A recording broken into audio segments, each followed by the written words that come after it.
What? What's up, Dilf? How's things?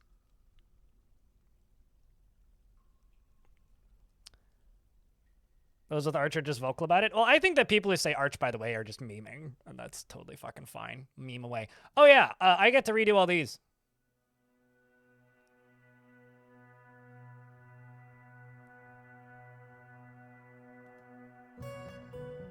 I get to redo all these. And a feature. No food. Pop up. Struck mineral. Yeah, that's fine. Alright, Gremlin. Give me a pop up. Snatcher. Pop up. Ambush. Pop up. Ambush. Pop up and recenter.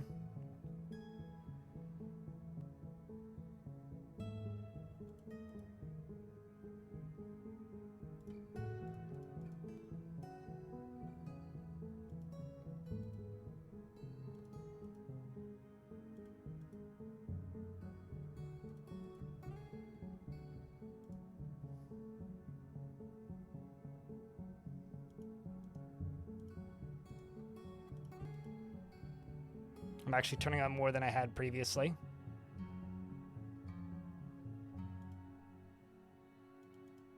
Pop up, pause, recenter. Mega Beast, pop up, recenter. Where Beast, pop up, recenter. Regular Beast, nah.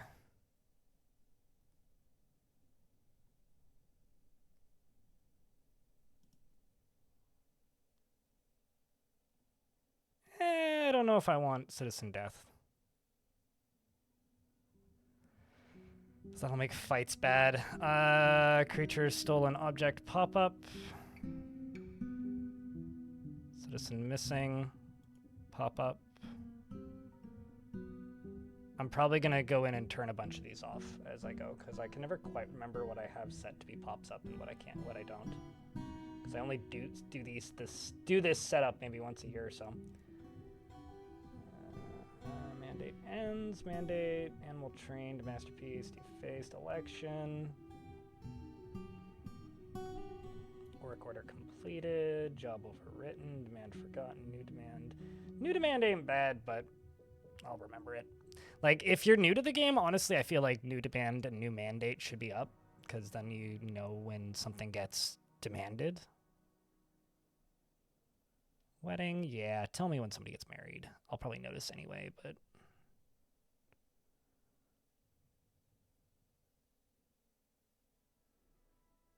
Agreement satisfied.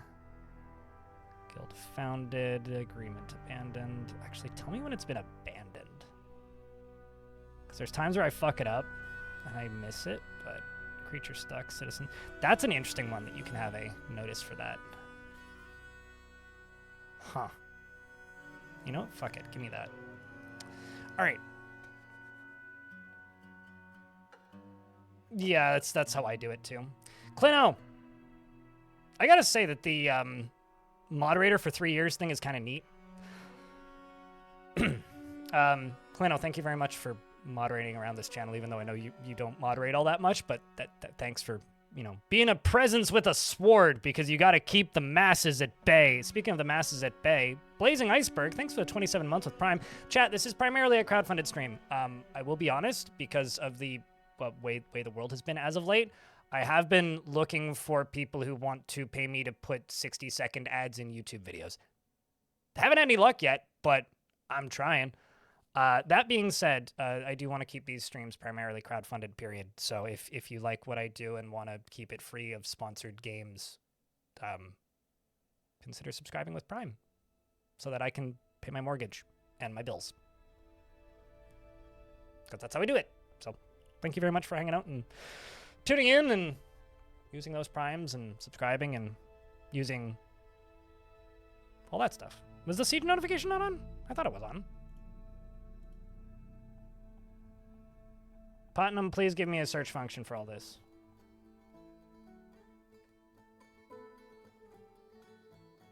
I'd swear that sieges were on. Because, like, ambushes are all on.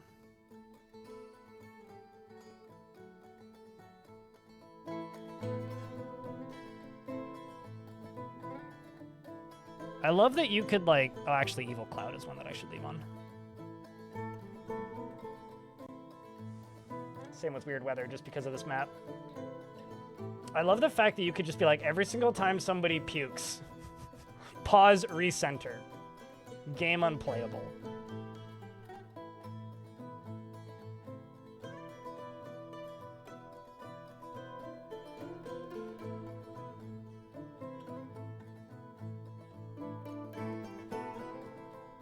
You know what? I'm just gonna wait, and if nothing happens, then I will assume it's not on. Autosave frequencies. Seasonal. Sweet. Wait.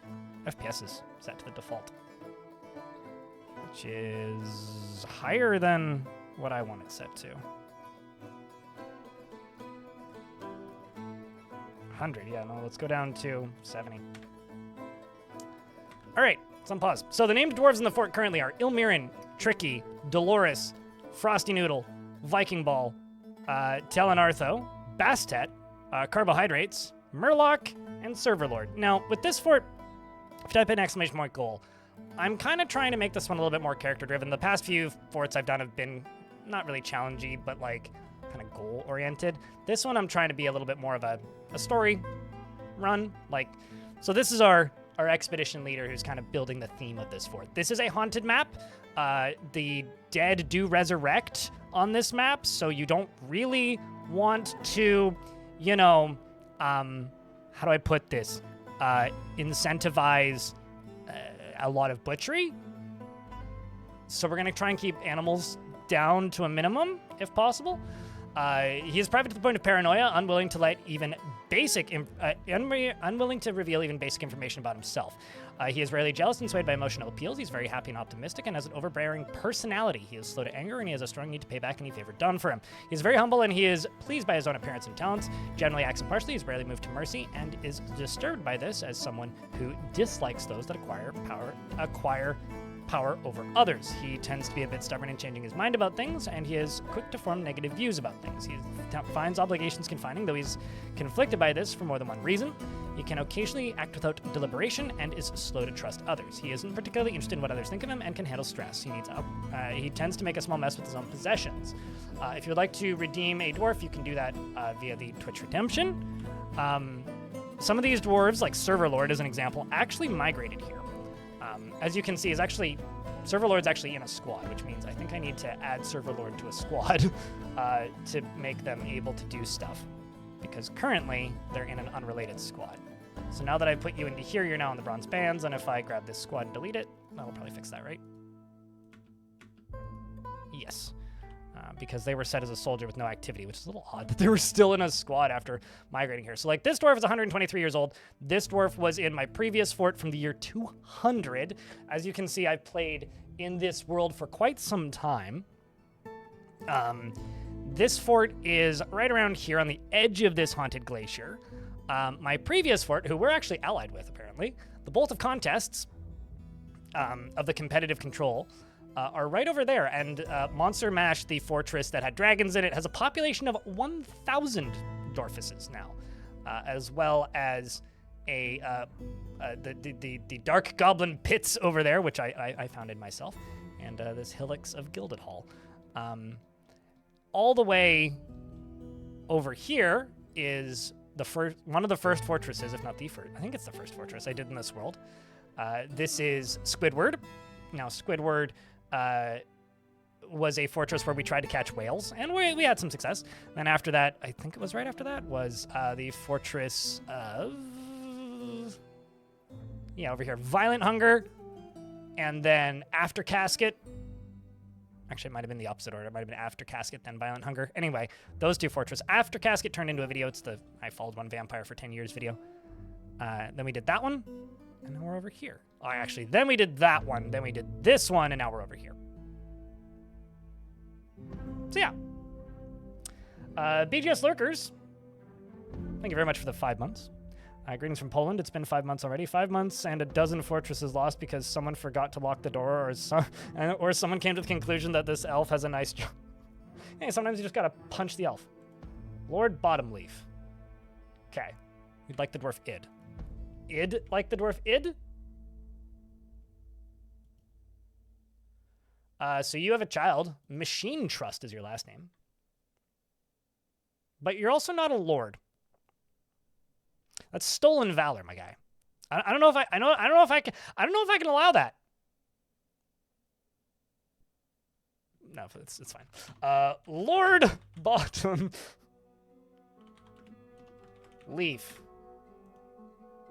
Machine Trust is very curious and sometimes to her detriment. Very easily develops negative feelings towards things. She lives at a high energy and kinetic pace and cracks easily under pressure. She doesn't have an active sense of humor, and she tends to be swayed by the emotions of others. She's slow to anger, and she tends to hang on to grievances. She has a tendency towards forming deep and emotional bonds with others, and she is bothered by this since she values friendship. She is often cheerful, and she often feels discouraged. She currently is more rude, currently more fearless, and currently less private. She taps her feet when she's annoyed. She blows out her breath when she's annoyed, and she needs alcohol to get through the working day and does not mind being outdoors at least for a time, and is a hardened individual. You've been here since 264, so you're already. Also, your husband has the greatest last name ever. Kibb's Sword Knight. Golly gee, man. Are you PBN, James? I don't know. You're playing Dwarf Fortress currently, and your first long-term successful fort just hit 115 dwarves, but apparently you were judged by the gods and a giant monster came out of the rock. Oh, well, do you have a soldier? Do you have soldiers? Do you have an army? Do you have squads? You might be cooked. I would recommend locking all doors if you have them. How's the baby's name? Umber Chambers? No, Urn Chambers. So we've got Lord Bottomleaf Machine Trust. Your only son doesn't live here, and your last name is Sword Knight. Or this guy's last name is Sword Knight. Hey, YouTube chat, the first person to put 3 sword emojis into the YouTube chat can have Sword Knight. Because I need to give this guy a name. That's too good. Hylam, thank you very much for the 14 months. Welcome back. As for the fort itself, it's still very small. This is the actual map. Undead Yetis keep walking over, and there's evil weather that does something. Now, there's a secret with this fort that I'm not going to show off just yet. That's probably going to become the front door eventually. Right now, it's not. I've got this little messy area down here. There's this kind of little open area. We have no bedrooms yet. We do have beds, though, so I need to get to bedrooms. We got a little kitchen thingy, and I found an aquifer, so we are in the process of getting some farming up and running here. And then if I go down, it goes all the way down into here, which actually has some farms where I was farming, but I'm in the process of moving that back upstairs because it's just more convenient to do it that way. But the secret, well, actually, did I go any further down than that? I don't think I did. No, not really, just kind of down to there. But the secret with this fort is chat really, really, really wanted me to build a fortress on stilts. So you see this? I'm very slowly building a fortress on stilts. Hey, chat, can I get a round of beers for Hylam, who just subscribed for 14 months?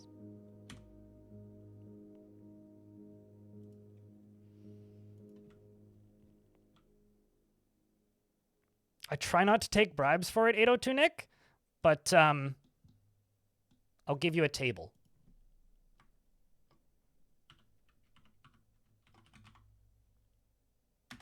Thank you very much for the 20 bucks, though.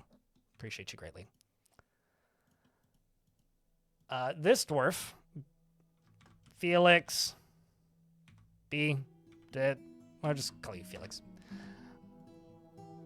has a low sense of self-esteem. I'm sorry. I mean, your name is Sword Knight, so he has little time for forgiveness and will generally seek retribution He presents himself modestly, frowns on any flashy accoutrements, and has a greedy streak. Is brave in the face of imminent danger. He can sometimes act without deliberation, and he likes to keep things practical without delving too deeply into the abstract. He does not have a great aesthetic sensitivity. He's conflicted by this. He values artwork and its creation. He doesn't mind a little tumult and discord in day-to-day living, and can easily fall in love or develop positive feelings. He always points at others when he's greeting them, and when he's nervous, he rarely talks. He clicks his tongue repeatedly when he's annoyed, and when greeting others, he always smiles nervously. He needs alcohol to get through the working day and doesn't really care about anything anymore. He dreams of mastering a skill and personally thinks that introspection is valueless, and those that waste time in self-examination are deluded fools. Sees guile and cunning as indirect and somewhat worthless, and doesn't think one way or another about leisure time, but dreams of mastering skills. He likes alabaster, brass, and blue diamond, and sheep leather, and gray parrot tooth, and rammy fabric, and ballista parts, and cows for their haunting moos, giant spider monkeys for their prehensile tails, the words of the fatal death, and the sight of the mechanical amethyst, and impossible prefers to consume, giant sparrow, tuber beer, and absolutely hates blood mats. And Lord Bottomleaf is your wife. That's a fortress on a stilt. You need more than one. I needed a way up and down to build it first, okay? Just work with me here for a sec. Just work with me. Cows for their haunting moos. I mean, haven't you ever noticed just how haunting cows' moos are? So I need to figure out where to put bedrooms. We do need more migrants. It is mid-autumn. We did just trade. I think that bedrooms are probably just going to go up here. I'm just going to build a little dormitory or something up here. We actually ran out of boulders a couple times, which is kind of fun because I've been using so many blocks. But that's the current setup for the fortress. So I'm building a little hyper-compact fortress for the purpose of building a fortress on stilts. Your entire army got wiped out? No way to lock the door, hey? You know, I've had moments where I thought my fort was going to fall, PB and jams, and you know how I saved it? More than once. Beast just happened to chase a cat or a dog into a bedroom, and I just locked the door. So, it ain't over until every dwarf is dead. On the map, there is a friendly hammer dwarf. That's probably from trading. And a bunch of albatross. Where's the hammer dwarf? Okay, you're about to leave, probably.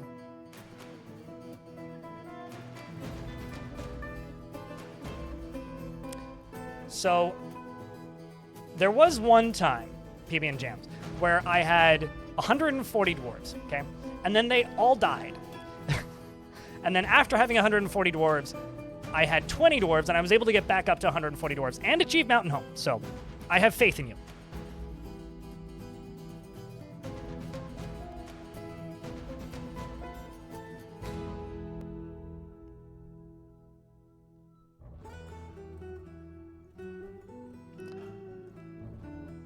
Sounds like if an elf is wearing Rios Macaw leather armor, they're probably a goblin-aligned faction or human-aligned, if I were to bet. Some migrants have arrived. Oh, would you look at this? Nomald's showing up. So's a Kenton, potentially.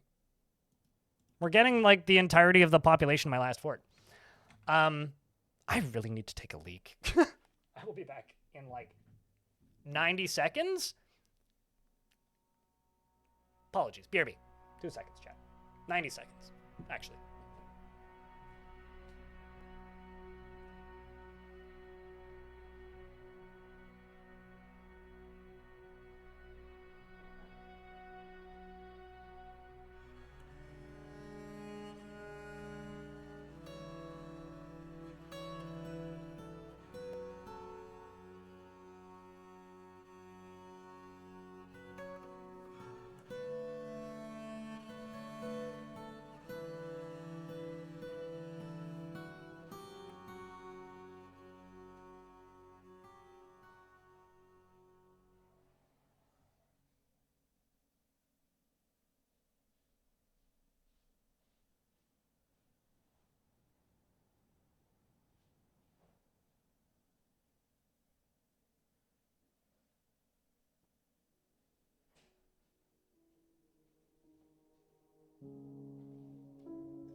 Also, I'm gonna change one thing about that table name. So I gave 802 Nick, who bribed me with a $20 super chat. I gave you a table. I'm actually gonna change that from just 802 Nick to 802 Nick was here. Smiley. Because one of the greatest things we did in the last fort was I named one of the workshops to Nomald was here. And Nomald died like years before that. And just having a constant like reminder of Nomald was here is just very funny. Okay, so I need to open this up. And we need to jump Ogre to the new arrivals. And they should move pretty quick. Also, this is Cran Fizz. Please don't be named. Hallelujah, not named. God damn it, it's named.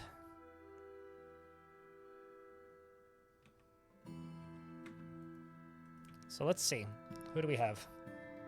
Got a Kenton, Nomald, Daggett! All these dwarves from the previous fort. Who else is migrating in? Zasset. Asmil.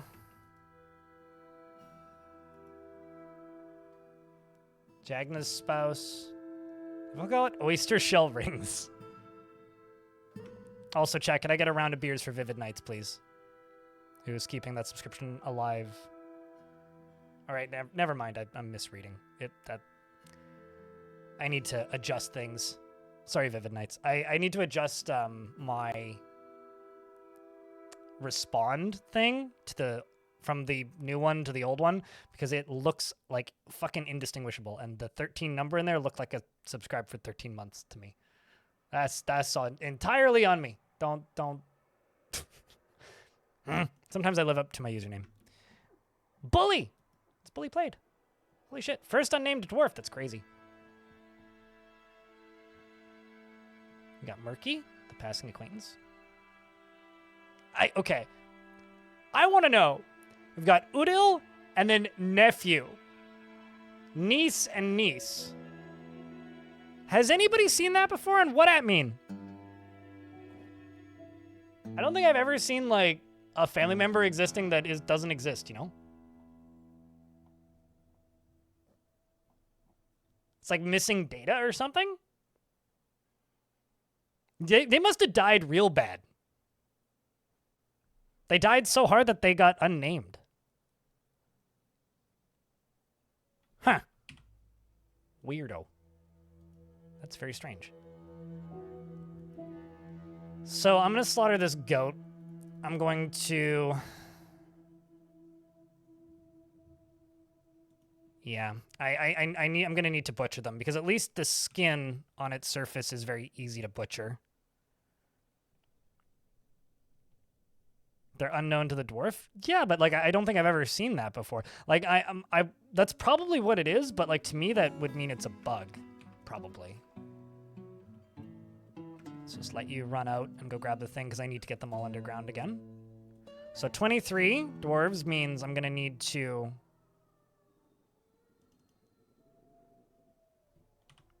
acquire a few things. That's what I'm gonna need. Come on, kiddo. Cursed? No, because they would still know their name.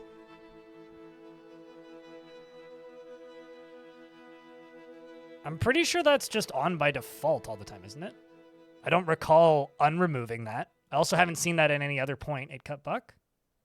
No, what removing unimportant people from history does, it basically just makes like your world folder smaller, more or less.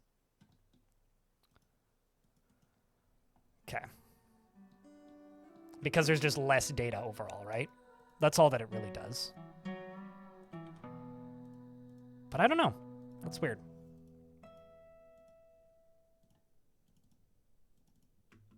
It leads me to bet that there's probably just some sort of missing data headers. Like I've probably just found a weird niche bug. What kind of evil weather do I have? I don't think I've had the evil weather long enough to actually have been asked that question a lot. I don't know, because nobody's touched it yet. This is still a very new fort. I mean, I streamed for like 6 hours on Saturday, or 6.5 hours of Dwarf Fort-ish, which is when I started this fort on Saturday. And because of that, I genuinely don't know. Because it wasn't a super long day of streaming. And no one has gotten close enough to find out. So we have many fun discoveries ahead of us today, I'm sure. Back to work. Enjoy the work and lurk.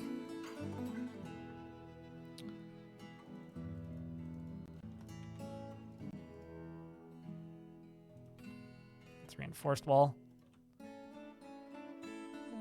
Got a bunch of sandstone. Could just use sandstone. This is just going to be a dormitory, plus probably some other things.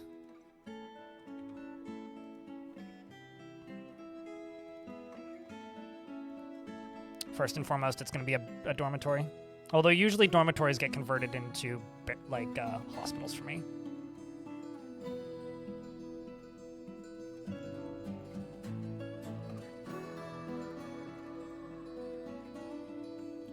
Yeah, so we have this thing we have the Infernal Merc, which drifts around.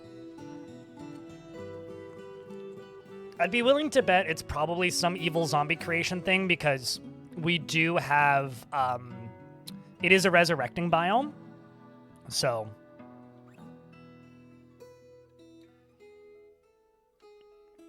Do you want that on the bookkeeper or broker? Do I want one on the bookkeeper or broker? No one's an appraiser. Appraiser is a skill that you need to train. Natilter? Not sure how you say that, but like you do have to train appraising. It's kind of a specialty thing. So it's not necessarily a bad idea to go out of your way to specialize a dwarf early. So something that's kind of cool is this area is full of bauxite. So we've actually been finding a bunch of rubies super early, so a lot of these beds are extraordinarily high value because they're all just rubies.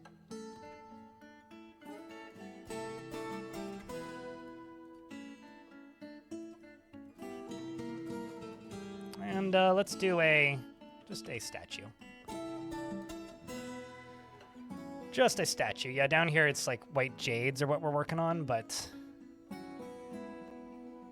blue garnets, red flash opals, red pyrops. Maybe we've run out of rubies. May have used them all, but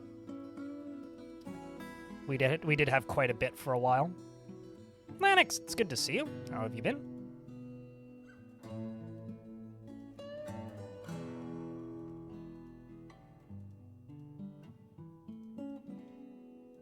And then the other thing I'm going to do is I'm just going to make a seeds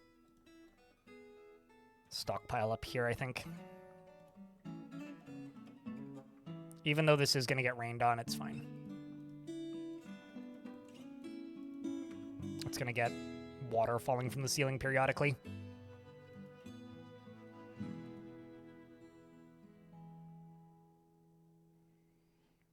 1-3 Pokemon plushes at the arcade today. What Pokemon? Not that I know anything about Pokemon, nor will I really know what they are when you tell me, but I just want to know out of curiosity. So seeds, this is going to be for plump helmets. Pigtails. Cave wheat. Dimple cups. Sweet pods. There we go. Then I can go Odui down to here and delete that. Just pigtail, sweet pod, pigtail, pigtail, pigtail, sweet pod, sweet pods. Yeah, that's fine.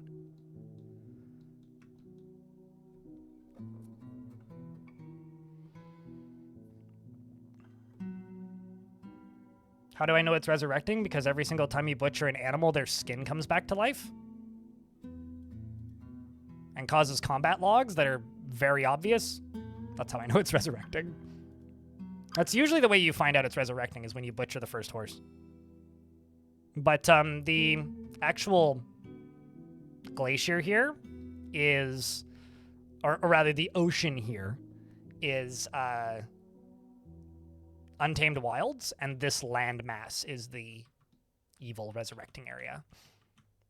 So as long as animals die under the ocean, we won't have animals resurrecting, which is kind of nice, actually.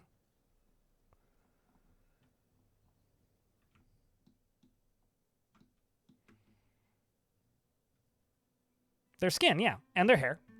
Smoking top hat. Thankfully, skin dies pretty easily. Like, they just need to smack it once or twice, and then they just die. So that it's not too threatening, really.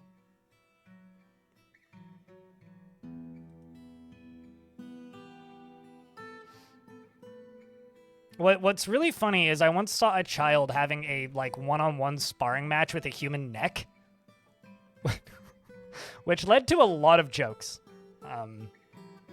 about various things, but like primarily just like, oh no, the child it's fighting with a neck. Brings new meaning to the words neck brace, you know?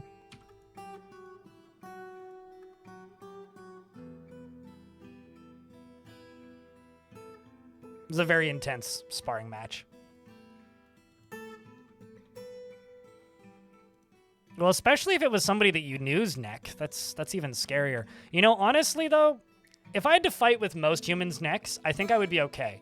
If I had to fight against Corpse Grinder's neck, I'm not certain I would be okay. I think I would die in that case. Or like,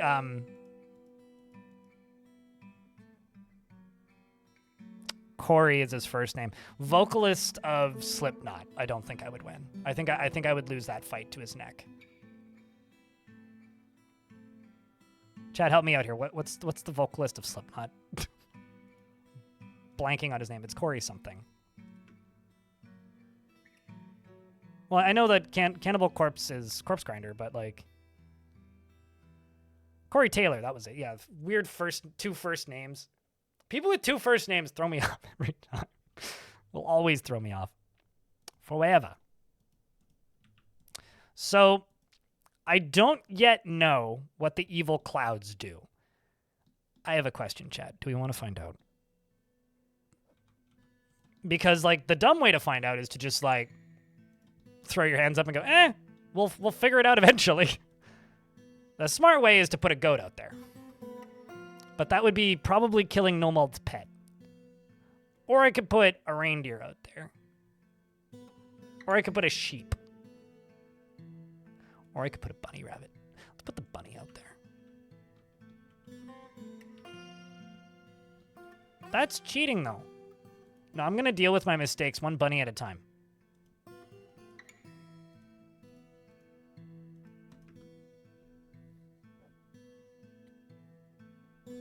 Mass Morass, thank you very much for the 25th month. Welcome back. Oh, also, I have no meeting zones yet, so we should probably make a meeting zone. In this dinky little fort, where would you put... What would you put in first? A temple or a tavern, and where would you put it? Sacrifice? Well, it won't be edible once it's been turned into whatever happens to it.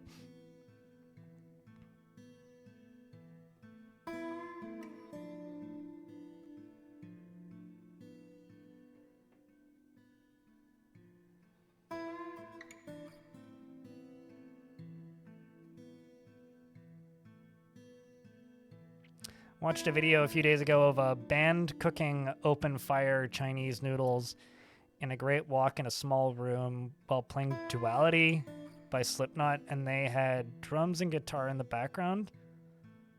Was Curry Taylor? Oh boy. Sure.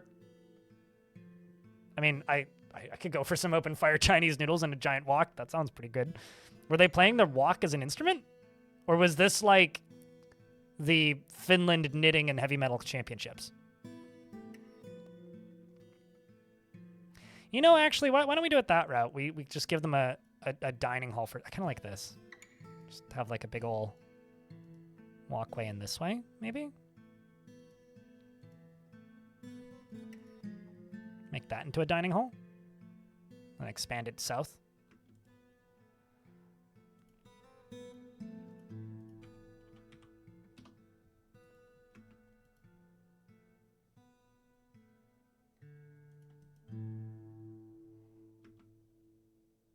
The baby called Timmy. Oh, poor Timmy.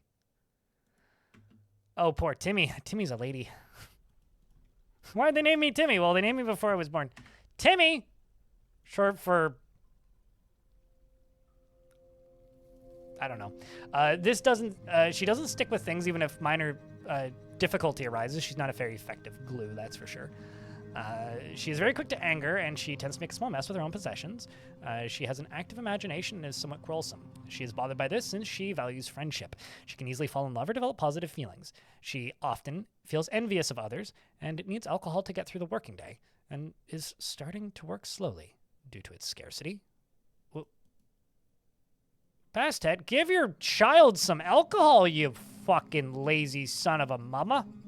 The hell? Bastet Nail Road. Like, get to it. Oh, also nicknames are off. Supposed to be centered. Whatever. Actually, I'll leave it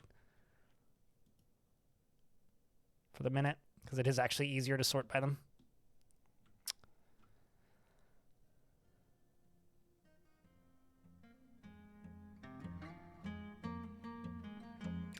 You also, by the way, chat, you might want to check how many tickets you have. I'm running there's a TLDR if you type in exclamation point alerts, but I'm running a new distribution of Linux for me anyway. I'm on stock Debian now. The problem is I kind of fucked up some backups. That is entirely my bad, but the result is we are now 2 years behind in tickets and hours. I don't have a way to fix it. I could manually go through and like try and fix it. So if you like email me approximately what hour count you had and tickets you have, I'll honor it. But I'm in the process of fixing that. No, they don't feed their kids breast milk in Dwarf Fortress. Like as far as I know, that's like straight up just not a mechanic. Call it a server wipe? Sure. Guys, it's Wednesday. I think that was the... Or was it Tuesday? I used to have a friend who played a whole bunch of Escape from Tarkov, so I followed some Escape from Tarkov memes for a minute there, but... Wednesday, 3 a.m.? Right. Was it Wednesday or Tuesday? Anyway, whatever. Yeah. Why is this always surprising to people directly? Yes, no, that's why they're always like their mother like literally sticks the child into the vat of alcohol and drags them out. Oh, maybe. Actually, that would make sense for EU. But I had a friend where everything was Tuesday for a bit, and then once I asked him, he was like, "Oh, it's a Tarkov meme. I'm sorry."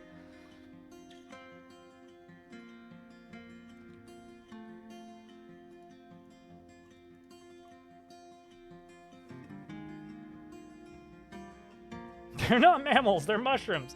I mean, maybe. It's like, you know, if we are the, like, evolution of apes, then dwarves are the evolution of mushrooms. I could get behind that. There's some fun to be had with that. Hold up, I gotta go do the very important expanding of the ice roof.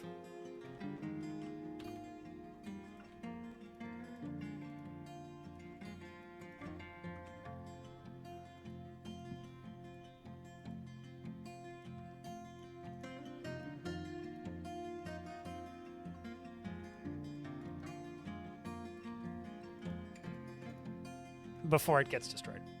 It all melts. Mushrooms that bred with beavers?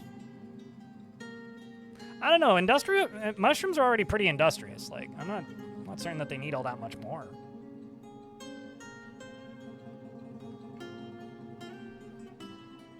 Like orcs in Warhammer?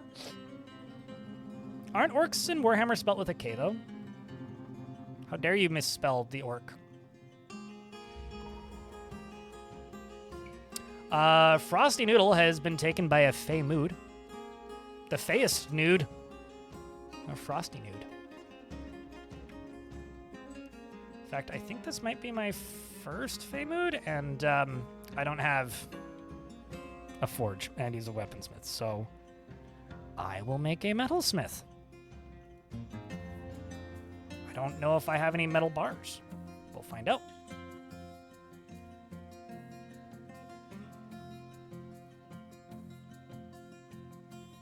True. Yeah, no, actually, I think that... this is how you know that there's zombies on the map. Mangled hair. Yak bull, mangled hair. Horse, mangled head hair.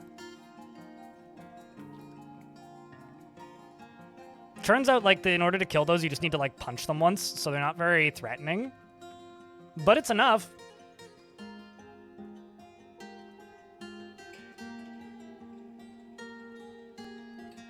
Oh, never mind. Okay. You actually claimed one of these. And you've also already begun the mysterious construction. I completely misread this. 2 boulders, 3 boulders, and goat leather. Okay, well. Good on you then, dwarf.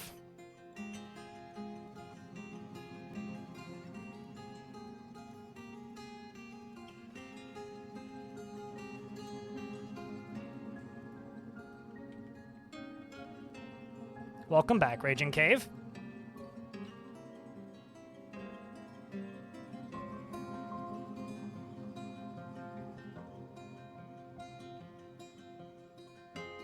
They fixed that bug as far as I know.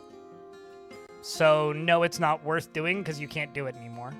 Like, it was like 2 or 3 patches ago that bug was, like, fixed. The Guildhall bug, yeah. It was a couple patches ago. But I would say no, because you will kill a dwarf doing that. Like, just make an infinite stockpile. It's like making an infinite stockpile, but you kill the dwarf in the process. I do not see that being even remotely good in any sense.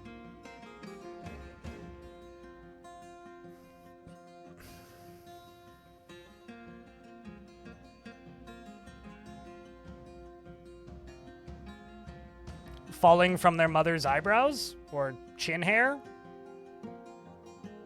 Because even though they don't have beards in the vanilla game, I still imagine that they're very fuzzy, you know? How's Pure Debian so far? So the OBS distribution for Debian has no Chrome plugins, which is really good because it runs at like 1/3 of the memory usage than what I've been used to for the last ever.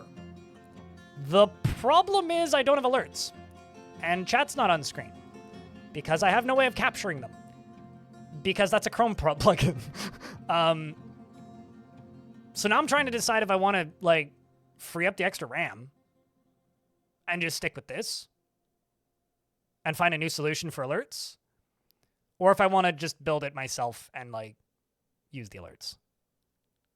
But so far it's been really nice. My editing software runs significantly better.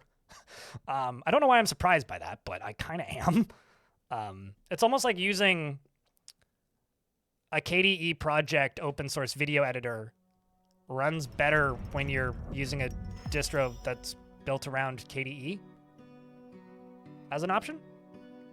Almost like. I'm not sure why that is.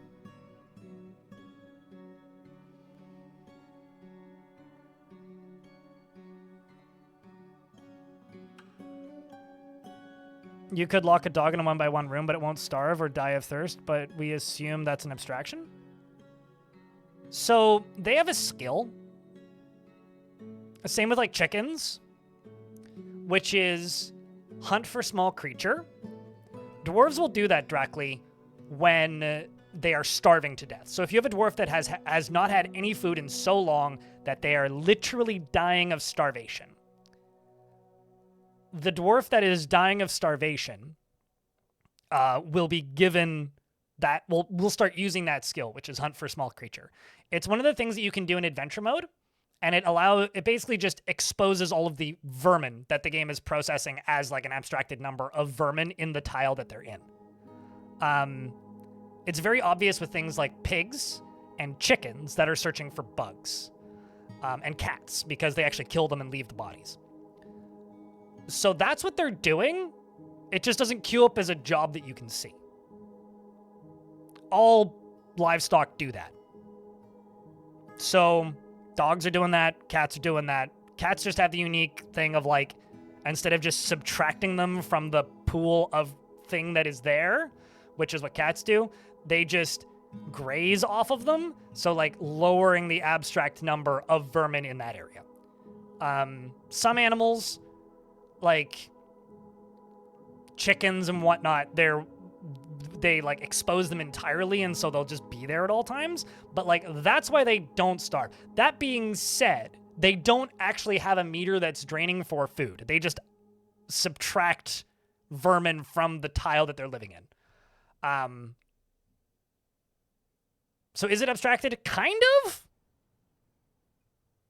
But like when it comes to grazers, like they're subtracting grass tiles. So like if you stare at them grazing, like grass tiles will disappear, but grass tiles can also be trampled. So things running over top of them will make them disappear anyway. Just grazers subsist off of trampling grass, I guess. It's not really hidden. It's just, I mean, it's on the wiki. It's just not really explained in game in any way. Unless you're like extraordinarily observant and have played a bunch of adventure mode. Frosty Noodle, the metalsmith, has created a Caesar, a sandstone toy boat, and offers it to the Oblivion Gate. Winter is upon us. This is a sandstone toy boat. All craftsmanship is of the highest quality. It is encircled with bands of sandstone cabochons and rectangular bauxite cabochons. On the item is an image of Strife Dashes, the Princess of Spoiling, the square adamantine breastplate in sandstone. On the item is an image of a gizzard stone in goat leather. I think I'm going to make this into a guild hall and put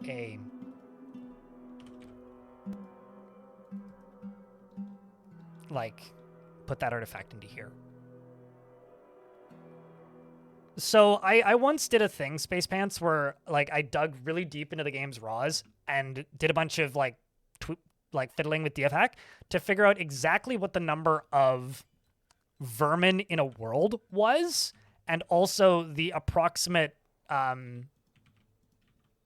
amount of what's the word I'm looking for here, as well as the approximate amount of vermin in a map was based on the number of tiles. And the number that has stuck in my brain is about 40 billion spiders. Not per tile, per, like, large world. So, yeah. But, like, you know, your average beehive in Dwarf Fortress has, like, 20,000 bees in it or something. But, like, that's why there's so many goddamn webs everywhere. They're just, like, hidden. So if you play adventure mode, like, it's maybe worth loading adventure mode at some point to try this.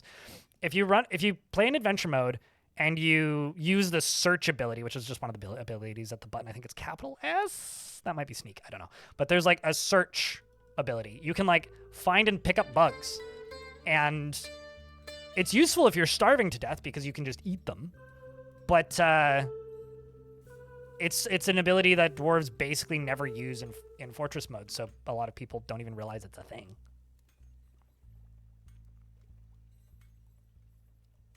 Also that too, yeah. There's certain types of vermin that are more active at certain times of day or in certain areas, and so if you just like squint at the overworld, sometimes you'll just see them. If you're playing, like I remember, like if you turn on ASCII as well, and you squint at like areas, although this place is pretty dead. If I maybe down in the caverns, all the little tiny movements are vermin, but oh, that's actually important. I should follow that. Oh, there's one. Like that's a two-legged rhino lizard. It's probably hunting or something. But they have different behaviors based on the species, which is just frequency at which they reveal themselves, basically. Which isn't, like, that major of a thing. What direction is this going? Okay, so this is the evil infernal merc that we don't know what it does yet. Seems to be going this way. Yeah, it is. That's probably not going to hit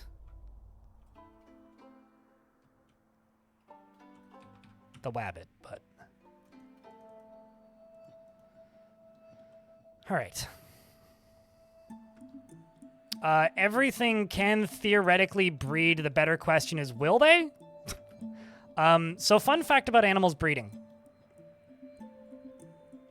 In order for a creature in Dwarf Fortress to breed and make a baby, they need to be married to breed.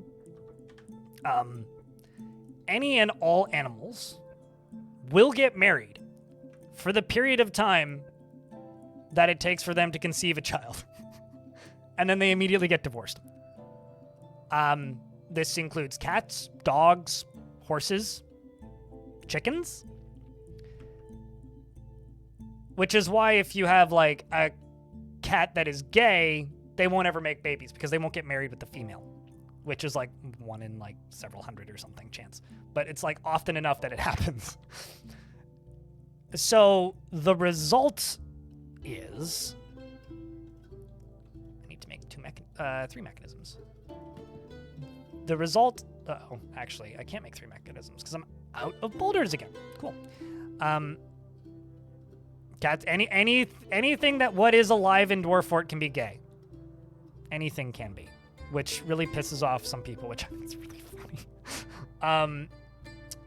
Like, gay penguins was a meme in this chat for a hot minute there because I had 5 penguins and all of them were gay. It's, like, based on, like, population density, more or less. Oh, I've had it happen, directly. I've had it happen. I had, like, the funniest thing that I ever had directly was I had a dwarf who was, like, pretty notorious in one of my forts because his wife kept tantruming. But he was, like, I think he was, like, my appraiser or something. Like, he was just one of those dwarves that I just kind of valued a whole bunch, so I just didn't get rid of him. I just kept them. And I'm just going to go up a little bit. Just do this. And so I kept him, even though him and his wife were a bit of a problem. And then I retired that fort and started a new fort in the same faction. And then that dwarf, the dude, migrated to my fort.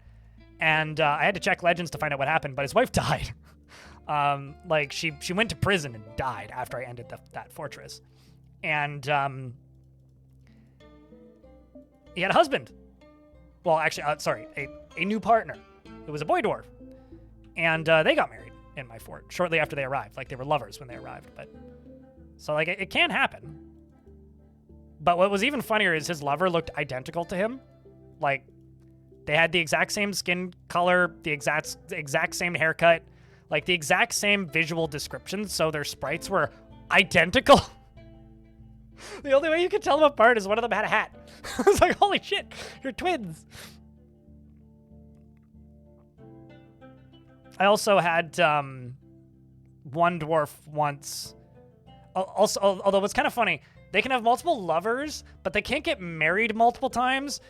So I had that one dwarf that was named after Bastet and Long Death, who was married to one of my dwarves in that fortress and had very few children, but was also lovers with every single member of my military because she was the militia captain. So she was lovers with her entire squad. And so the result was none of that squad, like male, female, didn't matter. Everybody. And so the result was none of them got married. And because that was kind of a generations fort where I was like waiting for babies, population growth was slow as fuck. No, there is Dwarven divorce, just not in fortress mode. So they can get divorced in Legends, but they can't get divorced in Fortress. I'm going to make this into a guild hall, I think.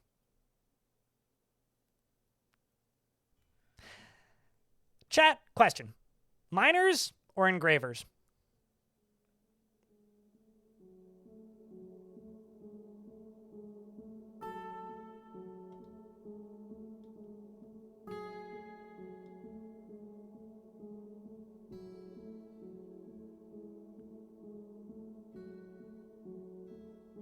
But it was real funny because when she died, like every single one of those other dwarves almost immediately got married. There was like 3 marriages in a year. It was like very sudden. Like she died of old age and then just boom. It was like a baby boom.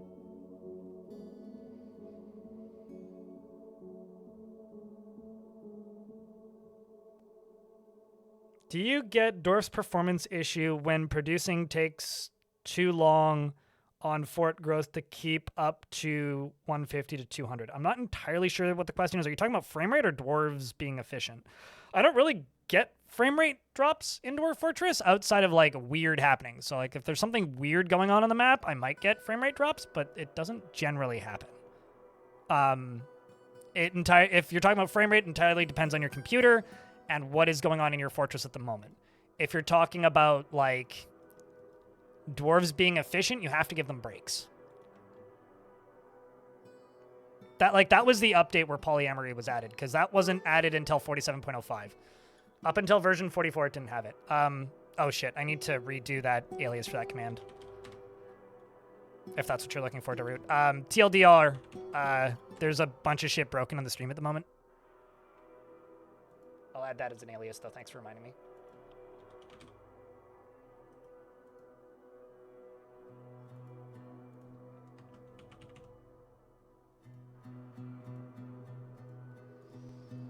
It's going to be a process of rebuilding everything.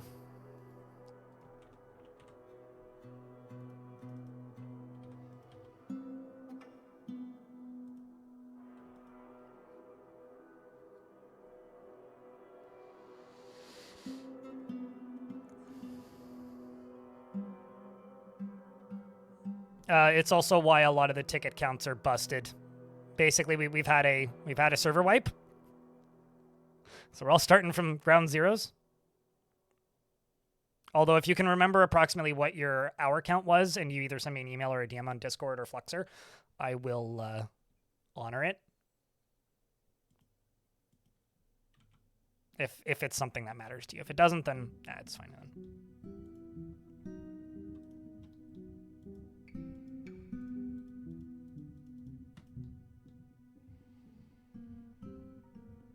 Also, hey, Bob. I don't know if I said hi to you yet. I don't think I did. Not today, anyway.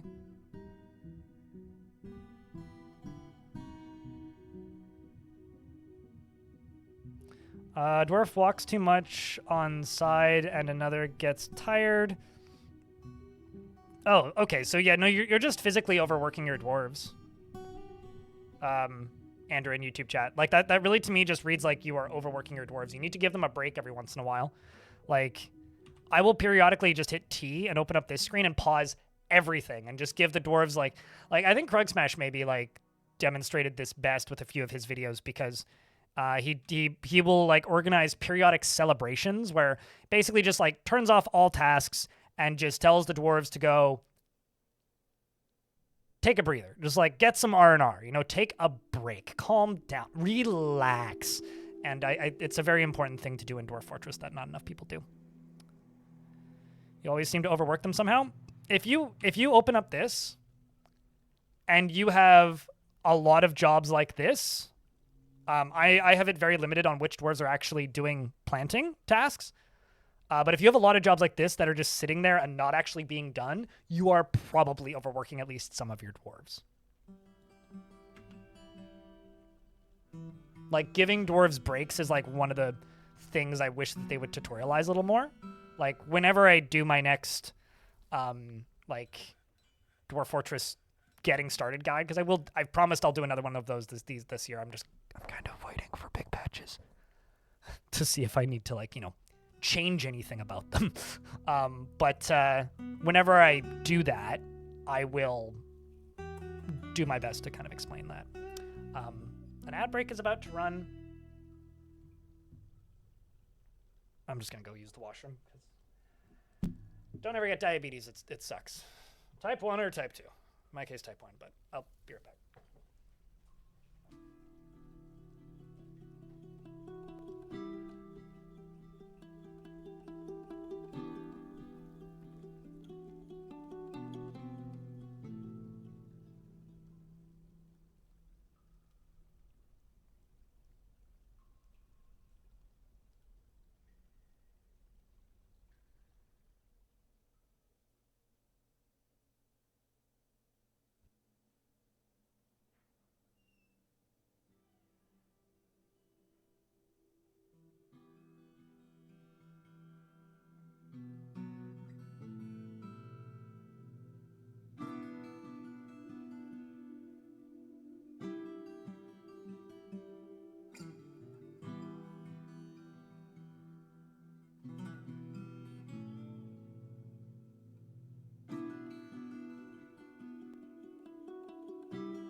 just had to give myself a correction shot, so.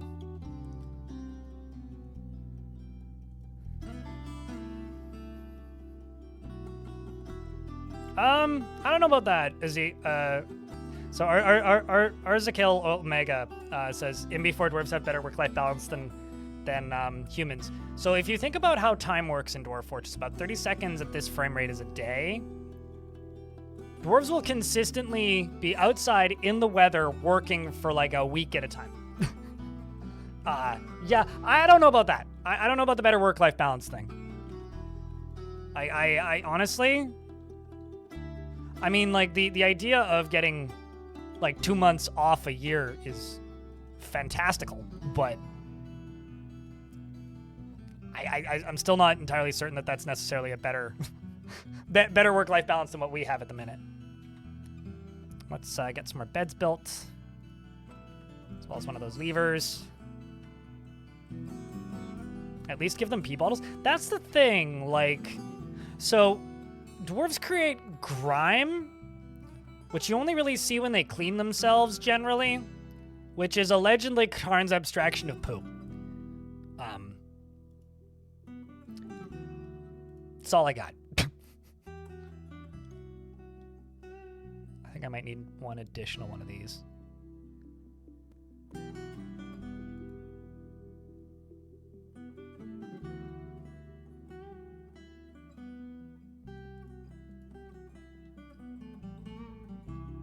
I mean, I don't, Vivid Nights, but I've told this before, but I always forget that holidays exist until there's literally a parade or my mom texts me. Or somebody on, like, I know mentions it. Is the only real time that I'm aware that holidays exist. The rest of the time, I honestly just forget. Let's actually just remove a good chunk of this. And make this into a meeting area. And assign you. I'm just gonna do engravers. And engravers. And I'm gonna make it public. To citizens only. And long-term residents, why not? So now they have somewhere to go to socialize at least a little bit. So now they can start getting some respite. And they can go chat. And talk.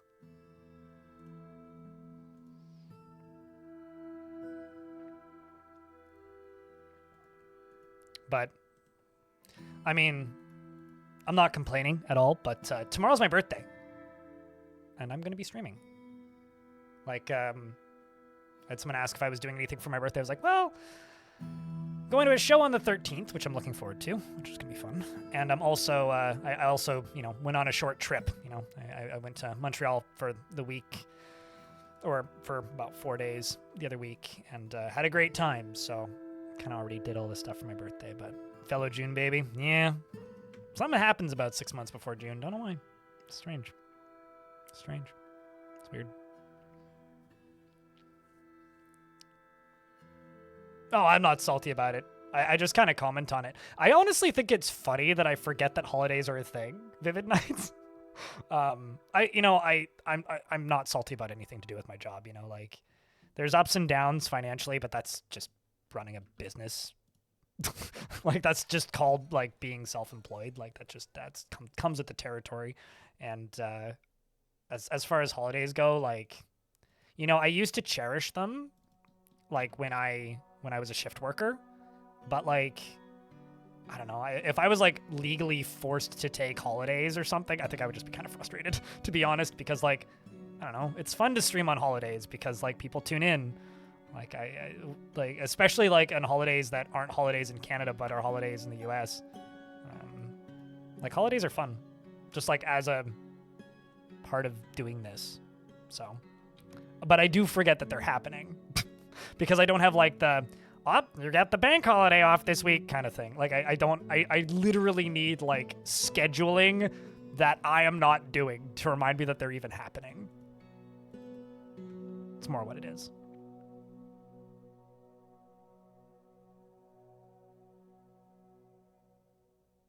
6 months? 6 months of what?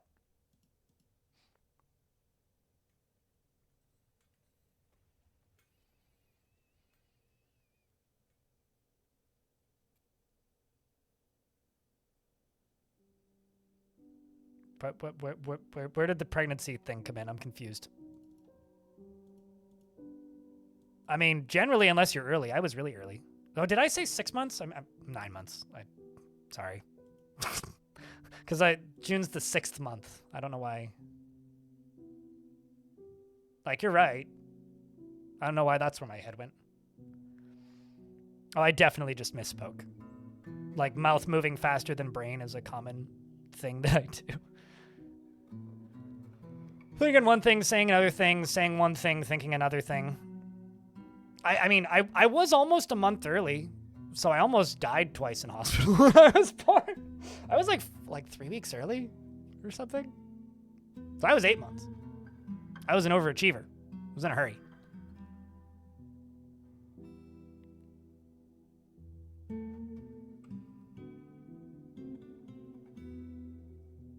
Chat's definitely processing what I'm saying more than than me speaking. 7 months, damn! Where that bunny? Okay, there's that bunny. It's not where that bunny is. Where's that bunny?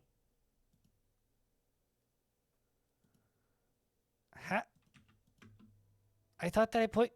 Did I not? What?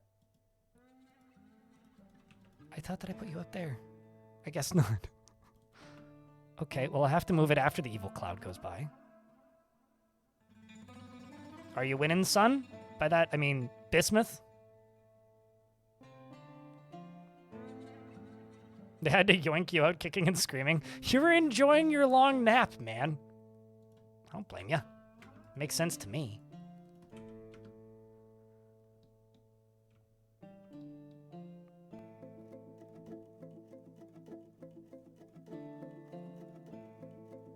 How many taverns do you recommend for a fortress of 70 dwarves? 1. Maybe 2. I barely ever build more than 1, though. Montreal's okay. The weather's kind of schizophrenic, but... Every time I visit Montreal, I always think for a little bit, like looking at the architecture and going around in it, that it's like, man, I could live here. And then, like, there's always a very staunch reminder of, nope. No, I really could not. I really couldn't. Like, I really like the housing setups. Like, the little fourplexes are super cool. Little brick houses are neat. I like all of the cast iron, like, I think they're more wrought iron, not cast iron, but wrought iron stairways. Those are neat. What I don't like is almost everything else. It's like there was a chunk of highway missing, like an entire segment of highway. Like, right in front of our hotel. So it should have been, like, maybe a 20-minute walk to the metro, or, like, a 2-minute drive was almost a 10-minute drive with traffic. So about 15-minute drive to get to the metro. Like, there's just things about the way that city is run that just makes me go, how the fuck does this function? I feel that way about a lot of things in Montreal, actually. Especially after coming back here, where it's just like, now that I'm back here, it's like, yeah, no, like, things are just a bit less... Like, it feels like, in a lot of ways, like, Montreal's a really beautiful city, but it really feels like it's held together with bribes and duct tape. Kind of. And that fucking scares me a wee bit. You dated a girl from Montreal once, it didn't go well. Well, that's why you said dated and not dating. But yeah, it's a lovely city. I mean, it's got beautiful things to go do and see. It's really nice in a lot of ways, but just a lot of things about it that just make me go, huh? What? Quick question, since you're doing an evil train fort, aside from showing up and finding out, is there a way to tell if evil land will be reanimating biome? Nope. Unless you go there and check. You want to see evil creatures like beak dogs and stranglers? Okay, somebody actually tell me this. Do beak dogs exist outside of goblins? Because I'm pretty sure beak dogs are literally only a goblin thing. Like, wild beak dogs, like, don't exist. But stranglers, like, but not zombies. Okay, well, I mean, you could. Okay, so what you want to do, Dracley, is don't settle somewhere terrifying. Because terrifying tends to be where you get the evil weather. You're much less likely to get evil weather if you just settle somewhere haunted or sinister. And you'll get evil animals on places that are haunted or sinister. But I'm not honestly the best person to answer that question. As far as stranglers go, you'll only get stranglers in moist tropical broadleaf forests that are evil. Evil, moist, tropical broadleaf forests.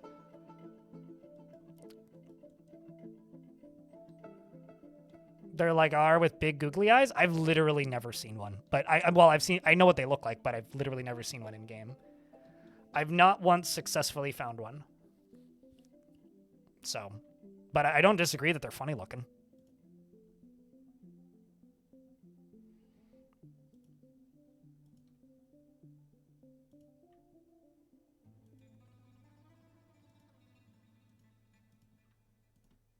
But they quite literally are one of the rarest, if not the rarest creature in the game, so. They are quite a curiosity.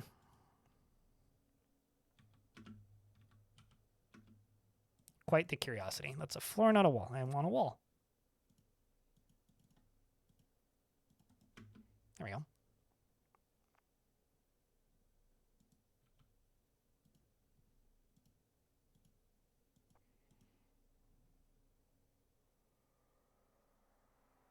Evil swamplands.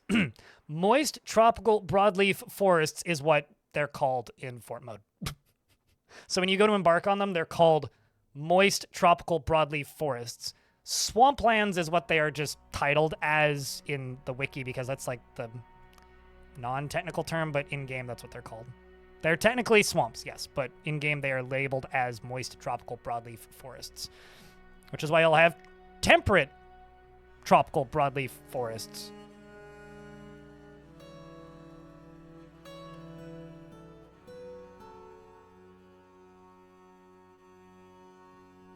That makes them trainable, so you can have a bunch of pet Muppets.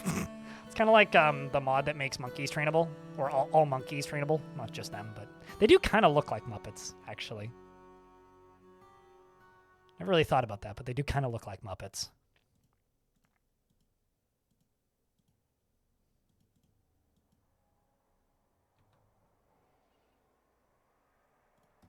Okay, let's just go up to here. Yeah, the problem isn't like, I guess, training them. It's just finding them.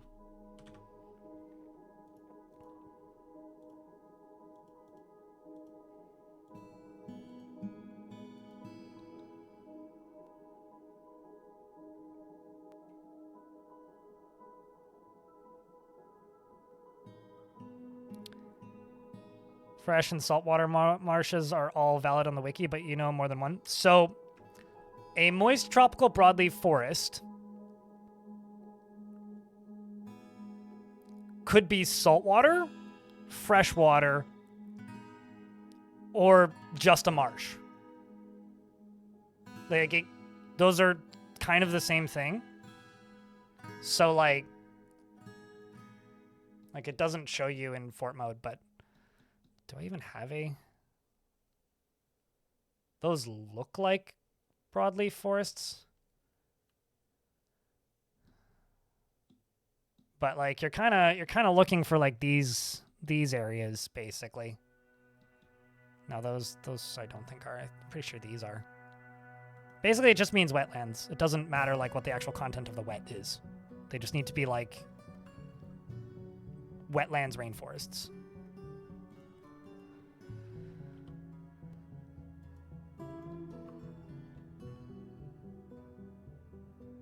Yes, you have a couple lucky maps. It is an exceptionally rare creature. Although I think the only creature that's like rarer that I know of, at least as far as like non-generated or like unique characters, the only creature that I know of that's rarer.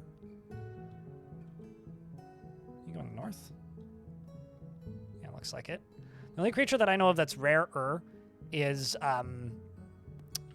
Pandas. And that's because they starve to death. Because there's very little bamboo. There's very few places in Dwarf Fortress where bamboo appears. And because they graze, and they graze purely on bamboo, it's actually really, really difficult to keep them alive, or for the game's simulation to keep them alive. Which I think is hysterical. And that's all. I love it when art imitates reality. Poor panda. They had it coming. It's koalas that, like, have problems with, like, STDs, right? Don't want to get those two confused, but...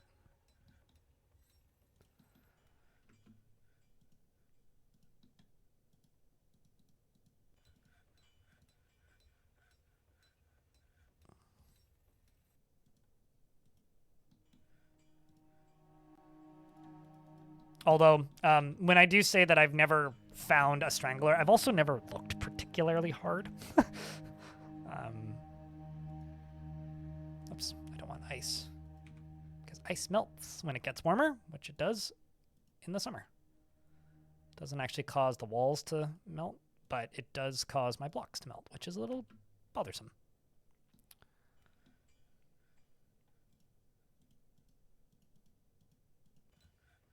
That's not really what I wanted. That's also not what I wanted. That's the button I wanted. Bin! Food in bin. Let's make them all out of one type of wood so that they're easier to sort and just do 20.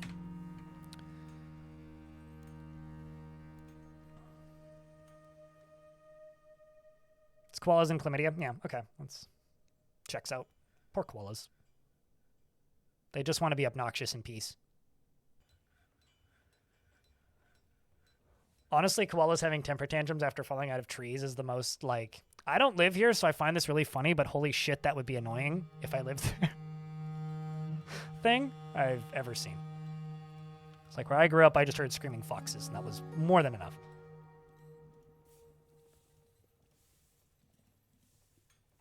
Because foxes screaming just sound like someone being attacked in the forest. It's one of the most distressing sounds you could hear. I don't know how I've managed it, but I'm just constantly running out of rocks. There we go. That's what I was looking for. Block site.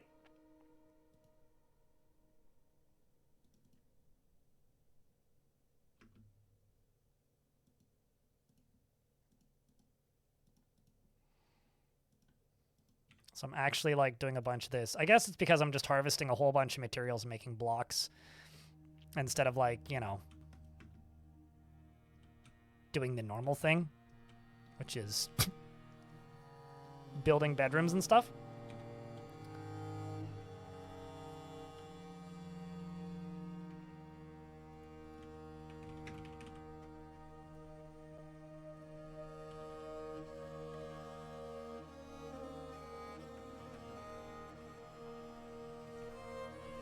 You know what? Why don't I queue that up as block site?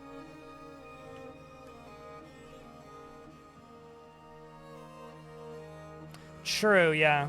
Although, for me, it's like a pretty close tie. Serverlord has given birth to a baby girl. Congratulations, Serverlord.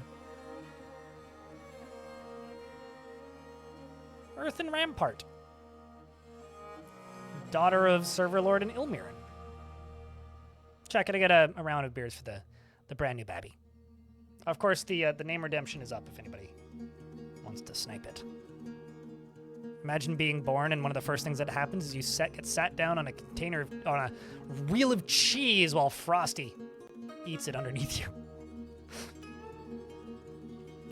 I talked to my friend. I am Fawn. Is your friend your child? No, they're saying Dada. Daba? Daba! Daba-doo! Well, congratulations, you on the lucky couple. And Serverlord wants to practice a martial art.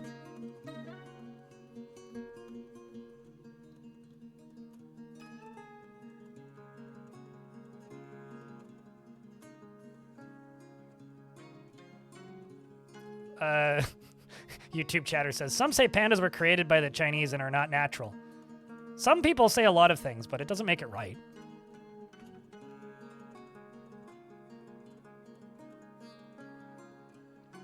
First available beard.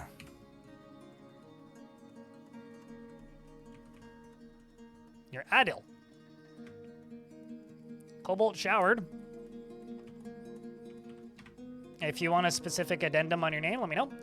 She is quite ambitious and tends to make a small mess with her own possessions. She does not easily fall in love, rarely develops positive feelings, and prefers that everyone lives as harmoniously as possible. She has little interest in joking around, and she thinks that she's fairly important in the grand scheme of things. She doesn't cling tightly to ideas, is open to changing her mind, and tends to ask others for help with difficult decisions. She isn't particularly curious about the world, and has a tendency towards forming deep and emotional bonds with others. She often feels discouraged and handles stress. He often feels discouraged and he can handle stress. He needs alcohol to get through the working day and likes working outdoors, grumbles only mildly at shitty weather, and doesn't care about anything anymore.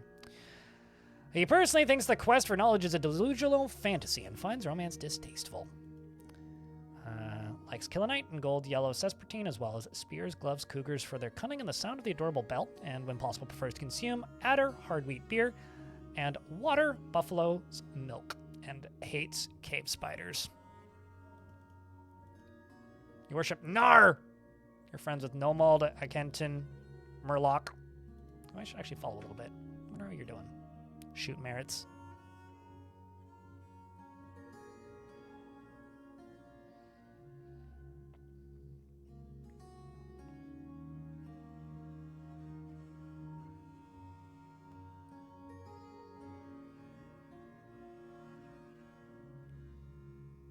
Nar sounds like something somebody would scream in disagreement. It's like, who do you worship? Nar! Yeah, me too. I also worship Nar. It's like, I am Bort. So, Chad, how was your weekend? What'd you guys get up to? I spent most of my weekend working on the next big video project. It was a good chunk of my time spent. I will be continuing to slowly pluck away at that. I finally got a setup that I think works and sent out a preview to anybody who signed up for my newsletter, although if you missed it, you missed it, and if you deleted the email, I'm not sending you a new link. But feedback on that was pretty good, so fingers crossed. Aside from that, I kind of realized around halfway through yesterday that like there was no way in hell I was going to release a video this week, and I was like, nah, I've got like another easily 20 hours of editing left to do. So I updated my OS. It's more or less my entire week. 3 new job applications, and we'll see where they take you. Best of luck, dude. Best of luck. You're rendering your sister's basement in Blender. I was really confused when you said rendering my sister's basement. I was about to ask, and then I said in Blender. I was like, okay, that makes sense. So she can visualize where she wants to build new walls and rooms. I use like a spreadsheet for that. Just like make them all square. Like make it like a what's it called? Like grid paper, basically. That's how I've always done that. I always kind of felt like rendering stuff in Blender is just like too much work, but I guess it depends on like how versed you are in Blender.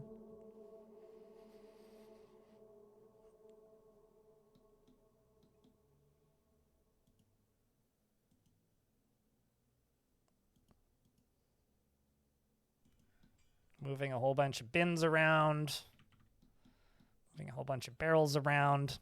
All right.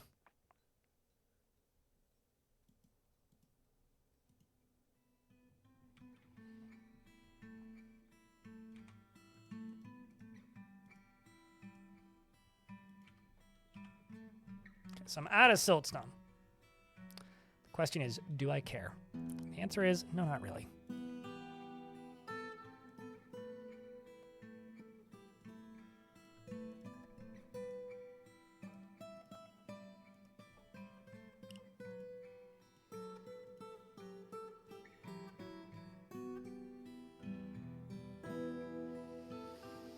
Yeah, I mean, like if you're using Blender anyways, like Suited Giraffe in chat renders like home spaces a lot in Blender for the exact same reason.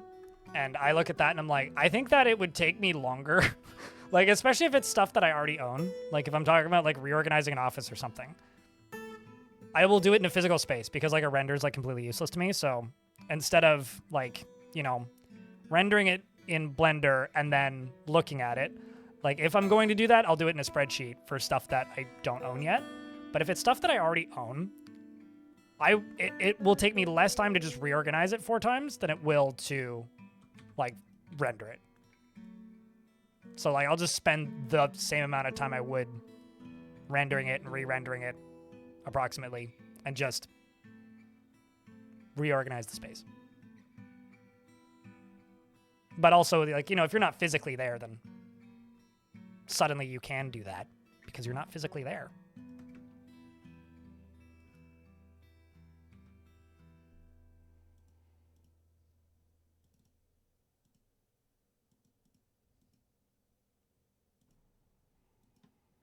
So this is me building my flying fortress. Actually, when I was digging for old for old forum threads to make into videos, or that would be good for videos, there was one that I stumbled upon, which I hadn't read in a long time, which was, ooh, which direction is it going?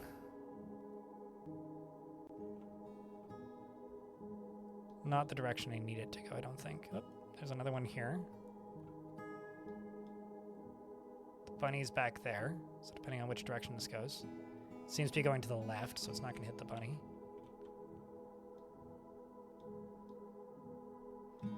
But, oh no, it's starving.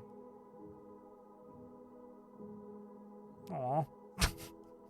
I almost feel bad.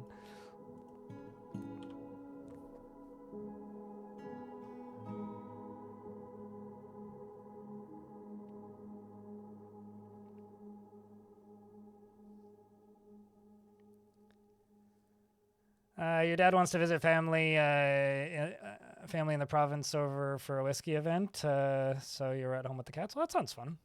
Getting to take care of cats is good. Sometimes being home alone is nice too. You hide from the heat and you're sewing a new project. Yeah, it's gotten hot somewhere, hey? 18th century men's shirt. Oh, neat. Knitting stuff or sewing stuff? You're also on the job hunt. You've had some Steam in the past week has been exhausting. Yeah, I believe it's 60%. You're getting familiar with software. What's up, Vid13? How's things? Ads are about to start, so I'm just trying to get caught up on chat while I can.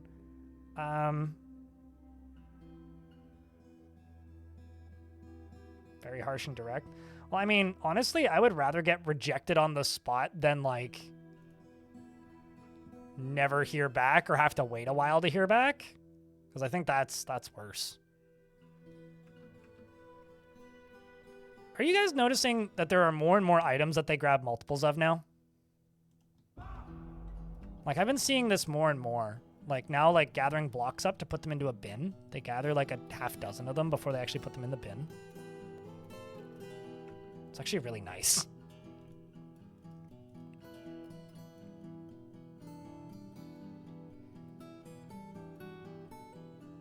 There was somebody in chat a little while ago who mentioned that they heard back from a job, but it was like over a year later, which is like crazy. It really destroys your confidence, the instant rejections. Oh yeah, no, I can relate, but I feel like it's better to rip the Band-Aid off in some cases, but yeah, no, certainly it hurts your confidence. Yeah, they've been doing that with bolts for a bit. I think bolts and clothing being hauled to stockpiles, and bolts are the first two that I noticed. Oh, also, like, gathering stuff from gather jobs, they'll pick multiples and carry them all at once. Which is really funny when you see a dwarf, like, super overburdened and moving really slowly, and then you click on them, and it's like, oh, you're super weak, and then you realize that they're carrying, like, 40 leaves of lettuce. It's like, oh, you really are weak. Or wait, how heavy is that lettuce?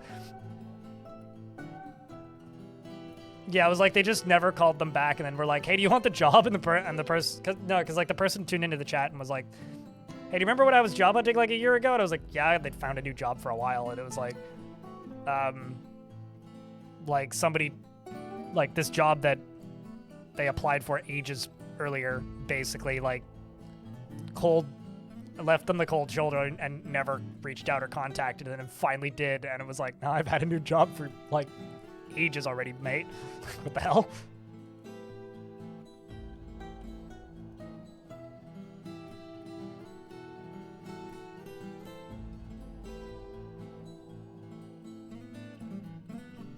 Okay, now we're just waiting for these ads to finish.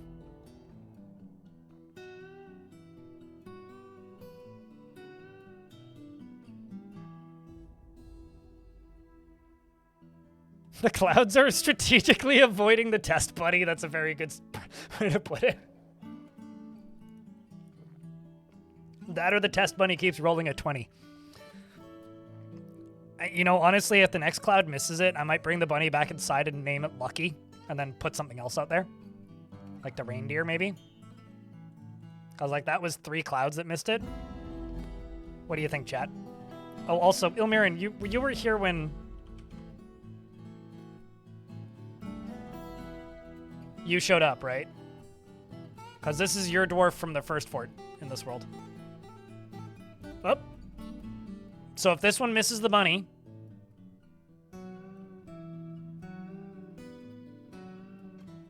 allow me to give you a respectful maybe with a follow-up in 22 weeks.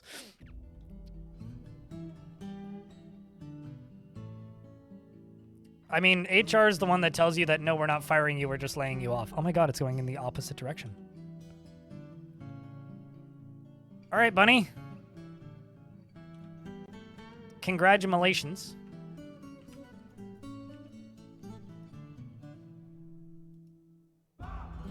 I shall replace you with the reindeer.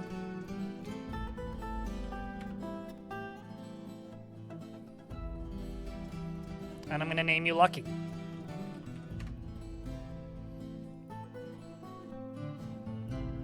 Maybe Lucky Bun.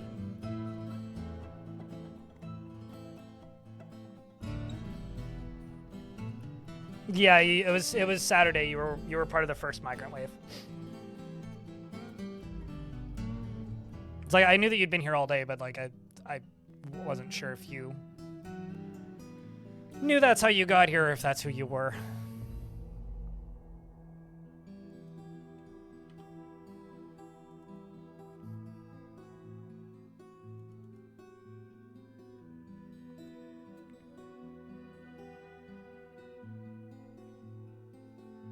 I think that's maybe the nicest thing about what I do for a living. It's like the biggest advantage is just there kind of is no fear of being laid off. There is fear of like platforms changing to a point where it makes the enjoyment less or it makes the job more difficult. I don't know if that's really it's not the same kind of stress. It's a very different kind of existential threat. Still an existential threat. It's just, you know, a different kind of vibe of existential threat, you know?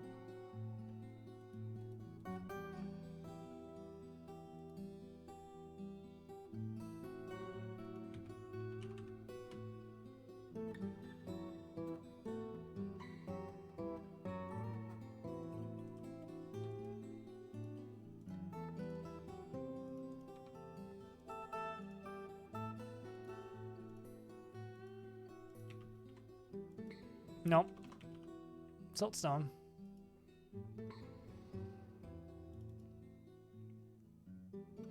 This is the first bedroom in the sky with the great ice ceiling.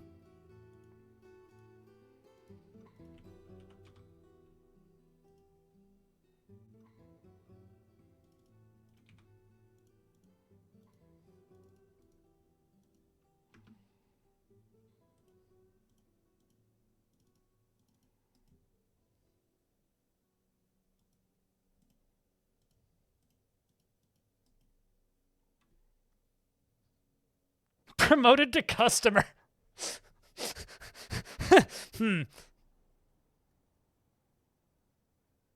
Hopefully it's above the clouds. It literally is above the clouds. Although those clouds are more like fog than... like, they're very low clouds, but yeah.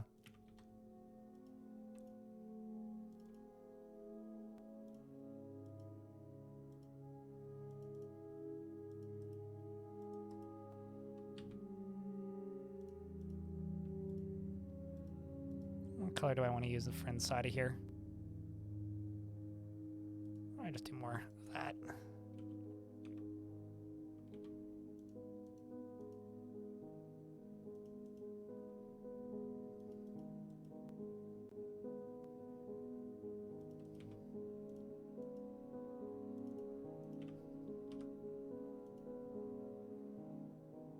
This is a super over-engineered surface. The problem is I don't really have any defense for it, so, you know.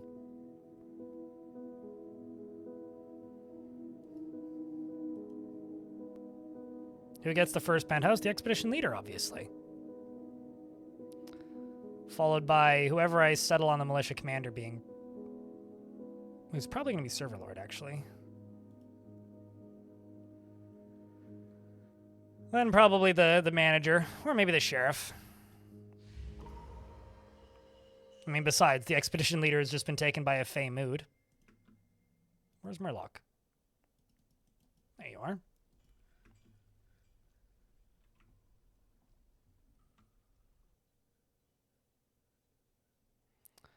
Doing a bunch of boulder-related things.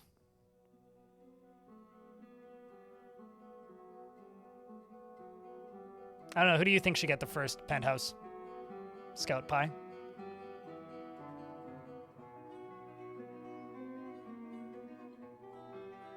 The bunny. You know, honestly, fair. That would be pretty difficult because if I dump a bucket of water up there, it'll just freeze.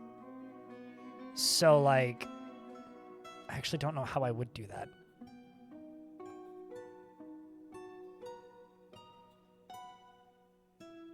Feels deeply unnatural for a dwarf to sleep so high up. Far away from all the dangers. Although, it would be kind of fun to just make those all of the nobles' bedrooms and then keep all the normal dwarves down here. So, like, any nobles up top, everybody else down bottom. But I will need to build a better stairwell up and down from it.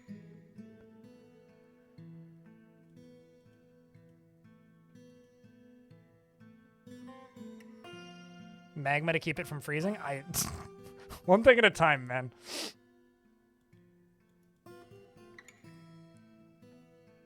He shall make an artifact. Gentrifying the dwarf? I mean, I do that in a lot of forts generally. What happened to the bunny? The bunny, nothing happened. It kept getting missed by the creepy clouds. So I put a reindeer out there, who's now unlucky.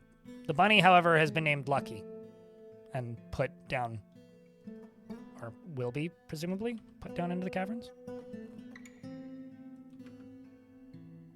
Did I not? Oh, I actually have to pasture you down here. Bunny, there you go. Because right now the bunny's starving to death, apparently. Not so lucky, are you?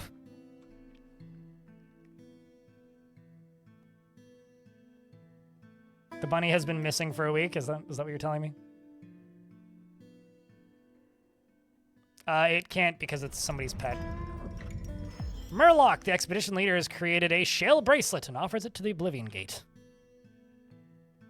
I'm sure that you're giving it to the manager as a gift.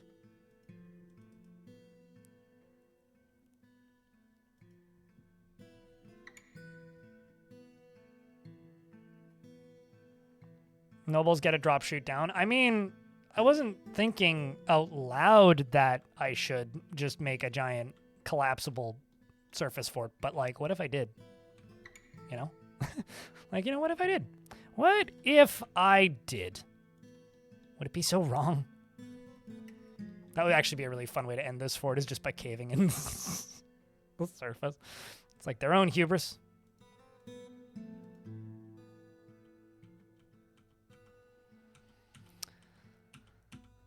Oh my god, that's so tall. Holy shit. Okay, well.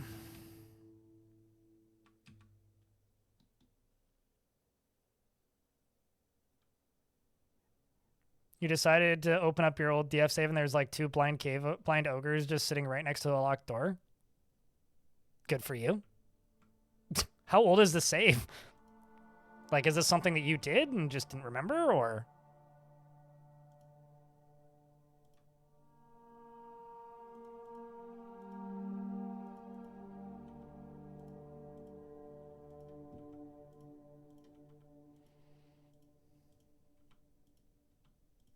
There's so much quartzite up here. Holy crap.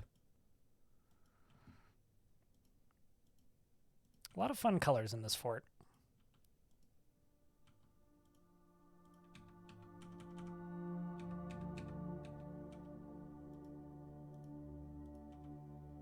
A cloud of murk has come nearby. Let's just pause this until I can figure out where I'm supposed to. There is where I'm supposed to be.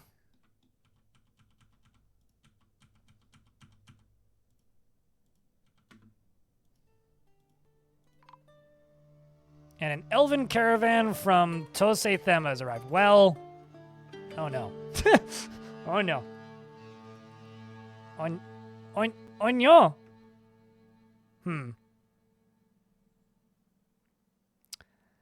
Well, all I can do is unlock the door, and if anything bad happens, well, is it really my fault? Although, actually, I think it's going to miss them.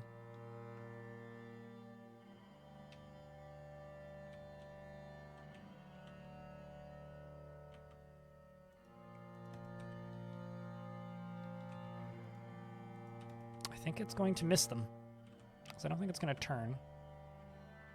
So it is just kind of sitting over there.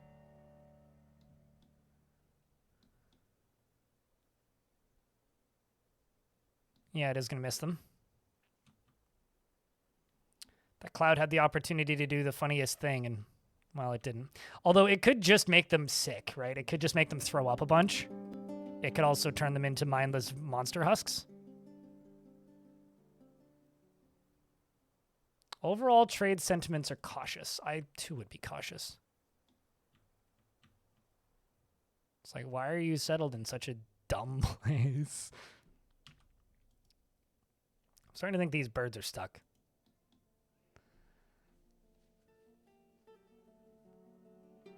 I mean, we don't actually know what the mist does. Like, I'm not trying to accuse you of missing the point, but, like, we don't actually know what it does. It could be all-consuming murder mist. It could be the mist of mild vomiting. It could be the mist of spontaneous combustion. Probably not, actually. It could be the mist of spontaneous bleeding out. We don't really know.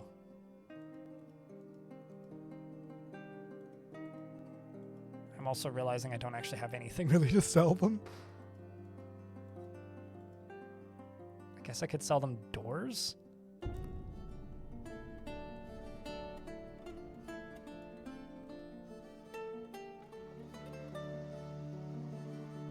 So I just have like a bunch of blocks, which aren't really worth much.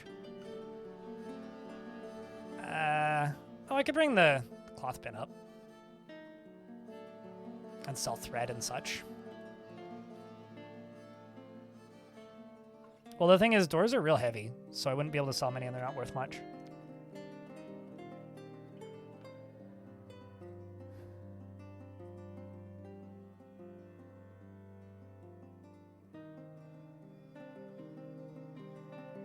Are you asking if it could freeze them solid? I don't think so. If you're asking, like, could it just be rain? I also don't think so. But I've definitely had them where they're, like, super detrimental and, like, a nightmare. And then I've had them where they're, like, kind of a non-concern.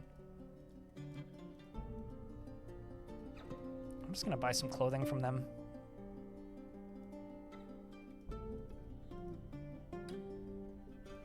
Vests, maybe? Why not? I'm the cheaper robe.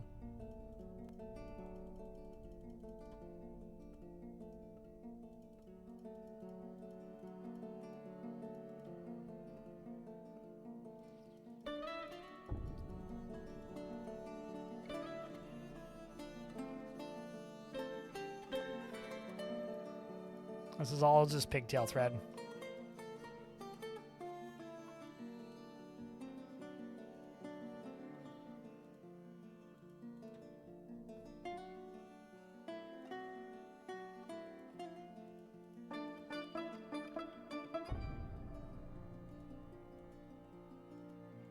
I'm doing this more for the trading experience than anything. Let's see if they'll trade for that. Nope. No, they will. Wonderful. Thank you. And Murloc now has a fancy hat. Sorry, cloak, actually. And also a sea otter leather vest, which I think he had on previously. Yes, he did. We bought that from the humans, I think. Yes. That's a very fancy vest, though. I remember once I had the worst weather thing I ever had was I had a map that had, I say worst, I don't actually mean worst. I mean like the worst to play that I ever had was I had a map, and some of you will remember this because the name is kind of memorable, that had a lake on it literally called, and like if you looked at the world map, that's what it was called in the world map, the Stupid Lake. And the Stupid Lake was very special because it wasn't particularly threatening. It just caused severe nausea, vomiting, and like dizziness and drowsiness. And from what I could tell, or rather, back in that version of the game, if you got a syndrome, it was permanent. Now they all have a cooldown. I don't know. I think that was around the time Adventure Mode came out, where syndromes stopped being permanent. So basically, dwarves just needed to touch this rain once, and they would instantly, like, be unusable. They would move so slowly. They basically just developed permanent narcolepsy. They moved so slowly and did stuff so inefficiently, they would cancel jobs constantly. And I rage quit that map, but not for the reason you might think. I did rage quit the map, but the reason I rage quit it was because I raided a local site that had an artifact that I wanted to get back that was on fire because it was under lava in a volcano. So when the dwarf came back, the dwarf spontaneously combusted and the whole map burnt down. And I was like, you know what? Fuck it. I'm just done. I'm just done. And it was one of the few maps I've truly rage quit, because no matter what I would do, if anything bad happened, like the dwarves would just run to the lake, and like the rain was only over top of the lake because it was an evil lake. The rest of it was untamed wilds. So in theory, it shouldn't have been that bad. But because it was over top of a lake, if a dwarf decided just on a whim, I'm going to go wash myself or fish, they would spread it. And it was the fucking dumbest lake of all goddamn time. I was so mad. Like, it was one of the most annoying playthroughs of Dwarf Fortress that I've ever done, and I don't miss it. So yeah, that's the story of the Stupid Lake. I don't know how many people have stories that are like, you know, in that similar vein with Dwarf Fortress, but those are some of my favorites, where it's just like, this was just completely insufferable when it happened. It wasn't a fun process. I didn't like it. I would never do it again. 0 out of 10. And yeah, it's time to give my expedition leader a bedroom. Murloc, the expedition leader. So Murloc needs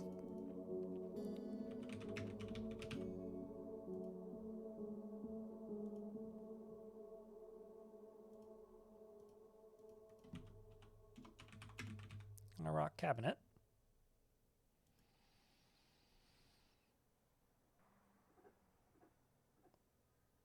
Let's actually make those out of quartzite.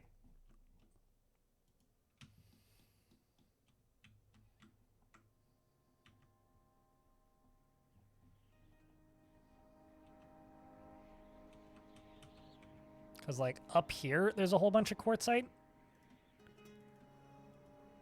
So I'm just going to get them to dig out all this because it's pink. Who doesn't want pink rock?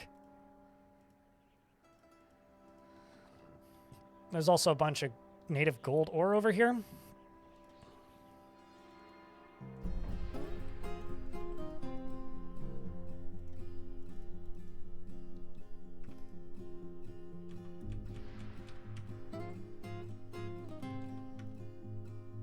Actually, I'm just gonna go over here. I'm just gonna plop a ramp right there. I'm just gonna pop up on top of that and just fill that in, because that'll be easier. Same with this. Just flooring this in might actually be easier.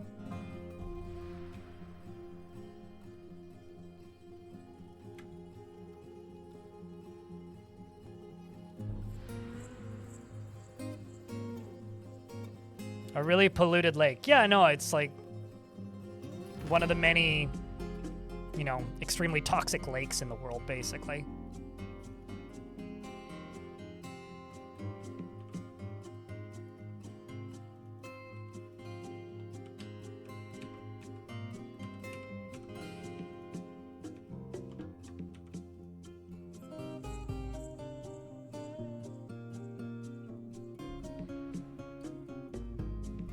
Visit Lake Stupid, you'll never forget it for the rest of your short life. I mean, or long life, I don't know. But, you know, it's like a lake filled with enriched uranium. Just immediate radioactivity poisoning. It's like the Lake of Asbestos, I think is what we were calling it at the time. It's like, come to Asbestos Falls for all of your asbestos needs.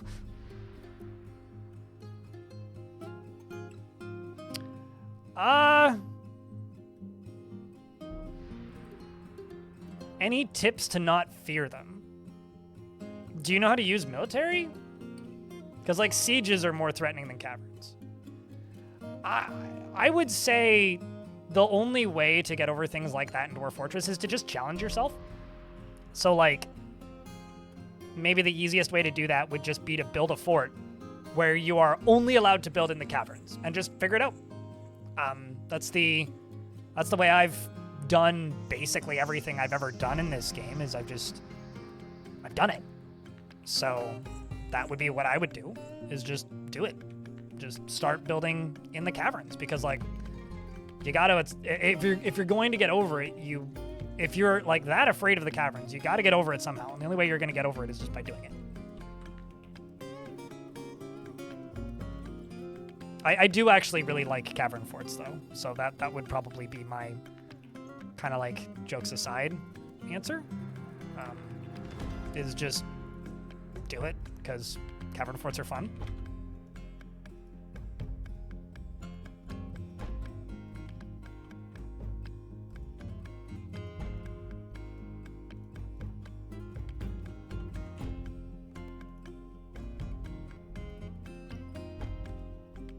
I also need to dig out more ice.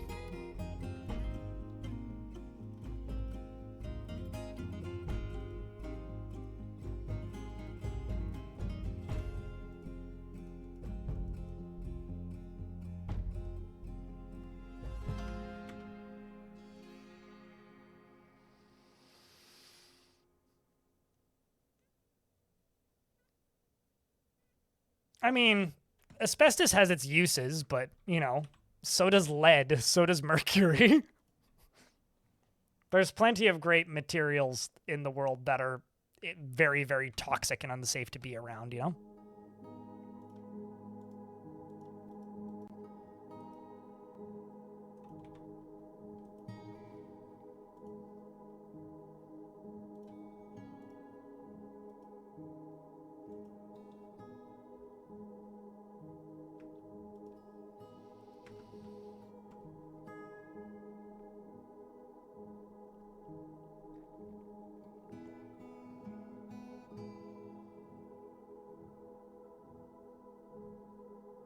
Cavern forts are the best forts?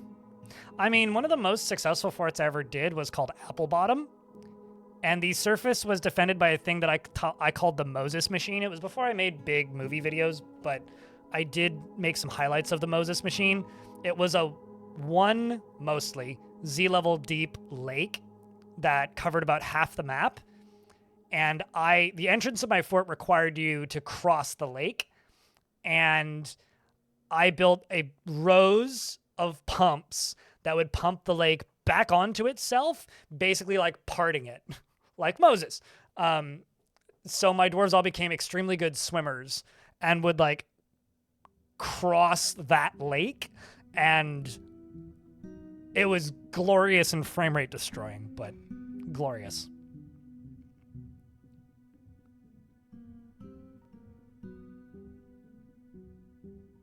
I was gonna say that's definitely epilepsy, not schizophrenia, but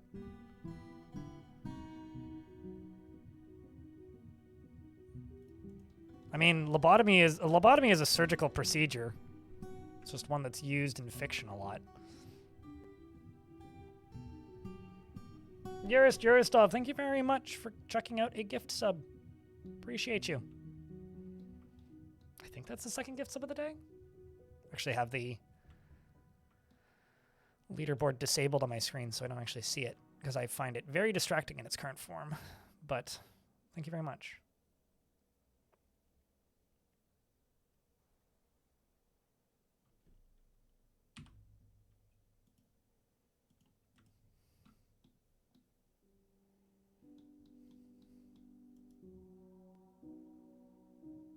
I don't know. Plenty of surgeries are good. Talk to your doctor. Or in my case, talk to your doctor and then he prescribes all of the wrong medicine and too much of it, and then your pharmacist phones you and says, what? Shoutouts to my doctor. My GP did a fuck up the other day. He prescribed way too many. Every single possible milligram amount for my ADHD pills. Even ones that I've never taken before. And I got the strangest phone call from my pharmacist ever. She's like, so which one of these am I supposed to fill? I was like, 40 milligrams? She's like, well, I also have a prescription for a 50, a 60, a 30, a 20, and a 10. What should I do with the rest? Good question.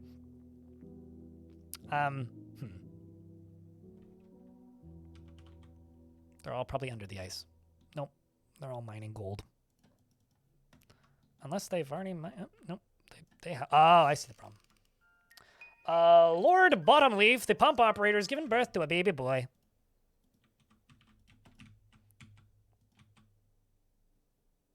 Congratulations to the happy Lord Bottomleaf. Mush. It's very mushy.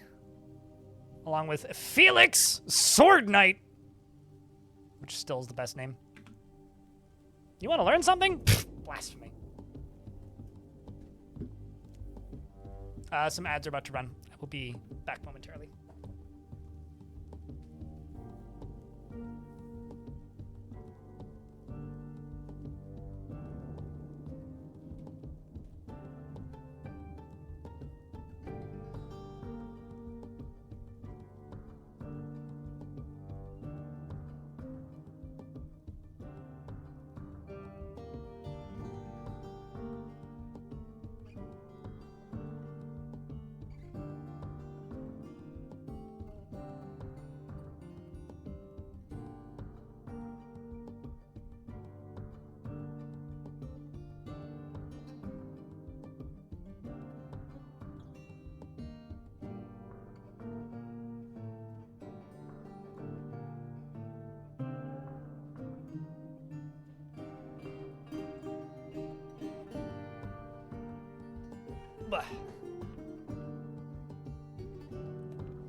Test subject for ADHD cure? What? Me being given every single pill? Or my doctor for prescribing every single pill?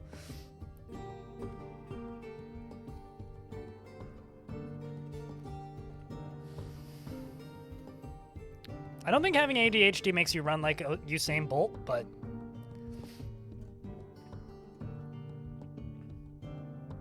I'd run in a baby formula race. That just seems easier than a Formula 1 race. That's the only other Formula thing that I could think of. I don't know why.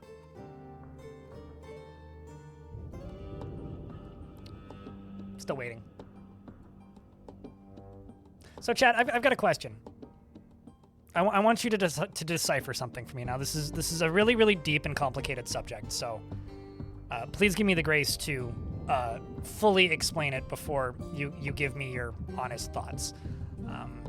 I just have to open up my YouTube comments to go find it. That's how you know this is a very deep and serious subject. Also, that I'm chuckling to myself. So this is a comment that I got a couple of days ago.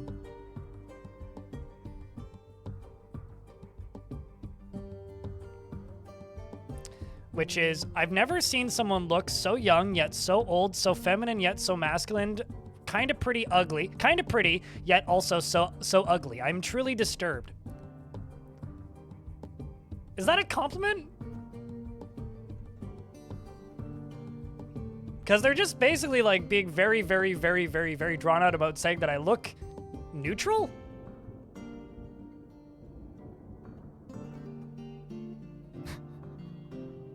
It's like, you look neutral. Because I'm pretty, but also ugly. Masculine, but I'm just, like, thin, I guess. I mean, I would say that I was down with the sickness until around the time David Draymond's, like, went full cuckoo bananas as of late, but...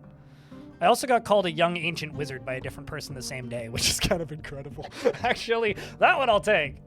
Fucking rock and roll with that.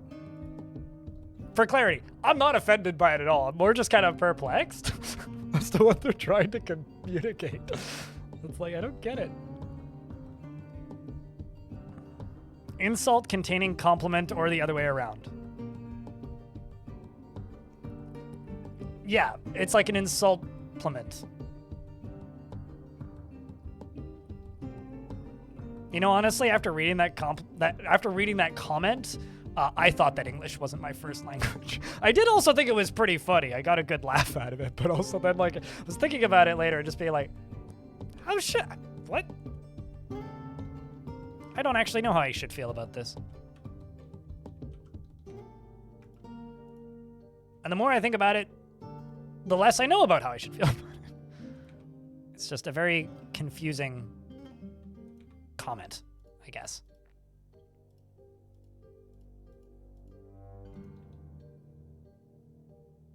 But, you know, c'est la vie. You get weird comments when you're on the internet and you're kind of a, I don't know, calling myself a public figure makes me sound more, feel like I'm saying I'm more important than I am, but a person who is a figure who is visible to people in the public is kind of the definition of public figure, so.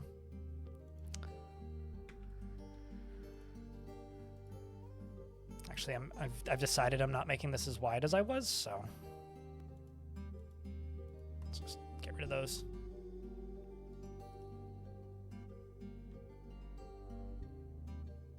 A pub leak figure. I'm not leaking out of a pub. That sounds like it's probably a health and safety violation for something. So I deny that.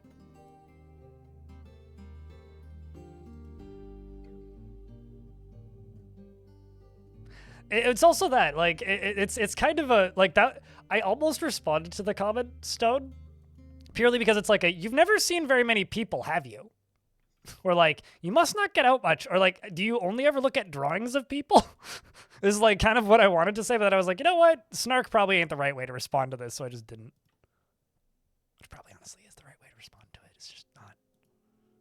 It's just like the very small minority of comments that I got on the last few videos, which is the, why are you showing your face? Unsubscribe, don't recommend channel. It's like, all right, well, c'est la vie. It's because I'm trying to make a slightly wider variety of stuff alongside of stuff I've already made and always made.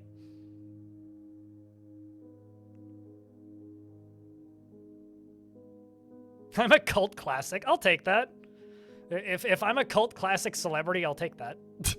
I can roll with that. Or like maybe not celebrity, but like cult classic influence content creator, cult classic content creator, sure. Although there's a have you ever actually that's a fun question to ask people. Do you have any people that you watched that like never really got big, that not many people knew, but is like stuck in your brain, and like maybe they don't make stuff anymore, or they disappeared a long time ago, but you still think about them and go back and watch their videos?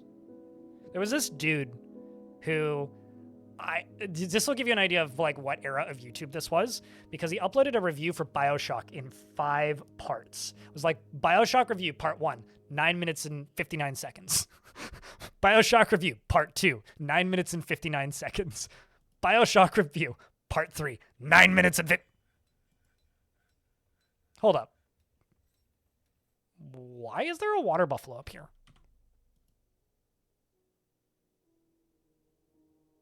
Oh, it's because the merchants are trying to leave. That's why. That makes sense. Yeah, the 10-minute limit era. Exactly. Hey, back then, YouTube videos lasted longer than most people in bed, so. Or most men in bed. That's maybe what I should say. Some migrants have arrived.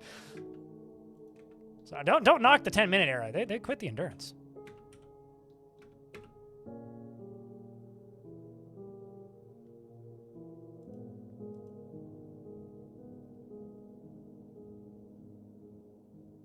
Sky Tavern versus single tile wide with no walls.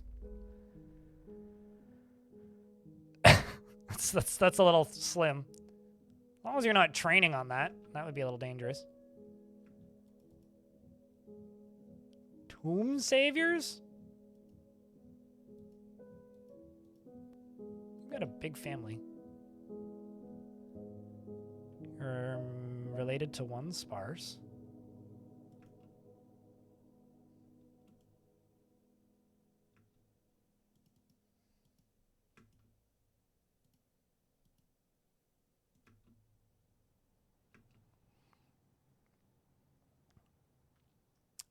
Promptimus, would you like a beard or no beard?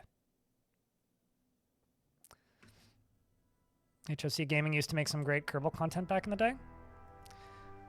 The one that like disappeared off into the ether randomly, kind of like unceremoniously, that isn't a bummer, that I used to watch. Hey, Q and Green Tea! Look at that! The original Mighty Tools! Good old Green Tea. Is probably Husky Starcraft, who just disappeared one day, more or less, because like he went and worked on his wife's cooking channel full time, so he just like streamed less and less and less. Wow, you were one of the original starting 7 of that fort, weren't you? Holy shit! This is one of the starting 7 dwarves of the first fort that I built here in this world. Damn, dude. That's some fucking history. Yes, you have been summoned because you just showed up in my fort. Same with Daggett, who's also here. I didn't realize you were one of the starting 7. And a Kenton. And Kame Guru, who I haven't seen in months. Hope they're doing all right. And Michael Bay.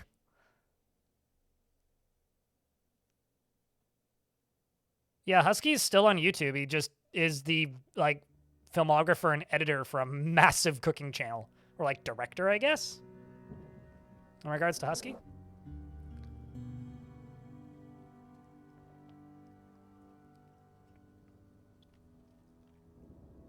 Oh, did he like straight up delete his StarCraft channel? That's unfortunate. That sucks. Just like, because some people like backlogs kind of way. Well, that's cool. You would like a beard, Promptimus, okay? Next dwarf that walks by with a beard, I'll give it to you. You're 18 years old.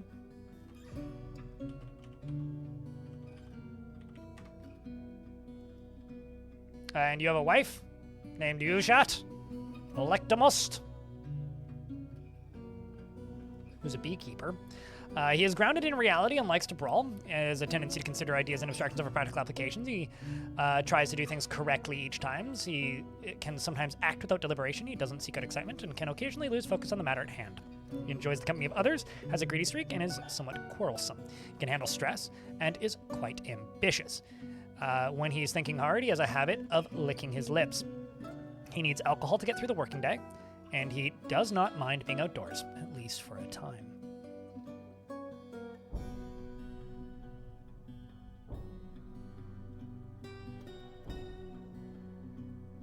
He deleted so many VODs from early day StarCraft tournaments that he only had his VODs as recordings. Oh, wow. Yeah, that sucks. No, the one that I watched a lot that, like, maintains a very large chunk of my brain, because I've been told to save the game, is Antisocial Fat Man. Who, like, he was the one who uploaded the Bioshock review in multiple parts. And he just disappeared one day, like just stopped uploading. And like he had uploads that he'd said that he was working on in like a video. And about 8 months later or something, an obituary showed up, which like that one just sticks in my brain like kind of a lot. And I think like early day YouTube, like still in the 10-minute era, like towards the end he started uploading longer stuff because we just exited that. He had like 12,000 subs back then. Why do I make someone remove their entire channel? In the case of Husky, probably just, you know, doesn't want to get emails about it. Honestly. I don't know. Maybe they don't want to show up in, like, AI data training sets? Because, like, that's a very real thing, you know, when there's so much of you on the internet. He is somewhat quarrelsome, he can handle stress, and he's quite ambitious. When he's thinking hard, he has a habit of licking his lips. He personally deeply respects skill at arms. Okay, you're joining the military, like stat.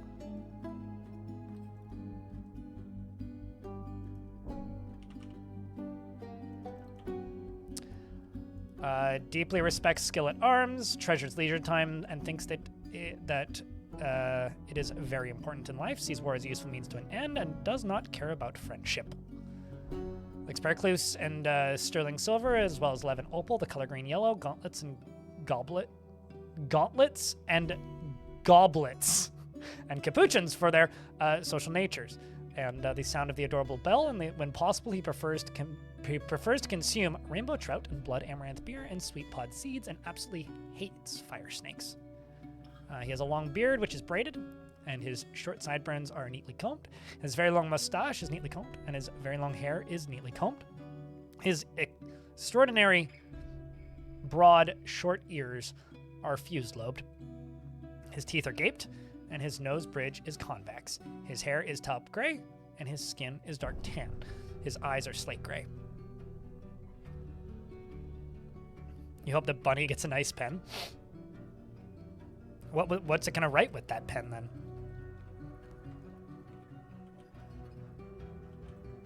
I mean, like, come on.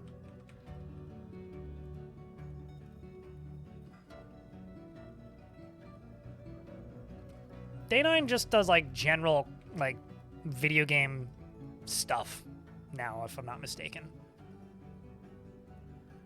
I do have kind of a lot of affection for Day9. Like, I haven't watched his stuff in a very long time, but fond memories, you know?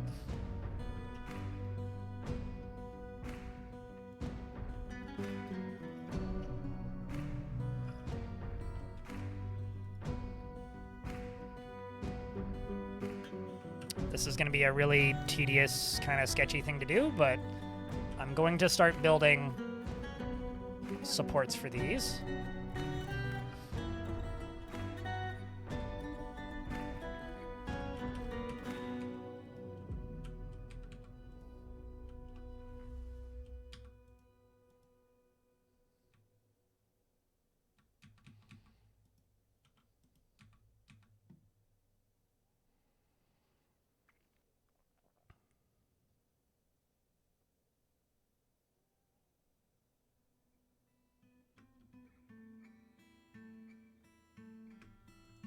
Because, like, Day9 hosts, like, the PC Games show and stuff. Like, he does, like, unrelated industry stuff.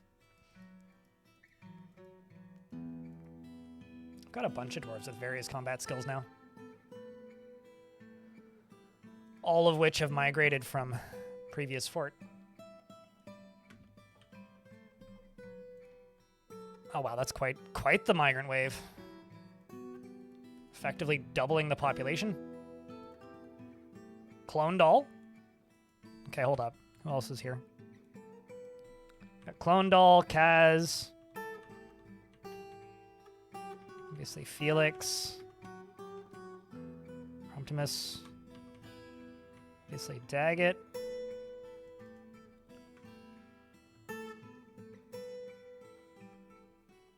Some random chickens. Some more random chickens.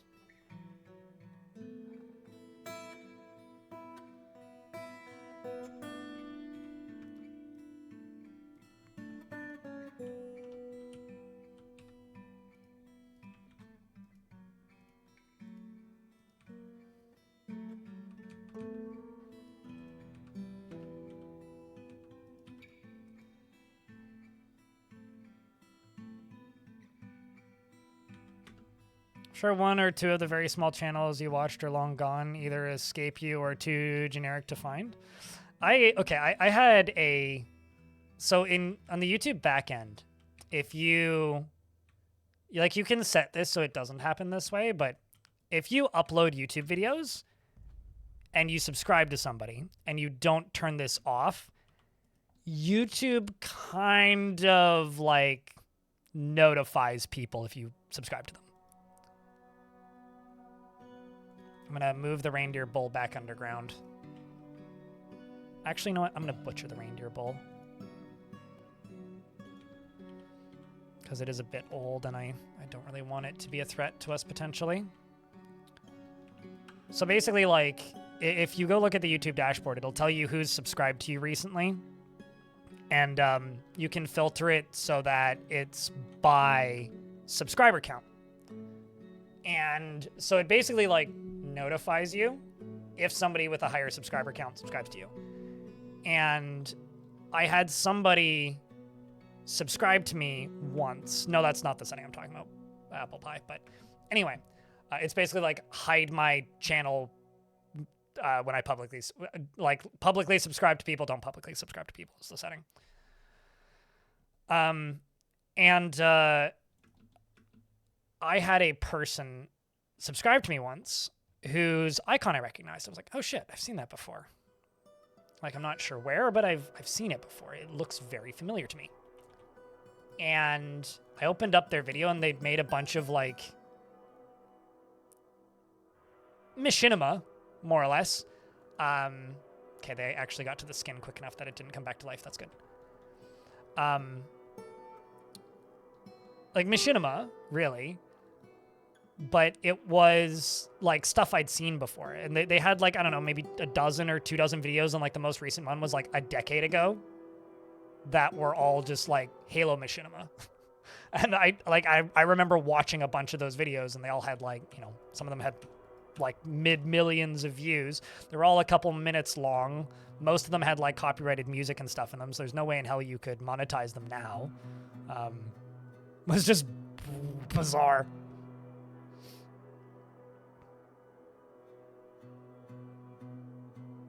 I was like, wow, okay. Like, I recognize all of this. Interesting. And then there's people that, like, actually click that button to disable that feature, and it makes me wonder, like, how many people I watch or subscribe to me, because, like, I learned a couple years ago that Ambiguous Amphibian is subscribed to my YouTube channel, and that blows my mind a little bit. Was that dwarf named Thob? Lots of dwarves are named Thob.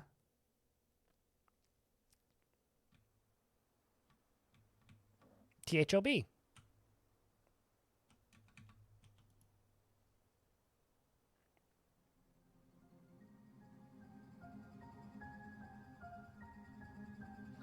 Every now and again, like once in a blue moon, Elite Woad Rider. I don't know why I'm directing this at you. The LA Beast reminds me of this. I'll get a video from White Boy 7th Street recommended to me, who is like over 1 million subscribers on YouTube and still streams, like, as far as I know, kind of a lot. His channel on like Twitch and YouTube is a bit smaller than me now. So he's still doing okay, but just like a fraction of what he was in comparison. And he used to be like the biggest Call of Duty channel, like just period.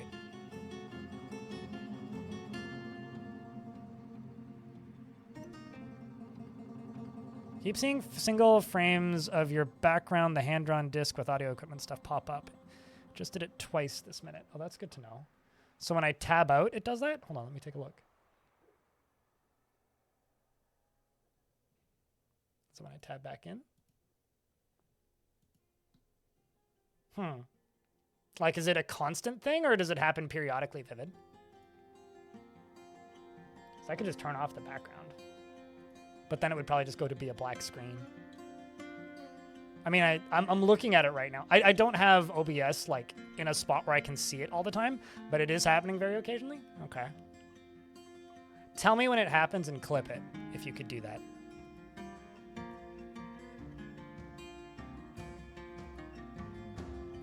Because, like I said, I'm using a very different method of capturing the game now. Like, obviously this is going to do it, because, like, I'm checking something, but...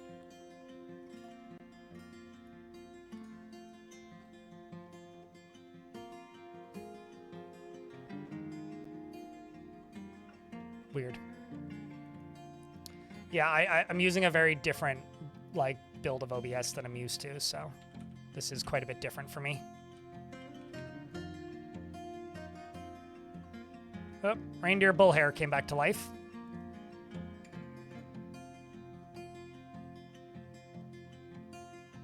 Fob has the same hilarity to Shart.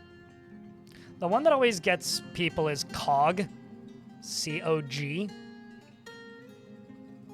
People always mishear that one.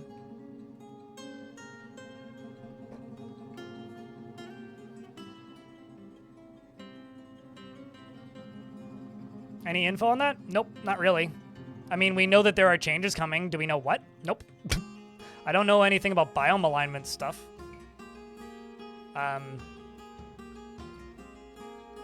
If we had info, I probably would have made a video on it at this point. But no, not that I'm aware of. We just know that, like, map rewrite stuff is going to happen at some point. Some point. I don't really know more than that at the minute, but yeah, I wish I had more that I could tell you, but I don't. So far, though, I do think everything's been pretty stable. How's the stream been from your guys' perspective? Is outside of, like, you know, we have no chat on screen and, like, no notifications. Outside of that, has things been good on the audience end? Because today's been a little murky, but nothing out of the ordinary.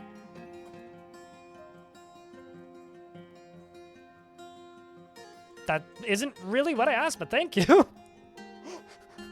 Like, that, it could be a great stream that cuts out every 90 seconds, has pixelation issues, I can't hear the audio, but you could still be entertained. But thank you, man. Doesn't really answer the question, though.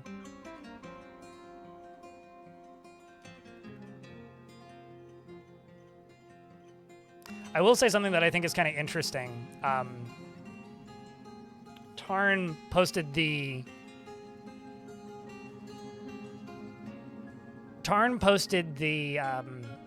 notice, or not the monthly report on the website yesterday. Yeah, yesterday, because yesterday was the first. Yesterday. And that's interesting because he always says how many copies sold that month. Previously, it was like how much money they got in funding that month, but now they share the copies sold.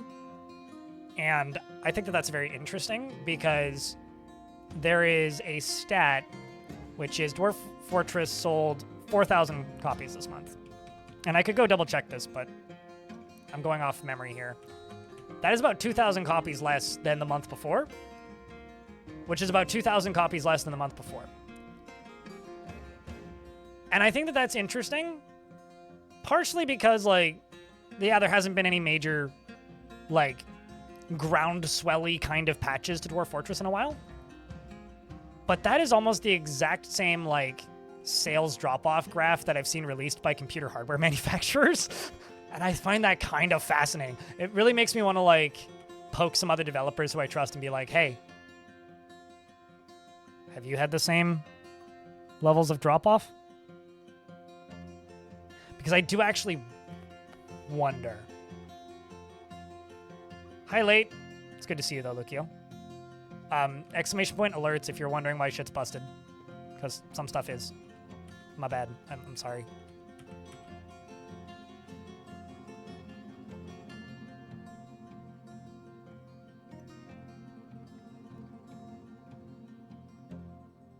Still have a baby troglodyte in a cage? Hell yeah.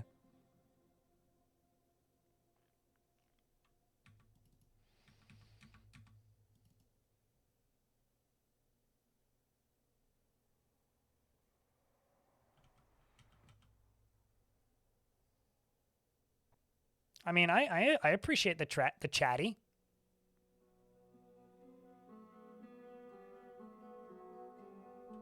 The chatty is good. It's got a were-chinchilla. Hell yeah! You can make more. I mean, they will eventually die of old age, but I find, like, were creatures, if they're not in were creature mode, they will just leave the map, but then they might attack you again. Although it's kind of fun having reoccurring were creatures if you're pretty good at dealing with them.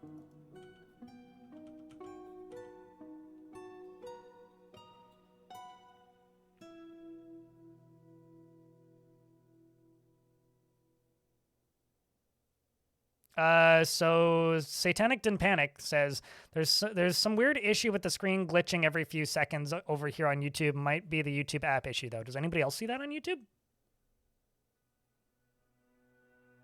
Because it looks stable on my end, but I also can't see what the YouTube stream looks like.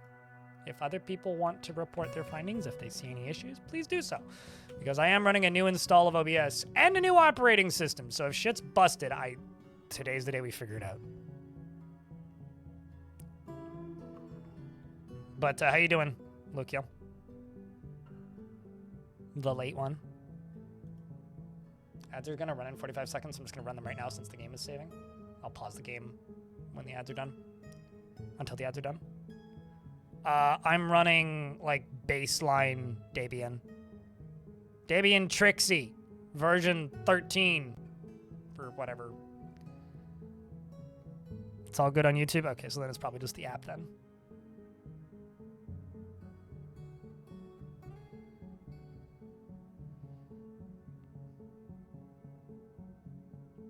To see if you can set up logic gates. You absolutely can. It's not straightforward though.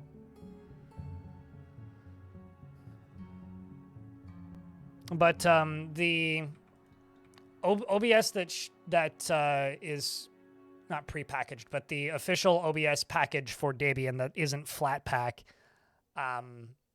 doesn't have any Chrome apps or doesn't have any Chrome-based plugins, which does mean it runs way lighter. It uses about a third of the memory than normal OBS seems to, but doesn't have browser source. So I don't actually have... Like, I could use a Flatpak packed one, but then I wouldn't be able to have captions or stream to multiple sources or have captions, and those are more important to me.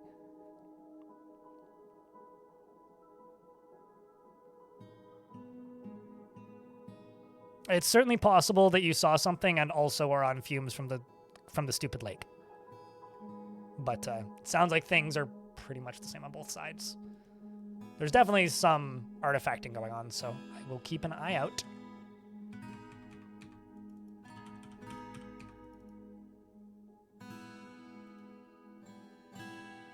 Sure, carbohydrates.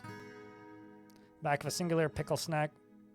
I thought I just saw something. I was kind of half looking at OBS and not really, but I could also just be feeling the effects of the stupid lake. Let's see.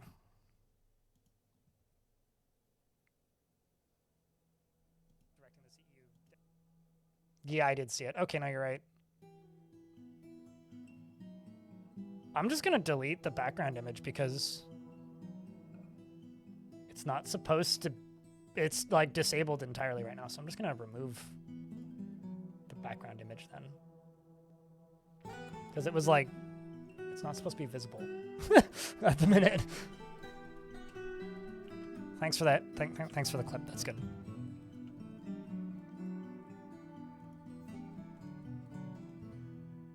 Like, it was already not supposed to be even accessible.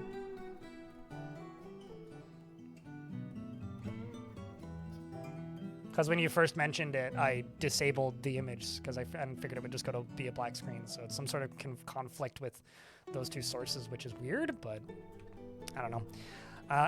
I might just end up like building OBS and just using the Chrome apps, but it is kind of nice that it's so much lighter. Where was I? 18% of your daily sodium recommended intake, and who's going to eat wait, hold on. It's 1/5 of a pickle is a single serving, and it's 18% of your sodium. I love it when they do that, but it's a treat. That's who.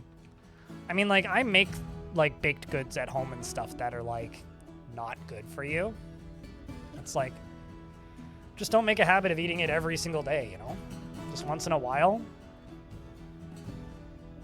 Although, who's gonna eat 1/8 of a pickle or 1/5 of a pickle? I guess it depends like on how big the pickle is and if I'm putting it on a sandwich. If I'm putting it on a sandwich, I'll probably eat 1/5 of a pickle as a single serving. Most certainly, in fact.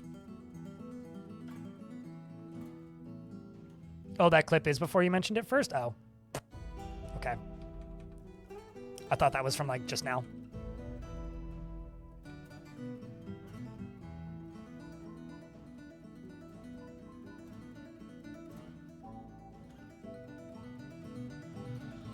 So you've named... Wait, hold up.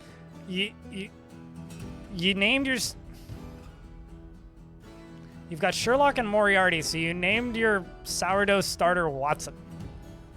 I wonder how the dogs would feel if you told them that they were, like, the same level of naming priority as a sourdough starter. But I do support this. I just might be a bit offended if I was a dog. I feel like a dog would feel that a dog is a higher level of sentience than a sourdough starter.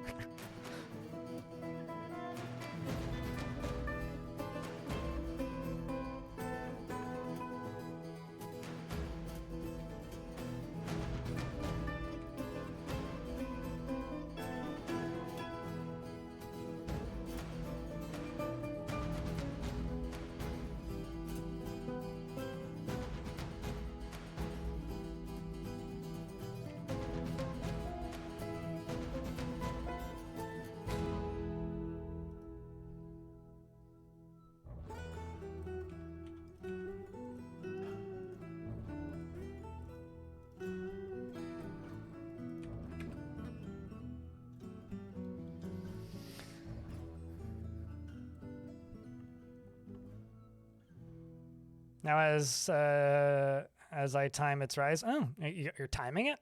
Oh, I can't say I've ever timed it.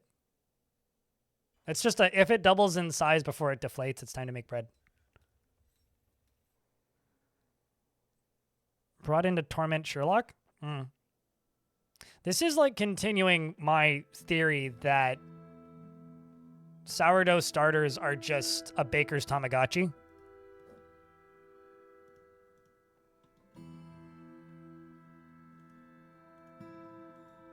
This is my platform, and I shall stand with it.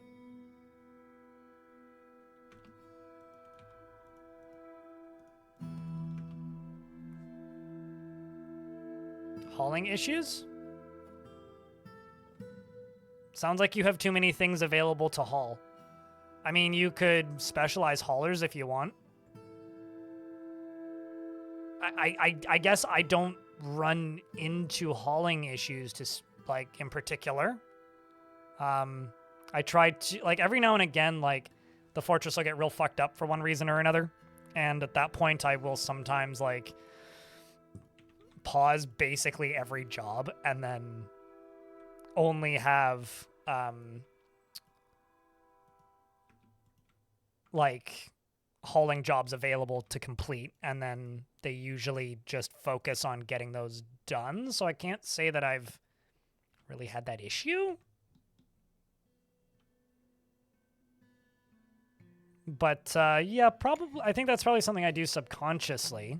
Meso, who says that being more selective with my stockpiles helps with hauling. I would agree with that. Like, for sure. Minecarts, I find, create a lot more hauling jobs, I will note. Because then everything needs to, like, if you are using quantum stockpiles, then everything needs to be hauled at least twice.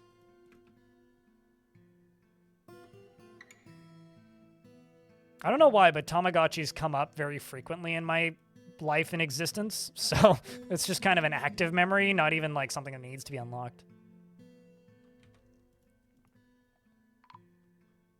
Human caravan from Sedmiomon has come. Say trade sentiments are lukewarm. Well, it is pretty chilly outside, so.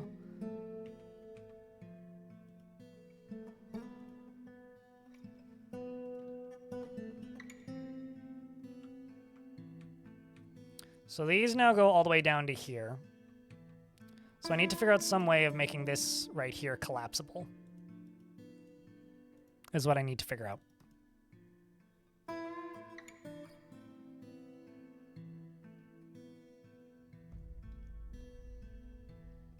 Actually, you know what I could do? Just remove all these walls.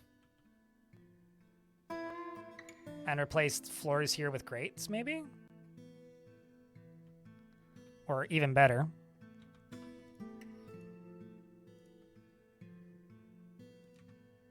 Go down here. Remove those walls there, and then that stair down, that down stair right there. Yeah, that's what we could do. So if I go here, and just go siltstone down to there, I can make a walkway to here that then connects with grates.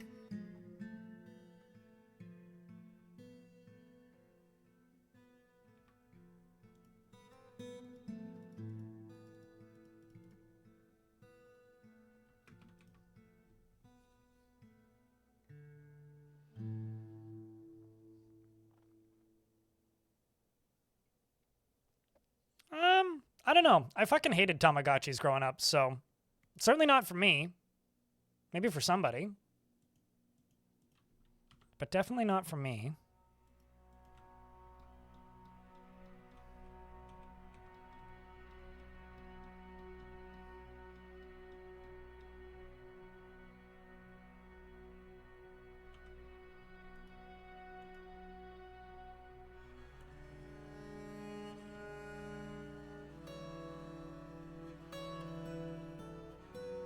Ironically, I also hated The Sims, but...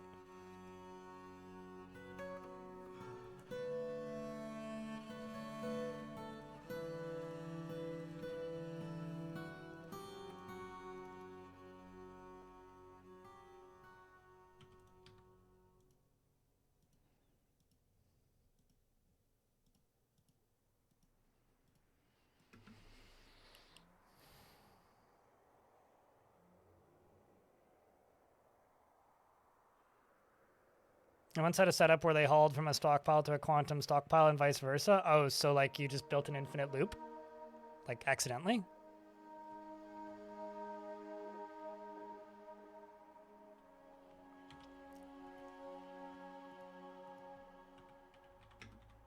What if I do wooden grates? Just for a different look.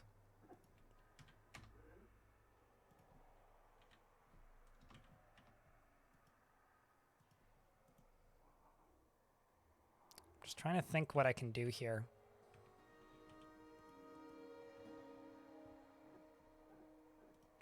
Actually, 1, 2, 3. 1, 2, 1, 2, 3, 4, 5, 6, 7. Let's do 7.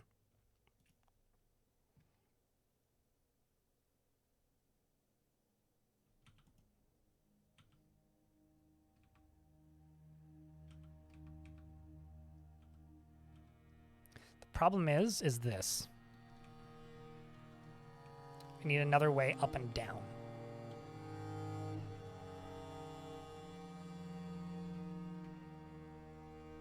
What if I go up to here with ice, get rid of you?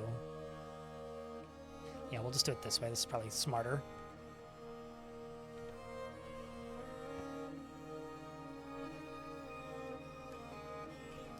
So I'm going to remove this altogether. I don't know what kind of walls I'm going to use here. Can I attach levers to windows? I wonder.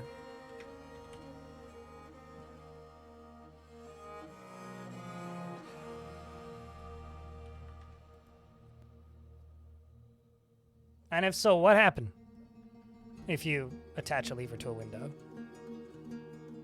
Because I could put windows around this.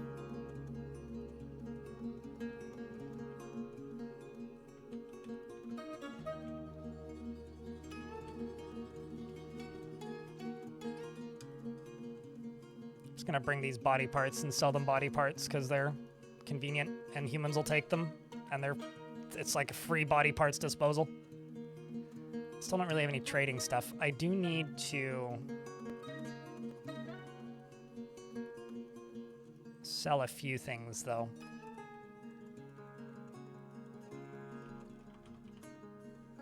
Ammo bin. I'll sell that.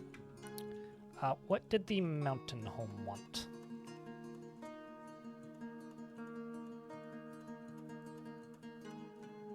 They wanted shields and bucklers. Wooden shields they are.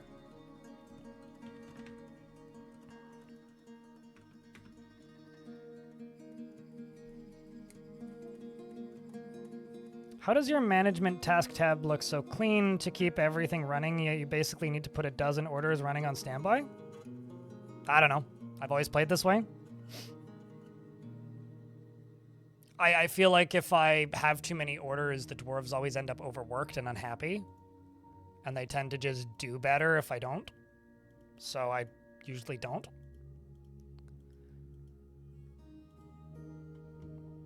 Maybe we just have very different definitions of running smoothly. Also, it highly depends on the fort for me. Like, there's times where, like, I will have, like, much more harsh guidelines on what I actually want the dwarves doing at any point in time, but in this fort, I don't know. Just sometimes I just vibe. Because the dwarves are much more resilient than I think a lot of people presume. A lot of people seem to assume that the dwarves are just going to fall apart super quickly, which is rarely actually the case.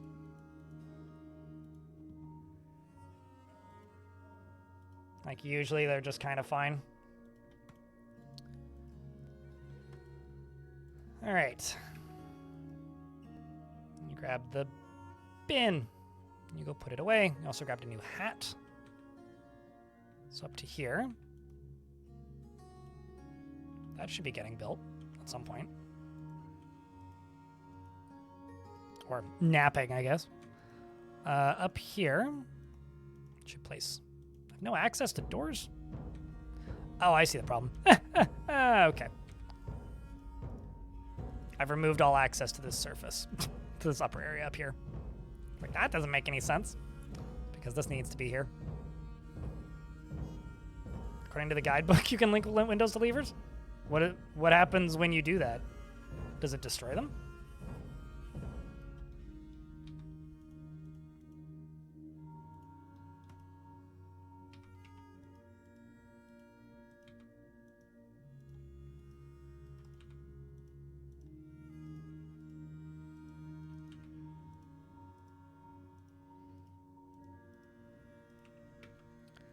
This down here can be a bedroom. And this is going to be given to the militia commander. So Server Lord and Ilmirin.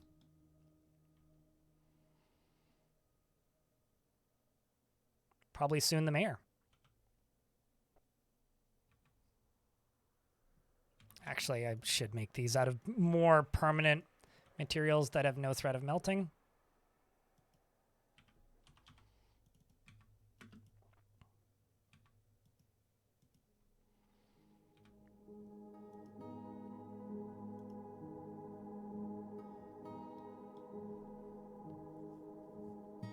So I guess what I'm going to do is I'm going to put windows in there. But I will see what happens when you connect a window to a lever.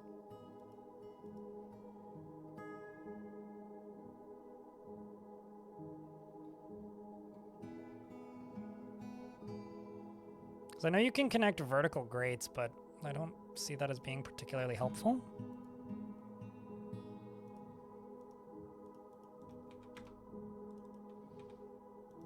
This has been very, very chill for a evil fort, I do have to say.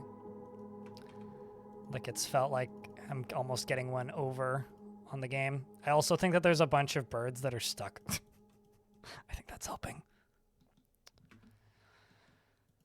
All right, well, let's test this out. Let's go up to here and make a gem window. And make a lever.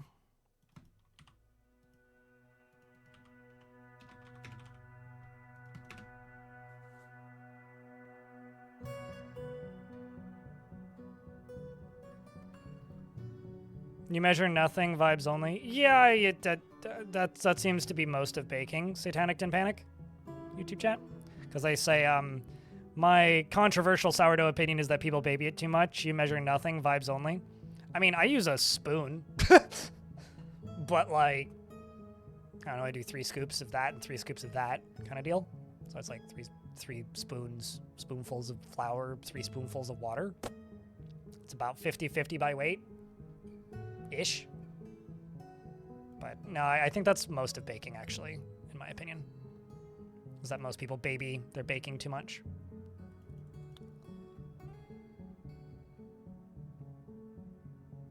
I think it really depends on like what's on the map when you start, Lucio. And also like how good you are. Did it just flicker? And how good you are at containing crazy, you know?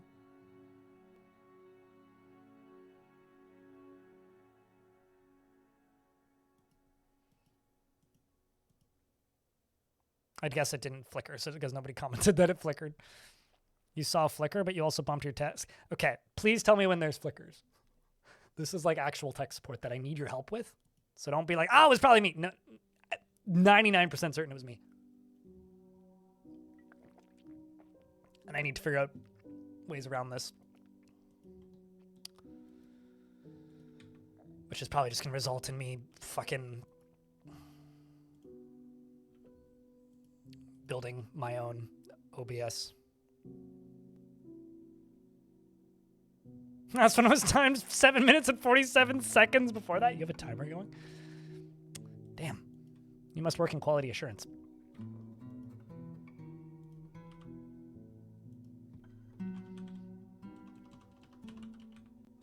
Huh? Did I run out of rocks again? Nope. Did I Oh, I deconstructed the mechanics. Of course. Longtime genius. Deconstructs workshop, tries to figure out why job not done. A cloud of infernal murk. Hold up. Everybody's in there. Locketh the gate.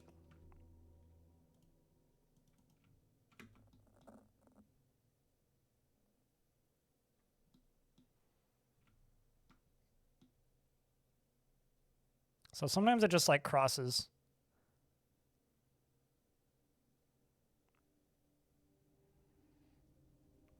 I'd be willing to bet it's just a random. Well, actually, there's something I could check.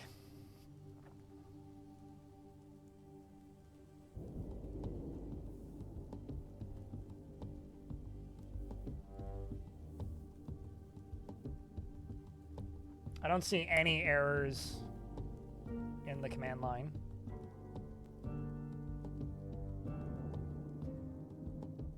They're all just comments about captions, which is working just fine.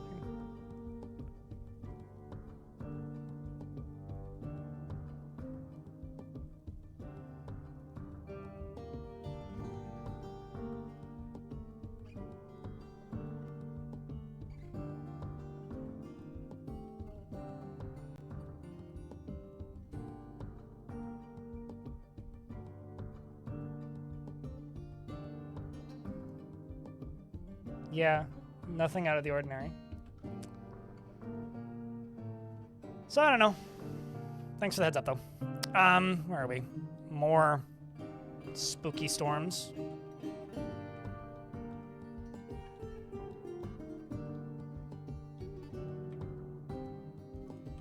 Where is this one?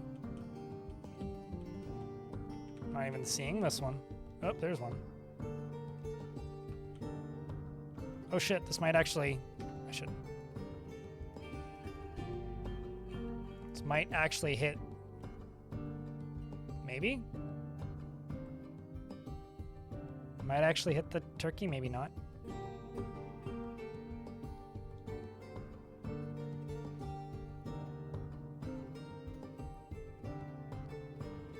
Nope, doesn't really look like it.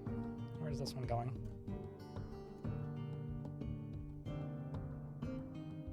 Just kind of going south. We're not really going to know how dangerous this map is until that touches something. Looks like it just did it again. Drake is another word for a mallard, or a really self-centered, annoying, kind of problematic Canadian. Or alternatively, what you're probably thinking of is male dragon. It's a bit different.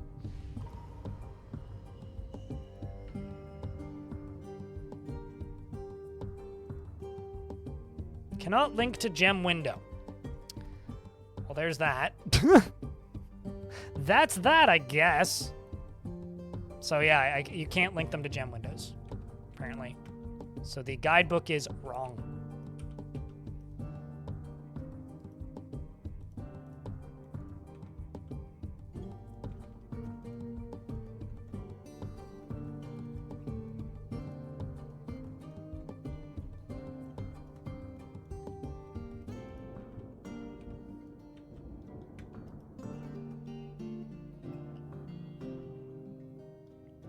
The Mist by Stephen King.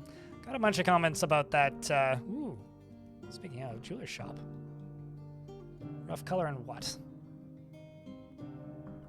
Do you just need more uncut gems? I guess so.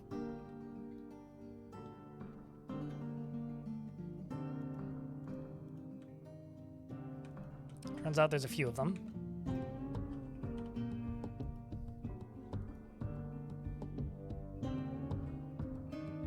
You know, at one point in my life, I would have said Justin Bieber. At this point, Justin Bieber is kind of inoffensive when it comes to annoying celebrities. Well, I mean, he ain't perfect, but who is? He's just not the worst, I suppose.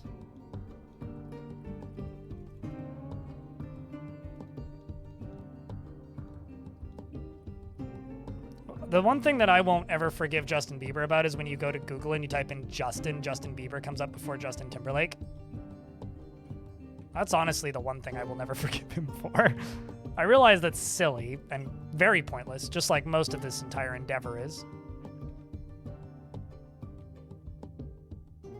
So when I could deconstruct this, and then the stair beneath it, and this, the only thing holding this entire structure up now are these two supports.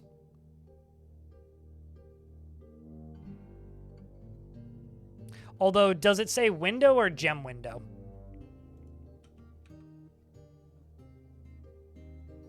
Is the real question. Because windows and gem windows are not the same thing.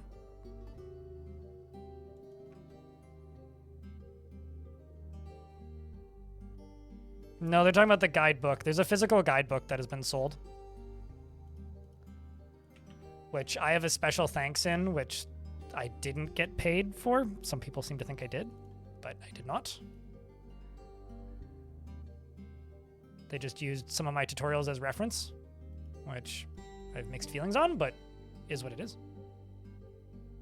I'm happy that they gave me a special thanks regardless. You go there. I wonder, like, although we might just be interpreting the information incorrectly. I'm not entirely positive if it's saying that you can connect levers to windows is the same thing as you can connect a lever to a window. But I know that sounds silly, but...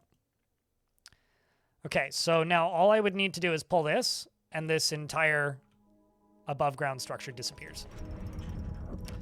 Mel Build a Gem Cutter has created Odin Shagot, a perfect jasper opal, and offers it to the Oblivion Gate. As a perfect jasper opal, all Craftstore ship is of the highest quality. It is encrusted with tapered baguette cut jasper opals, oval tiger eye cabochons, and encircled with bands of round brilliant cut jasper opals.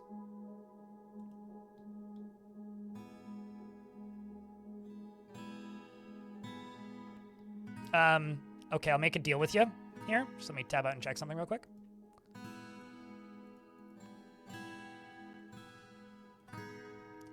On stream, I have a daily minimum. The daily minimum means if I make the daily minimum, if I've streamed for 8 hours, I make minimum wage. Between Twitch and YouTube, we are currently 1/3 of the way there, which means we are about $100 US away from me making minimum wage today. Actually, a little less than that. About 96 US dollars. If we hit the daily minimum today, which I made it once. I literally just closed the tab. Once in the last, twice in the last 30 days of streams, I can tell you that. Once in the last, I think, 2 weeks of streams, and it was the last stream I did. So if we make the daily minimum today, I will cave it in as a test run at the end of today. Before I save and quit, obviously.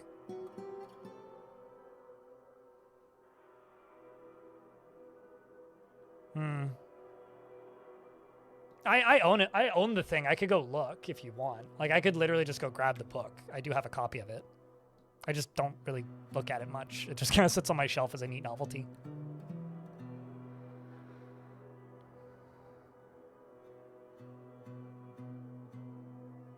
So if it's just saying windows, it's probably not specifying gem windows. It probably means glass windows.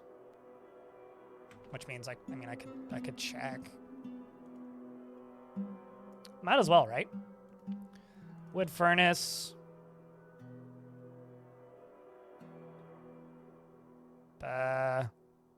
Furnaces. Glass furnace.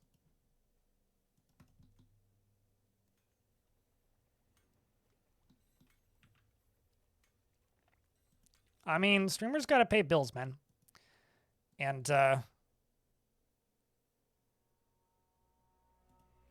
that's it. I don't know. Mighty Ret, thanks for the prime. Appreciate you. Oh, trust me, those are like, I don't know, sometimes about 1/3 of my monthly sub revenue.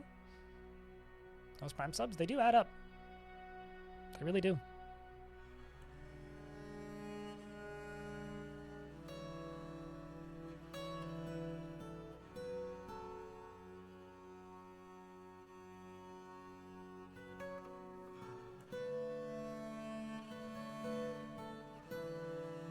You assumed it meant that you could mount the lever on the window? Not that the lever would control the window?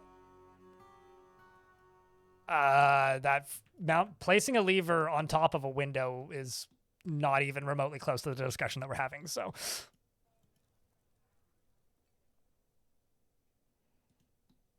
It's like, I know that you can do that with grates, but.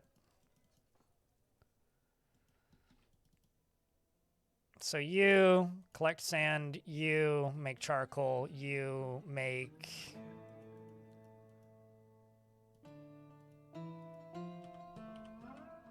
a green glass window. Reminds you to resub to the bot. I get paid by the bot once every X number of days. 20 subs do the job. I would need to do a bunch of math. Probably not. I don't know. I don't think so. Because I get 70% of whatever you pay for subs.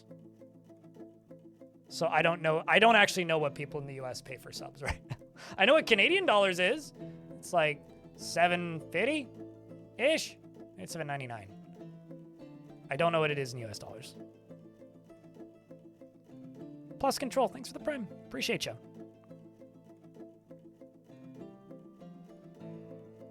Smooth floors are slightly more valuable than rough floors, yes.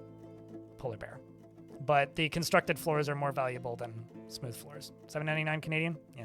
I don't subscribe to channels very often. I've just been subscribed to a bunch of channels for a really long time. Okay, I need to make a bag.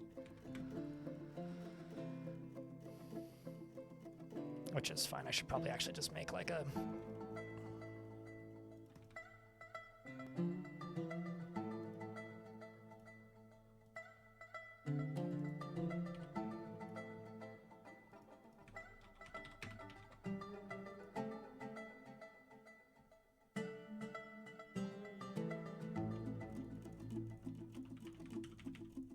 Processed plants, pigtails. Oh, there's 10.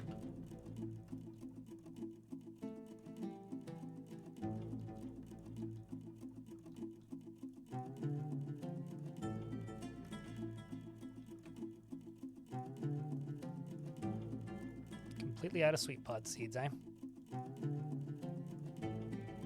Cloud of infernal murk has drifted nearby.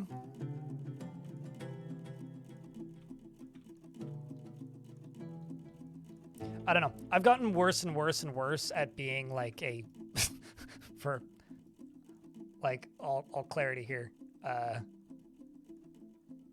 I've gotten worse and worse at being an e-bagger, I guess.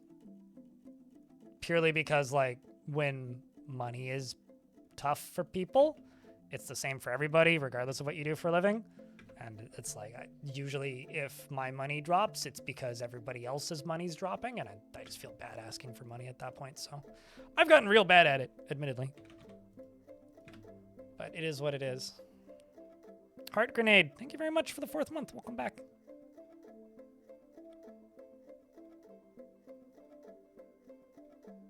It slightly increases the value of the room. Sadonzi.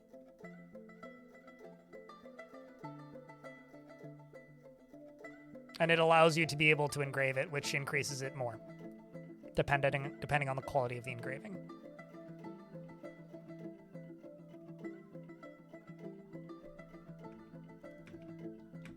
Let's just pause. Make charcoal there again. Oh, you already have a white sandbag. What the heck?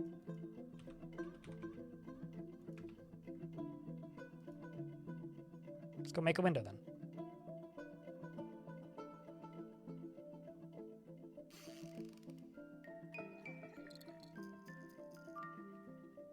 So weed needs a large round of beers. That's all. Push all the buttons, chat. So now I'm making this one-off boutique window specifically to test.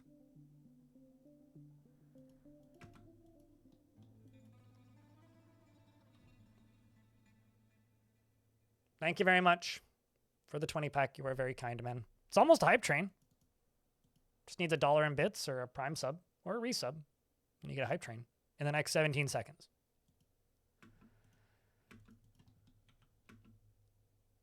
Appreciate you, Weed. Trailed mirrors is your spear patterns. I put spear patterns in your forehead.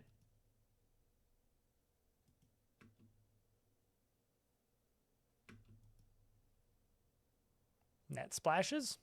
You do sound like a fisher dwarf. Wheel breach? Thanks for the $5, Polar Bear. Appreciate you. You're sorry in your debt. I don't know about that, but a thank you is plenty.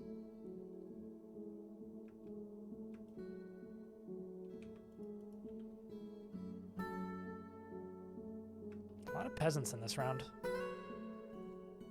94 Tails, thank you very much for the gifted subscription. Appreciate you. I think it's tricky to ask for big packs of subs because I've always kind of thought of subscribing on Twitch and stuff as a team effort. But, you know. Popularity of platforms goes up and down, and people's priorities go up and down alongside disposable income, and we're definitely in one of those points where people have less. So, gotta be smart. I do have a request for a Craftsdwarf's Guild. I have to get that made.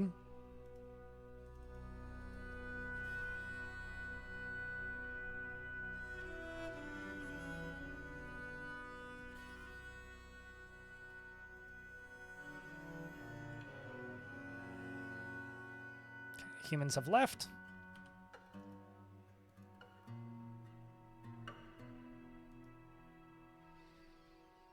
You know what? That would just be cheating, wouldn't it? I could find one of those clouds and just teleport an albatross into it, but no, that's cheating. Won't do. Cannot do. Is cheating.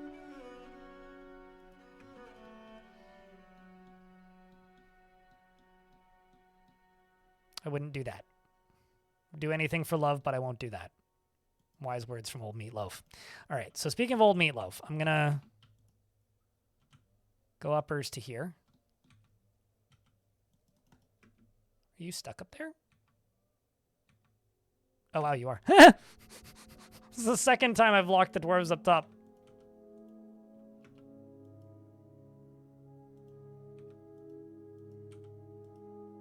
Oops. Let's go down here, throw that in.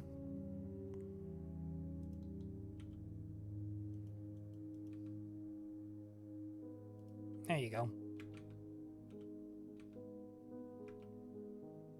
There you go. Now they can leave. And you, let's go for, nope, construction glass window. And test this out. Killing an albatross is like super bad luck for sailors. So if you kill an albatross, is it a situation where it tells you that I'll be tross with you? Well, no. I mean, like, it's one of those things where, like, if it is a big threat and I cheat it, then I could very easily make it a significantly smaller threat. So yeah, no, you cannot link doors to, you can't link windows to levers at all. So that information is just straight up wrong. I don't know if that's ever been the case. Maybe it has been in the past, but I mean, I've never tried to do it before, so. Yeah. Well, that sucks. Sorry to be the bearer of news which is bad, but it appears that the guidebook has some incorrect information.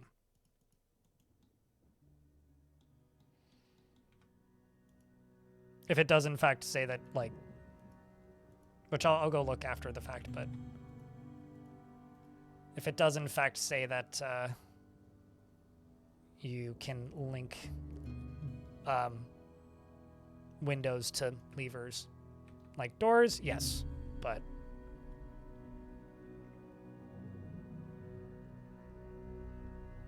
the other question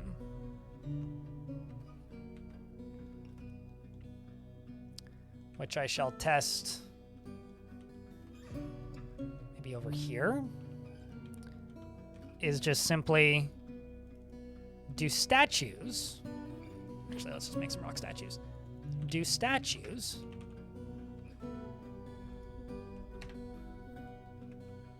support walls? I don't think they do, and if they don't, that'll be my backup plan.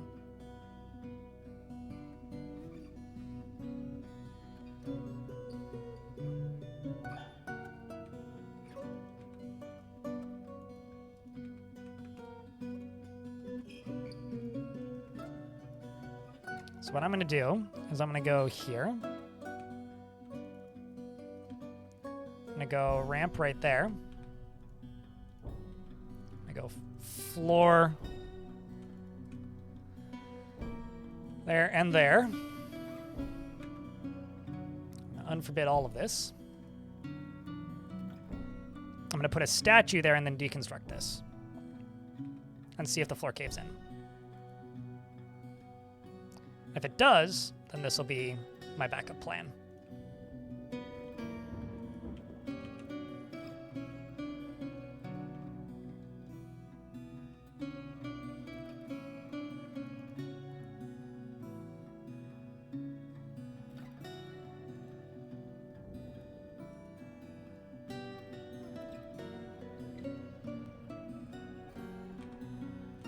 Okay, so that's now fully up. The cave-in? No. Weed, not only isn't really actually paying attention to the stream, is completely misunderstanding me doing a test of a thing. No, I'm not caving anything in. I'm testing to see if statues hold up floors. That's what I'm doing. I'm doing science related to the cave-in that will require a cave-in, but not the cave-in. Also, I will check, see how much closer we are to the daily minimum.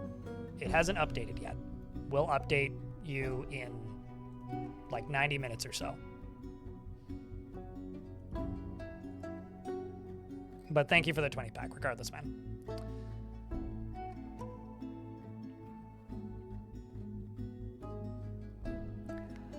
I completely agree.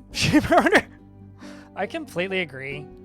I'm happy that it exists, though, as, like, a novelty for super fans. I do really question it as a product. Like, if people buy it knowing that it's a neat novelty, thumbs up, great. If people buy it thinking, like, this will be an evergreen way to learn this game, I don't know. I don't super like it.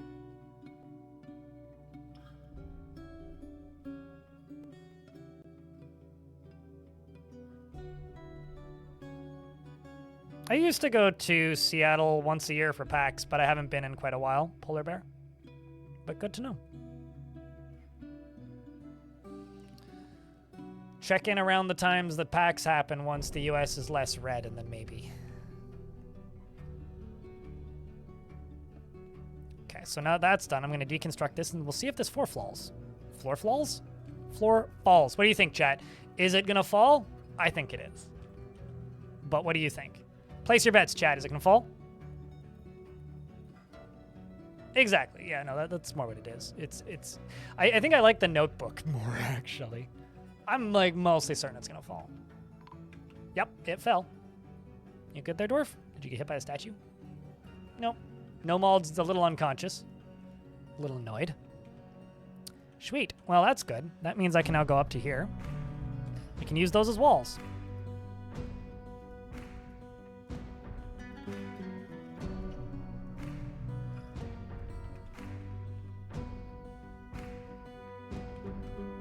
I genuinely wasn't positive. I was mostly sure, but I just wanted to check. You know, like, for safety's sake. And by safety's sake, I mean, like, dropping a fucking wall piece on a dwarf's head.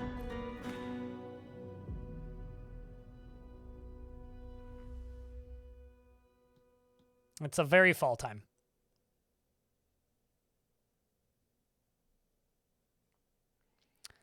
So now we officially have the collapsing penthouse.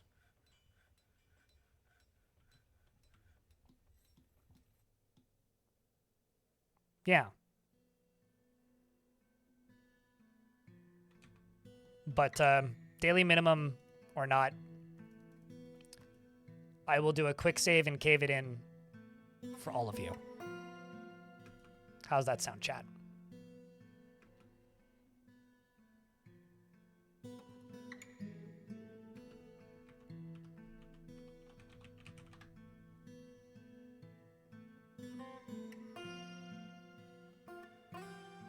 You looking weed? You better. Hey, chat. Look up. Wake up. Tab over. Get ready. I'm going to laugh really hard if it doesn't actually fall, by the way. Like, if I missed a spot and it's, like, somehow still supported, I'm gonna laugh pretty fucking hard. But here's hoping.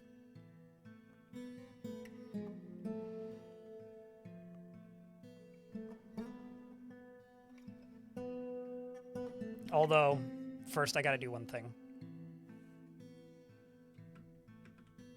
Which is, I'm just gonna make a burrow up here real quick. That's everybody. Remove everybody from this one. It's just easier to do it that way.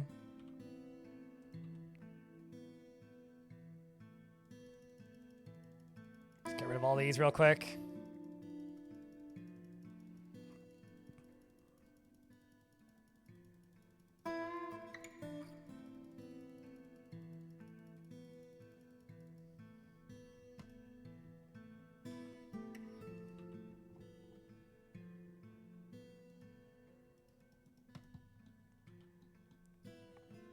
And then the other place that I'm going to put this burrow is going to be right here.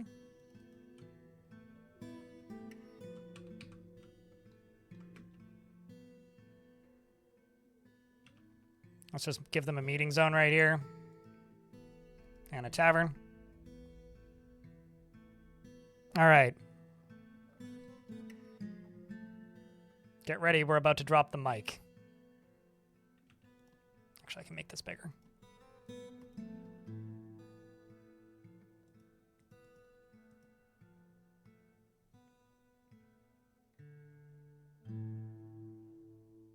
Okay.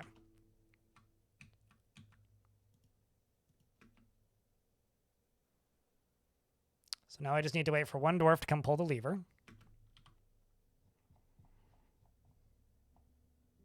Who gets to be the one, the only Lord Bottomleaf. It's very fitting that Lord Bottomleaf is doing it. Okay, so that's going to remove these two supports. And those two supports are have these two walls sitting on top of them, which go all the way up to here, which the only way onto the platform is via this, which is not load-bearing. And it should just fall.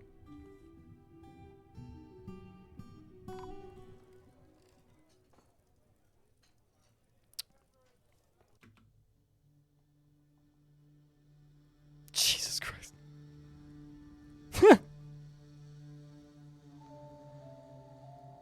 Yeah.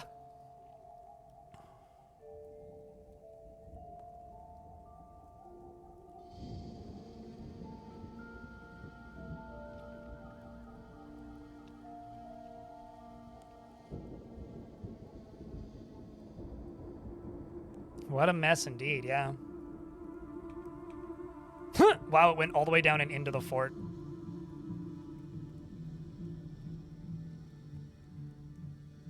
Wait, that was your last penny? That's concerning. That actually looks pretty cool, I'm not gonna lie. You know, all these doors are like, what the fuck?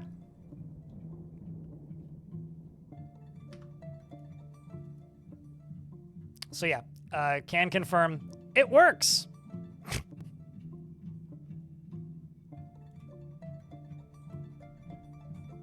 What's up, Darren? How's things? Thank you very much for the 73rd month. Welcome back, man. Appreciate you greatly.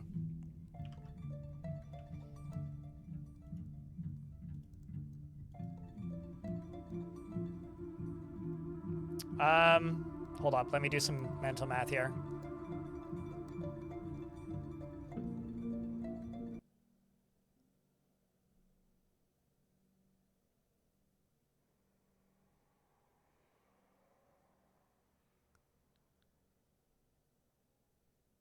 I'm currently 45 US dollars? 44?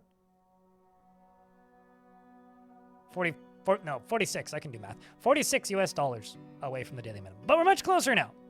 Like 2/3 of the way there. Fuck yeah. Appreciate you. I mean, with a couple more Prime subs today, and we'll make the daily minimum go away.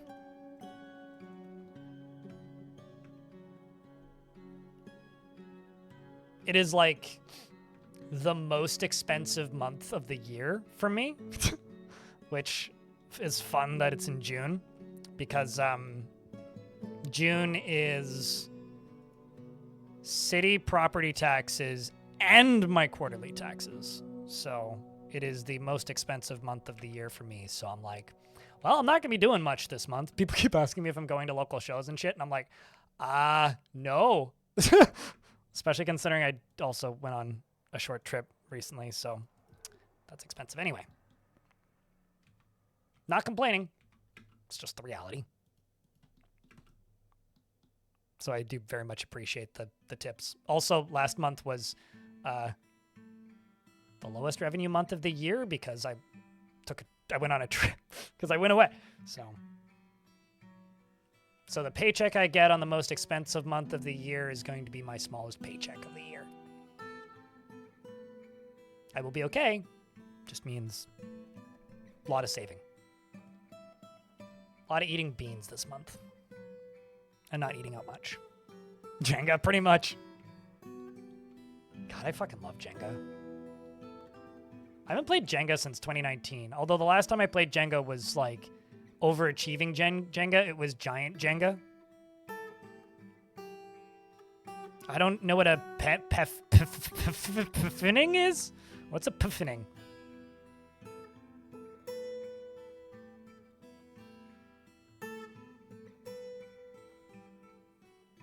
Theory confirmed. Dwarven salsa ready for the menu. Slightly spicy. Fuck yeah. Your 1 year mod anniversary. Well, we know exactly how long. Oh, it's probably because I unmoderated you. I probably banned you a year ago, Hobo. Because Clino had 3 years. I've absolutely banned you, unmodded you, and remodded you a couple times.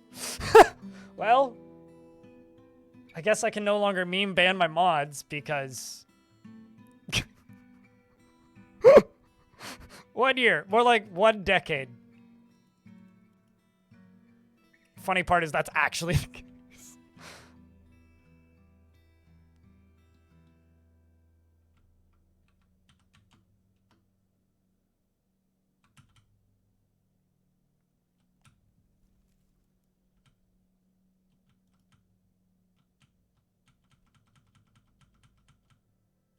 Definitely hit the aquifer over there.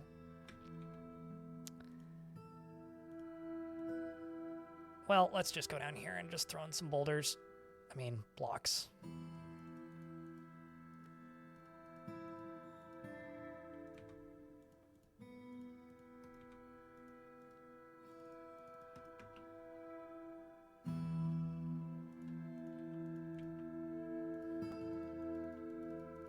Stop some of that from flowing.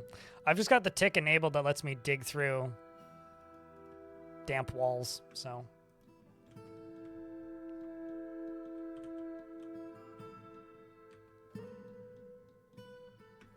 There is the baby turkey.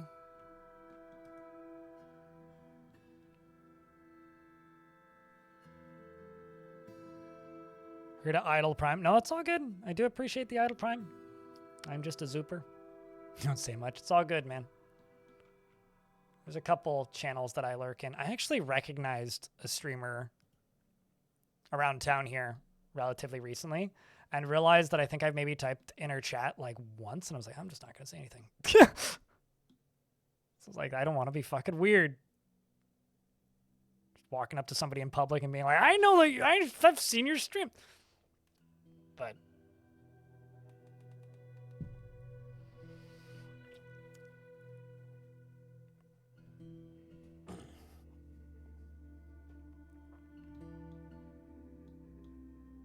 this is a little bit too close for comfort. This evil smoke is very bad at hitting my baby bird.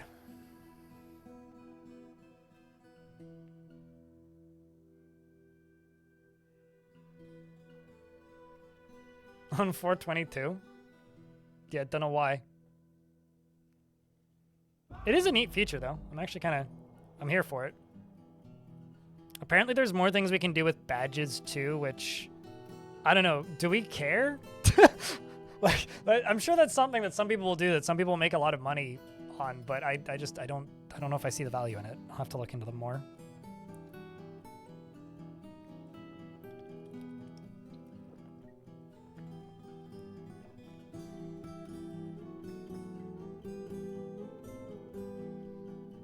Also, there's apparently a rarer, more cooler version of Golden Kappa hype trains now that, like, give you gold variants of non-Kappa emotes.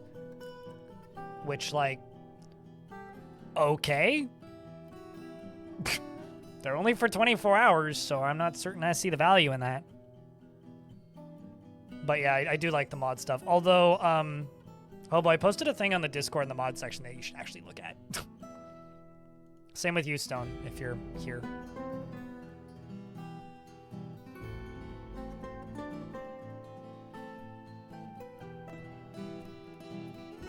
You do actually have the rarest Kappa. I love how, like, quietly after years, like, Zombie Kappa is actually the rarest Kappa that nobody expected. And most people are like, what the fuck are these weirdos talking about? And I'll be like, you know what? Yeah, you're right. What the fuck are we talking about?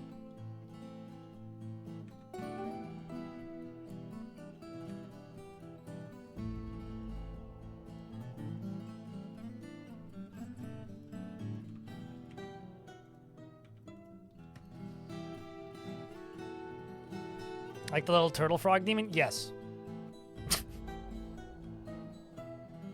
Yes, also gray face, no space. Or gay face, no space, don't forget. Very important.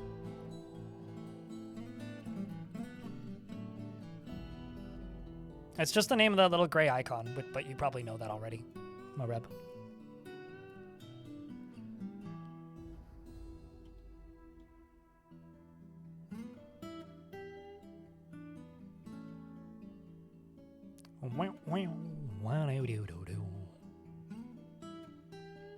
As we dig out this underground area for one of these.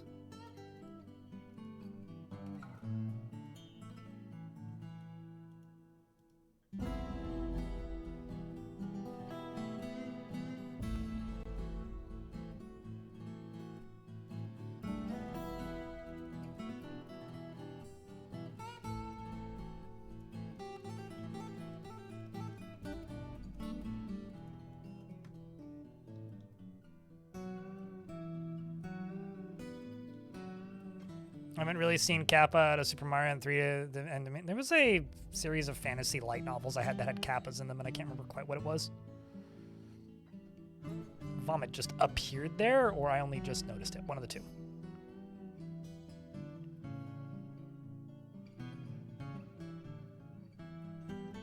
But Unicode icons don't even work on Twitch. They still replace them with other emotes.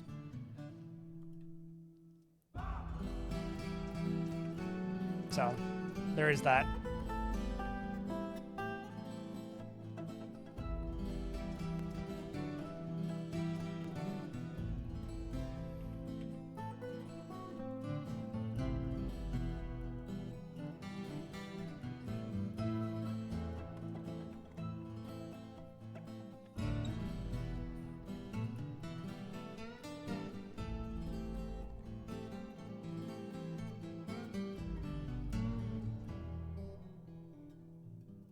You did promise Brian to invite him over when you win the big lottery. Lottery failed. Last time 120 mil went to someone else in the chat. You just need to bribe harder. I will also say that I will be totally happy with just a tier 3 subscription. You don't have to fly me anywhere if you win the lottery. Maybe gift a few dozen subs. Mostly because I don't like flying. And traveling is expensive.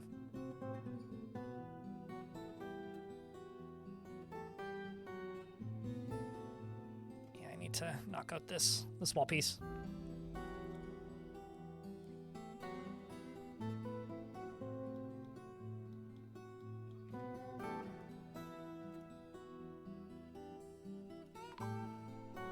The outpost liaison, Meng Kongaman, has arrived, as well as the trade caravan from the North Guilds. I remember you. Boot curled. Yeah, that's why I remember you, because you had relations to my previous dwarves.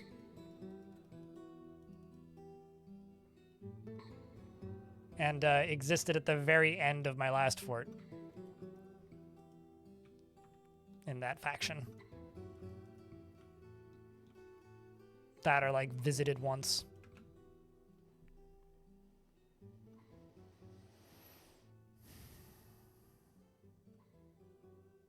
I'm not even sure what I'm looking at, Hobo.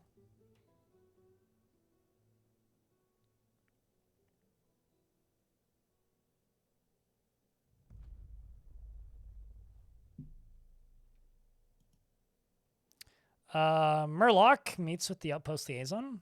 I'm your liaison from the mountain homes. Let's discuss your situation. Holy fuckballs, that was fast. Merit deserves reward. I come empowered to establish this colony as official land of our realm. Can you imagine the trade wagons? Of course, there are responsibilities, and the nobility must live well. I'm not certain that's a good idea, my guy. Have you seen where we live?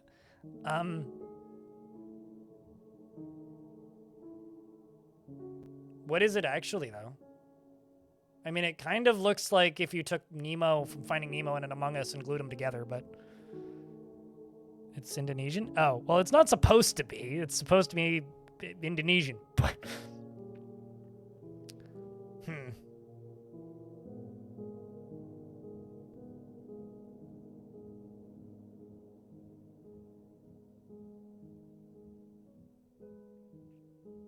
Office salesman, back then it was the recommended job with all kinds of ways to go more professional routes. All the pupils got to learn Microsoft Office in the school, so it got inflated. Only minimum wage, and now you get denied further education in IT. Jesus. That sucks, dude. That's what I mean when I commented earlier that Dwarf Fortress sales have been dropping month over month. Also, something fucking weird that I saw that I've literally never seen before. Who here follows Bay 12 Games as Patreon? Because I got a ping for a 50% off your first month because I like dropped a bunch of patron subs, including Bay 12 recently, because just like I need to save money. Money's tight this month. And yeah, they just did 50% off on the Patreon. I don't think they've ever done that before.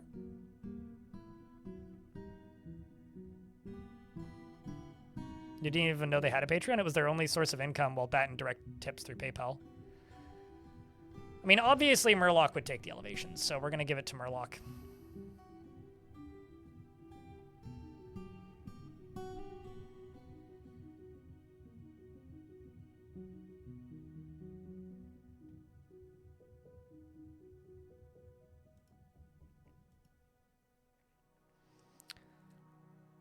And I'm going to request wood. They want seeds. They've got a need for seeds. I'm also out of wood logs. Checks out. And they want shields.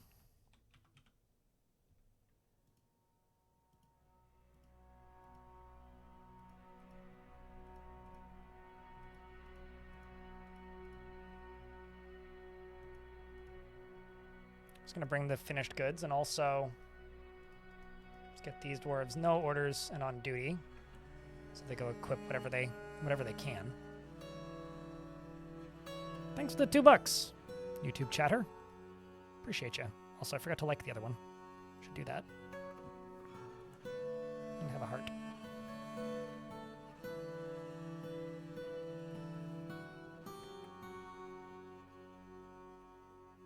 Yeah, I don't know. It's just everything where I have the ability to see public sales stats.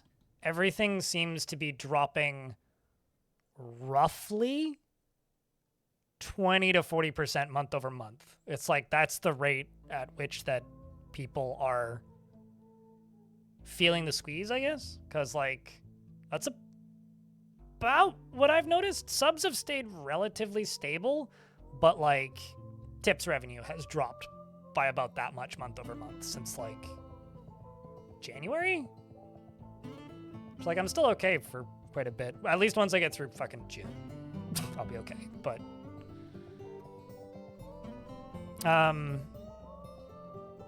Adil the farmer has been elected mayor, and Murloc is now a noble. You can have a fancy blue garnet crown. Oh, also you can name the artifacts when you give them a crown. If you assign an unnamed item, you can name it. Fun fact. So I'm gonna need to give him a bigger bedroom, I think. Well, this is gonna be Murloc's hole. Work on that later.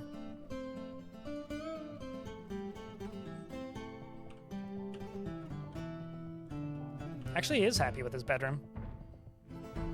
Huh.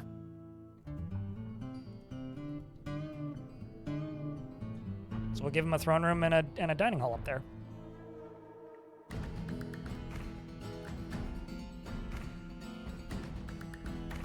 Yeah, well, I mean, the thing that I said last stream on Saturday, Sophitus, is the games that I stream can be played on a potato.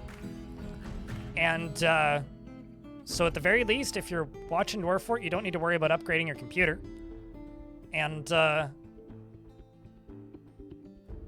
you know, I've been through other weird things, and I'm not in this just to make all of the money. If I was, I would have stopped a long time ago. I'm here because I like promoting cool art and helping people play cool games, so I'll be here through thick and thin. So no worries there, I say. As long as I make enough to get by, we're good. Although I did state this earlier in the stream, and I'm gonna reiterate it a little bit. I am actively looking for people who want to put 60-second ads into big YouTube videos, but that's the worst part about seeking out sponsors is you spend almost as many hours seeking out sponsors as you end up getting paid in the end, so we'll see. Although it has to be somebody that, like, I've vetted. There ain't no way in hell that I'm going with sketchy sponsors. It's like if I could get Raid Shadow Legends in like a minute if I wanted. Or War Thunder for that matter, but nah. Not worth.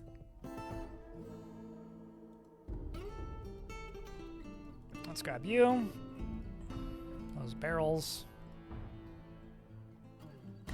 Buy a couple breastplates. Some fancy robes.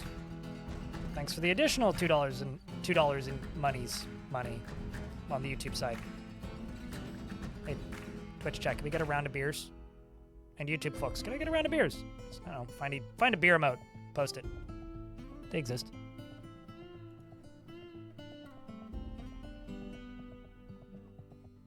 Thanks, bunches.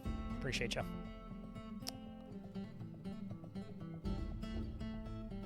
For some reason, somebody I know, or rather, several people in the past that I've seen, have had Geralt saying "thanks bunches," or that voice actor saying "thanks bunches." Don't know why, and I've seen that enough on different streams that it's just like synonymous in my brain with saying thanks for. Don't know why. Don't know why that exists or why people have that, but they do. So that's why I say that. Now you know. I don't know what you're going to do with that information, but now you know.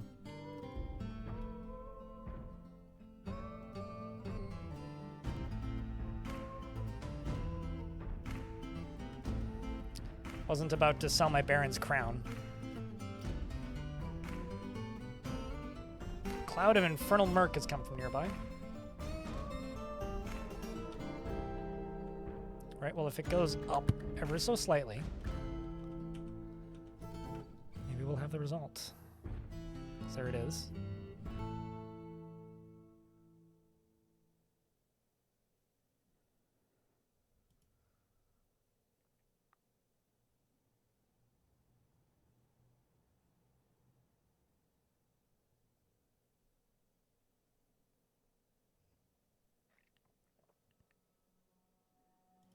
just remember to, like, all I can really say, Bubble Page, is as long as the lottery is entertainment and not actual assumption of financial stability, then have fun.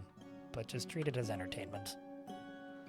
When people say stuff like that, it makes me a little worried, and I think chat feels the same way in some cases, so.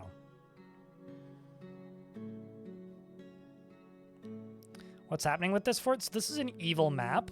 Dead things resurrect, and there's these periodic infernal murk storms. I don't know what they do. They might make you vomit. They might make you fall asleep. It might turn you into murder husks. It might make you into the Terminator. So I'm building a sky fort over top of the evil mist because, I don't know. It's also completely supported with nothing but these two support beams, meaning I could pull one lever and cave the whole fort in, or at least the whole surface part. This is a fort that I'm not intending to play super long. So, not being the nicest to the dwarves, they don't really have bedrooms, you know, that sort of thing. But we already have a baron, so having a bit of fun here. Also, my mayor needs an office, so I should probably do both those things. Actually, first and foremost. First and foremost. I'm going to place you there.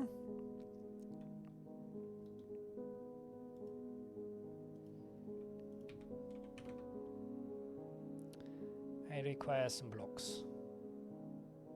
Actually, why don't I... Yeah, you're just not making blocks right now. Let's just queue up some more blocks.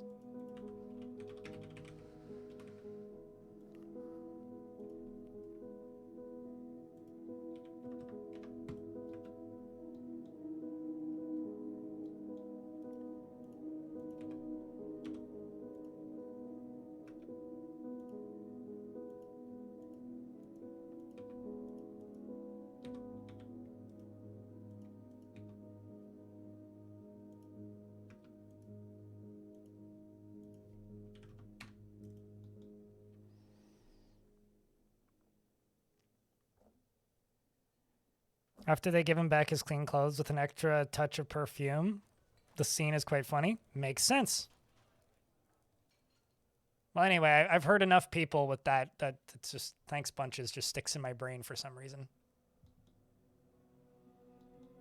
Makes sense though. I mean, it's like a really good like notification sound.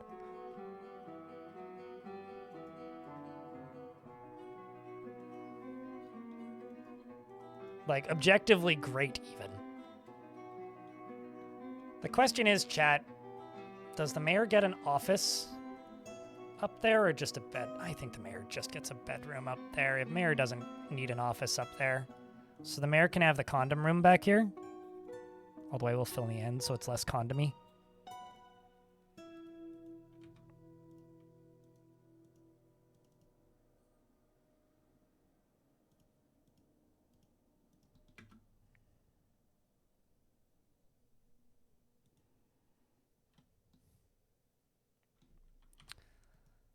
Let's do wooden table, wooden throne, chair.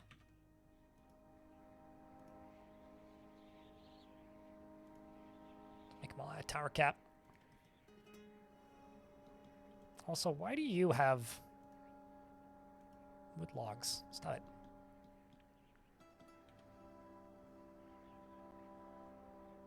The one ticket you bought in Montreal did not win. Yeah, I figured I would have heard something. Also, I kind of forgot that you'd even done it, so. But, noted. Although that is what a winner would say. It's like, did you win the lottery? Nope.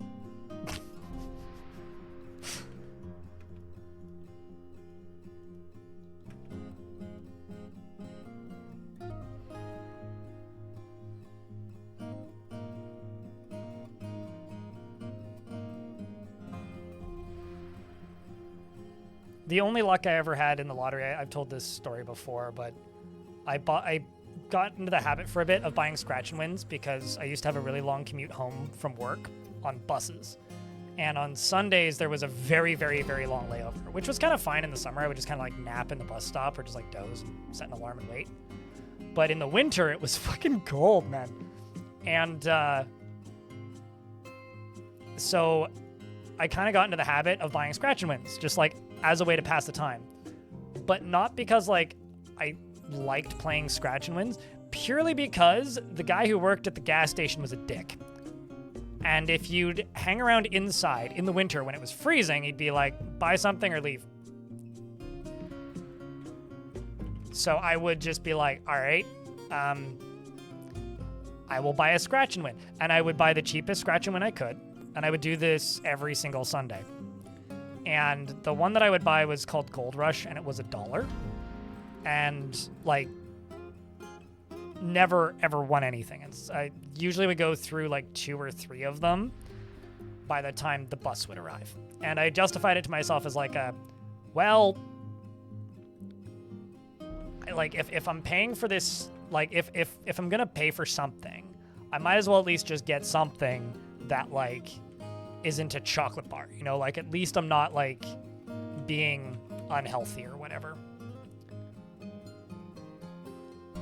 And so it just kind of went on like that for a while. I'm just gonna get this squad like doing basic training for a little bit. And then there was one day I went in there and I won a free ticket. And then I walked up to the thing, I was like, hey, I got a free ticket. And put it on the counter, he goes, okay. Hands me another one.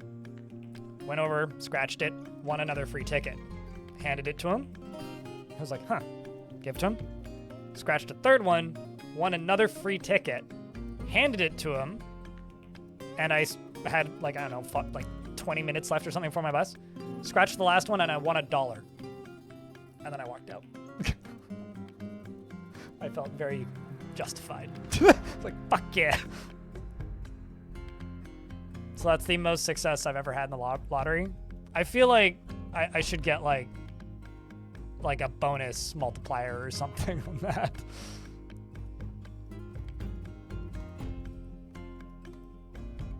Fuck yeah, broke even. Yeah, no, I wasted everybody's time and some paper.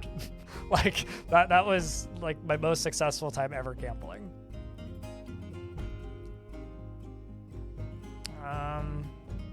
Diorite was what I was using, I think.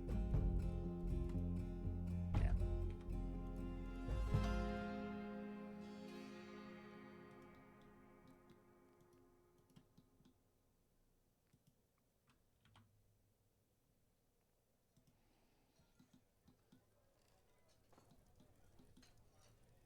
So that can be the mayor's room / dining room. And then over here can be the mayor's office, which can be 1 tile bigger than the manager's office.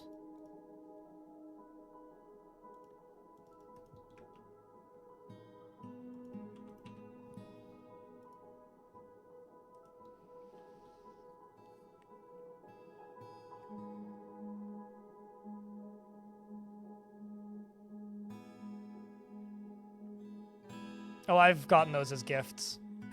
That is something you could never do. You're not zen enough to be okay with someone winning. Oh, yeah. I don't know. I've been given like scratch and wins and stuff for Christmas and various holidays. I think I won $7 in one once and forgot to turn it in. Like I vividly remember like winning $7 and because they expire, right? And like it expired. So I never actually did redeem it.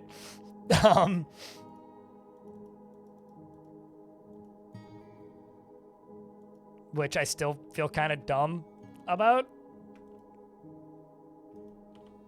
Okay, what the heck is my mayor up? Is my manager up to?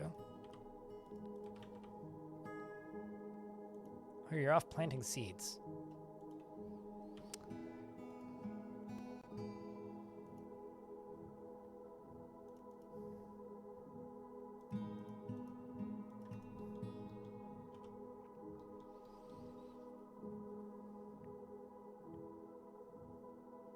You've gotten $40 from slots in a restaurant? And you just stopped playing and cashed out? Hey, that's paid for dinner. I've seen other people win things. Like there was the time I think he like bet a small sum of money and came out with $100, which was Claiborne. It was like $10, came out with 100. Played one round of poker, won, left. That was in Vegas. Orange_TJ, when we were in Montreal this past week, ended up having to loiter in the casino because he works and driving people around. And won a, what was it, like, put $5 in and walked out with like 30 or something. I can't actually remember what the number was, but I don't know, it wasn't bad. It wasn't nothing, that's for sure.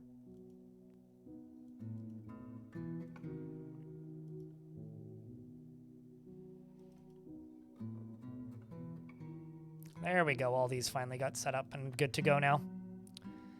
Good. You only ever buy lotto tickets if the prize goes over $1 billion. Unless you're traveling, then you buy one ticket per state or wherever you're in if it's convenient to do. Yeah. I don't know. That's a fun little tradition thing.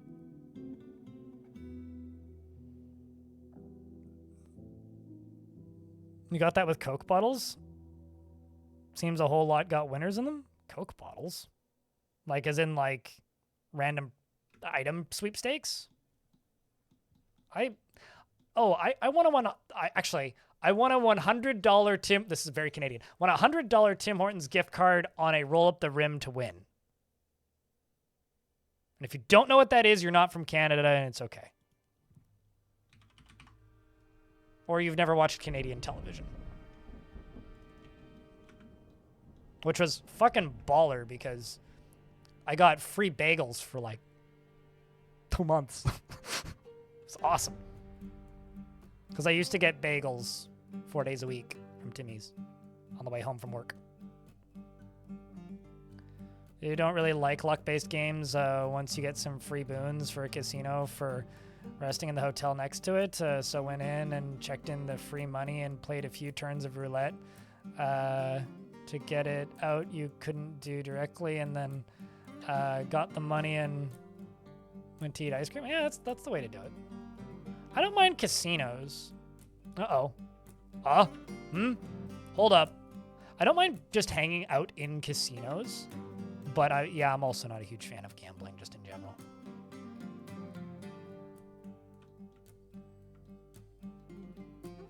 It's gonna miss the turkey.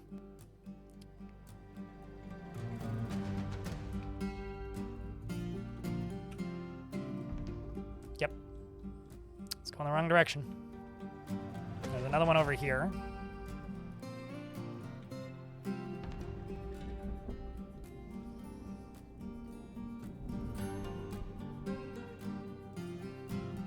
Oh, I mean, okay. This doesn't really count very much, but I remember this was a silent auction, and it was a silent auction that was being held for the sports team that I was in, and so it was mostly people donating things for the silent auction. It was like just raising money to help hire, I think, an additional coach. I can't remember, and a boat, because like it was kayaking, so we had to buy kayaks and they were expensive. And I remember my dad placed a very low bid in the silent auction because it was just like you write your name on a thing, you write down the amount, you put it in a box. And my dad it was like $100 or something he put down. And it was for an all expenses vacation to Big White Resort with a private cabin, because somebody owned a private cabin and they would give you ski passes as part of it and ski rentals if you didn't have them. And so my dad won that. And I remember my dad going back and being like, "Are you sure you don't want us to like pay more? Because you're just basically paying for our vacation." Like, no, we agreed to it. So, so yeah, we got the world's cheapest like week at Big White. But we did technically pay for it. Technically, just like not even enough for like rental skis for the day. So they will be leaving soon. I will be back momentarily. I really need to use the washroom.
You guys want to hear something real fucking random? No. Well, for clarity, Vivid Nights. At the time, that was like that private cabin that we stayed in. If you wanted to rent it, was like $1,200 a day, and we were there for 7 days. So, you can do the math as to how much of a discount that would be. But $100, like it's money, but like. You guys want to hear something really not odd? Like, I knew this was going to happen, but really weird that's very, very hyper-local to where I live. So, I've lived next to some pretty hefty construction for a while. And this construction has... Okay, they're loading up the livestock. This construction has been on and off very annoying. As of late, not so bad, though. But the construction, one of the problems that I've had with it since the very beginning of the construction that's been happening is there is a mural that I really like. And they put in new power lines into the dirt, which is now going underwater, and like they're upgrading the power grid basically and making it more storm resistant and disaster resistant. So like no actual complaints with what they're doing. But the unfortunate thing was one of the side effects of where they were building all of this construction is they ended up having to destroy a mural that was like on a piece of concrete in the area that they were doing the construction. And like it's BC Hydro doing the construction, which is our power company. And I remember seeing a notice saying like they have commissioned the same artist to paint 2 new murals as a replacement. I just looked out my window, okay? And I presume that artist is out there painting one of these 2 murals. And there's this corner of the building across the street from me that is just kind of like concrete. It's like a concrete pump house, I think, like for like heat pumps and stuff. It sounds like it anyway. That or it's like something to do with laundry. Anyway, it's a pretty big building next door. That entire chunk of the building is neon pink now. It wasn't like that this morning. It was beige this morning. But I just went outside. I just went into my living room. Whoa, that is aggressively pink. So there's now an aggressively pink section of building across the street from me, which is fine. I'm sure it'll look way cooler once it's actually got something painted on it instead of just being pink. But right now it's pink. Yeah. That artist is kind of famous for doing wildly like over-the-top psychedelic art. So, has done quite a few murals around town. I don't know. Depends on how many penises are on it. Weed. There's one mural in Vancouver that genuinely scares the shit out of me. It's like the definition of a bad mushroom trip. So, the mural that was destroyed was a octopus riding a bicycle chariot thing being pulled by a goose. So, I'm assuming it's going to go up in value. I fucking loved that old mural. It was genuinely one of my favorite murals in the city, so hopefully something cool comes of it, but like, I don't know. It'll be interesting.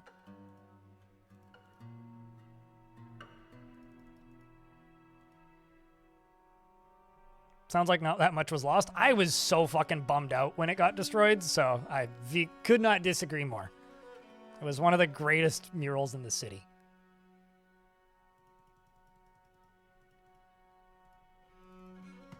Oh, well, I guess like your art being destroyed in reality, unlike Dwarf Fortress, like also provides a paycheck instead of just an unhappy thought. Sounds like your last LSD trip.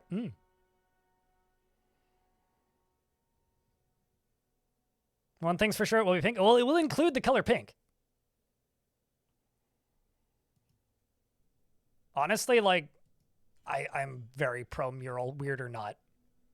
Some migrants have arrived. Sir, that is a yak.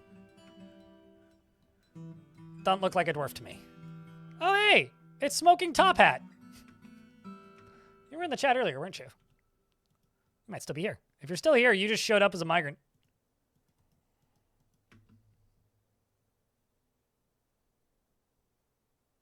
Worried? Do I look worried? No. I mean, maybe.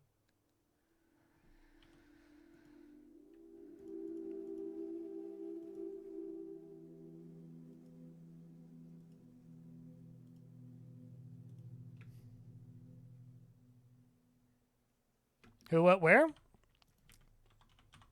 See? This is you from the year 201 was when your dwarf showed up in the last or the first fort I ever did in this world, which was Squidward. The very, very, very laggy water fort. If you remember.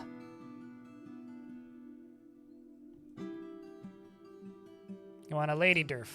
Well, not that. How about that? That'll do.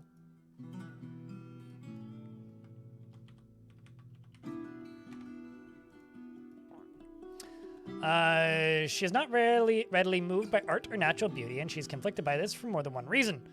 She prefers that everyone lives as harmoniously as possible, and she is not inherently proud of her talents and accomplishments. She has an active imagination, and she doesn't focus on material goods. She doesn't mind wearing something special now and again, and often feels lustful. She occasionally overindulges, is quick to form negative views about things, and is often cheerful. She is stubborn, and she needs alcohol to get through the working day, and likes working outdoors, but grumbles only mildly at bad weather.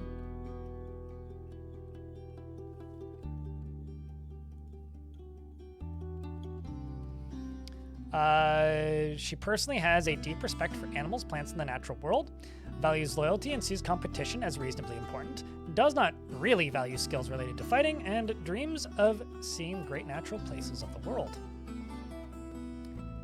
She likes hornblende and bismuth bronze, as well as violet sespertine and cabochons and picks and figurines and ballista arrows and dogs for their loyalty and the sound of the adorable bell, and when possible prefers to consume apple cider and absolutely hates brown recluse spiders. Her extremely long hair is neatly combed. Her somewhat narrow, sunken copper eyes have very thin irises. Her nose bridge is convex, her teeth are gaped, and her ears are short. Her hair is flax, and her skin is ecru. She has 2 kids, 2 sons, and you are a member of the Silvery Communion. Welcome to the fort. There are your 2 kids. And all the pigs that you brought. One of them is named.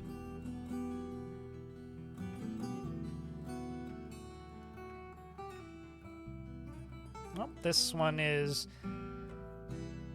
passing acquaintances with a whole bunch of members of my previous fort as well. It's interesting how all of their recent thoughts are like depleted the literal second they show up. Okay, well, that's not good.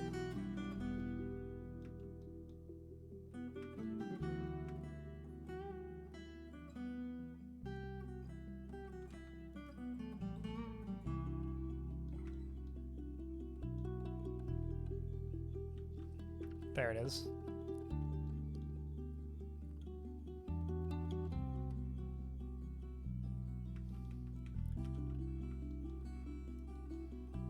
mason. You're a doctor? Well, that's good.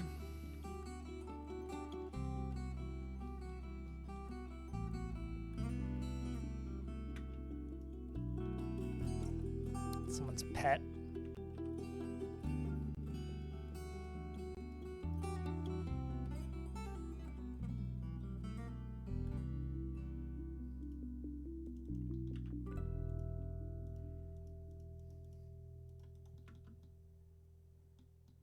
I need more opportunities for things to get infected with whatever the evil clouds are.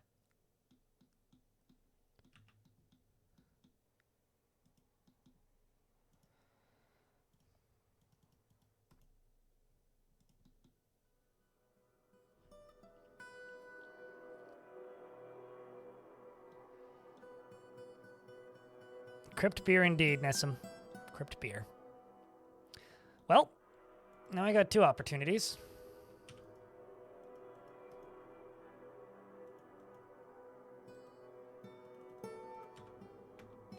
Dwarves have left to check the overworld. Oh. Well, that's fun. Do you think he's friendly? They call it a polar bear. I think that's a purple bear. Silly. Don't look very polarizing. Well, maybe it's polarizing. Don't look very polar to me. I'm gonna have to polar away from this joke. But we do have undead polar bears. In case you forgot.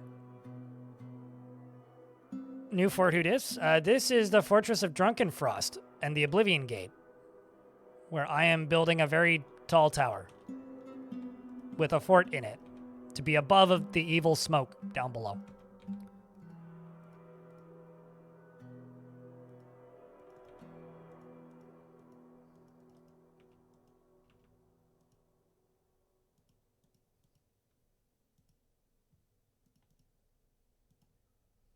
That's going to be the mayor's office.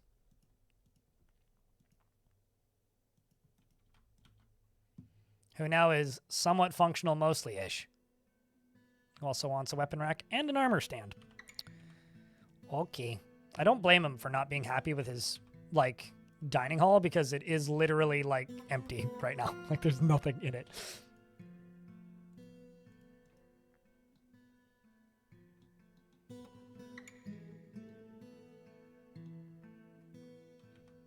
Purple polar plushie?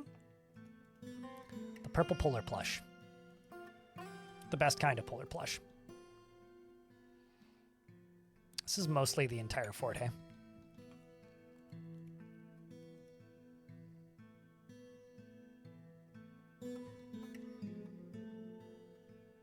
What other blocks do I have lying around? Decent amount of quartzite.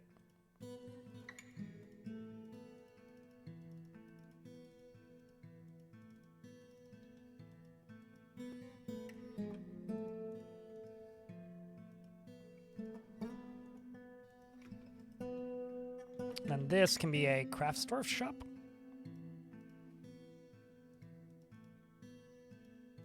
Or a craftsdwarf's guild, should I say. Because they want a guild hall. All of this is new if you haven't seen it yet. So now this pops up over here to tell you that you agreed to do a guild hall and the date that you agreed on it. And then it says that they want a guild hall, so you build that one.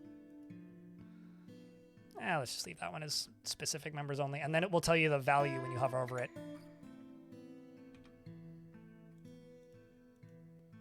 Maybe it's a purple people eater. That would honestly check out, if you ask me, that it's a purple people eater.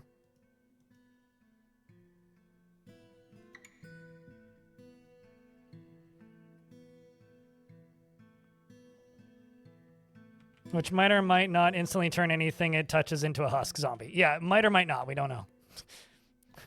Like, information is inconclusive. Need more data. By that, I mean, I could really be real helpful if one of those animals would just touch it. Although, you know, maybe the actual play here is to just leave the animals outside. Because I do actually just kind of have a bunch of them outside right now.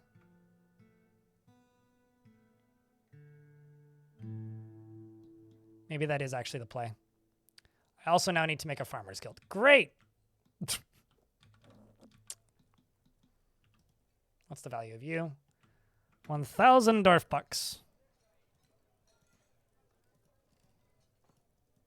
This kind of reminds me of the time that Von Galactic made a gaping maw and everybody said it looked like a butthole. That's kind of what this looks like.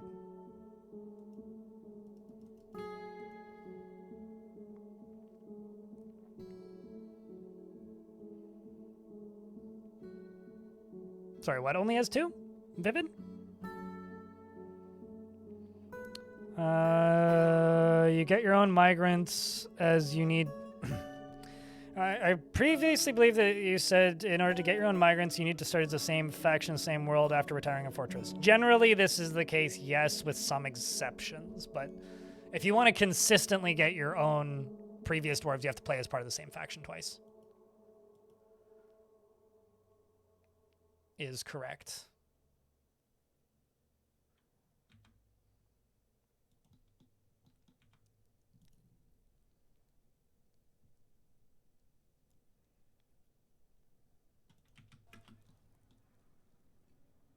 Just looking over here to see what we actually have. I'll just make a pedestal real quick.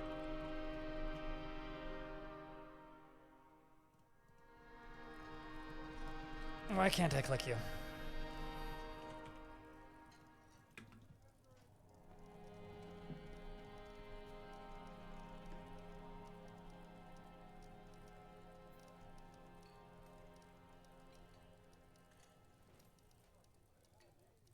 Oh.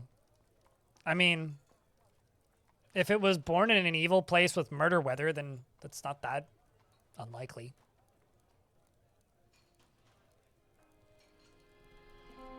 If you type in exclamation point tickets, you'll see how many you have to anybody trying.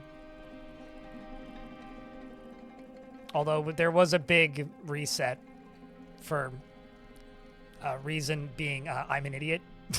I accidentally, well, I screwed up my backup process when updating to a new OS this past week.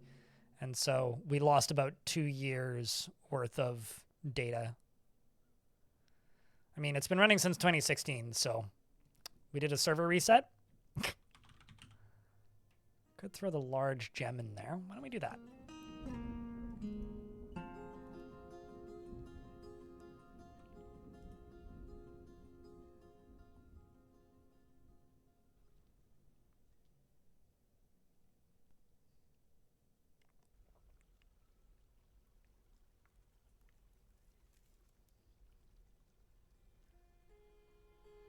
Because you've only been here since the last 2 months. How could you? You lost everything? Well, would it make you feel better or worse to know that I lost about... Like, I had 24,000 hours, and now I'm at 17,000 hours. It's like... Because it was 2024. Summer was the last backup that I had. So I guess that's 3 years back, eh? Almost. Oh, the humanity. Yeah, right.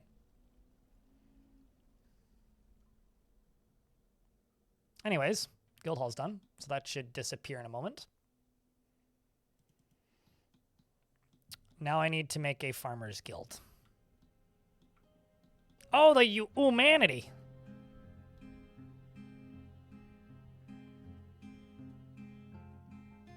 Kind of want to put it over here somewhere. The farmer's guild. Just trying to figure out where I would put it. Well, maybe I could put it like over here. Yeah, let's put it over here. Just keep them all in one area.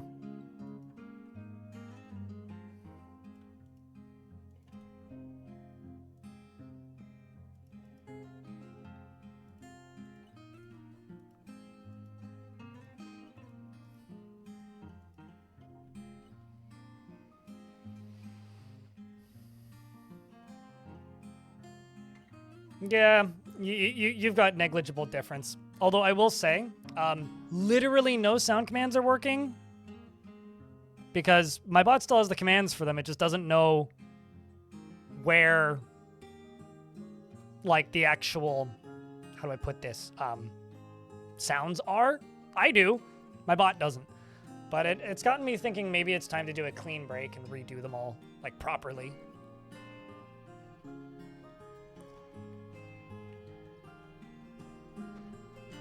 I know that gamba is, like, a shitty slang term for gambling. But that just makes me think of a kind of drum. I'm old, I guess. This is what being an unk feels like, I suppose. So whenever I see gamba, I'm like, isn't that just like a type of drum, though?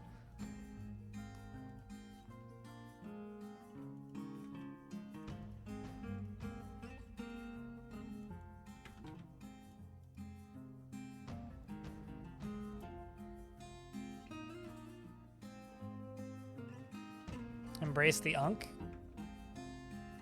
That would mean that people should hug me, though, right?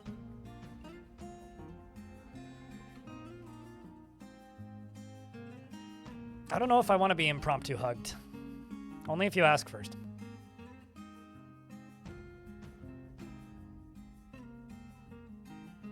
Although I can actually count on one hand the number of times I've gotten hugs this year.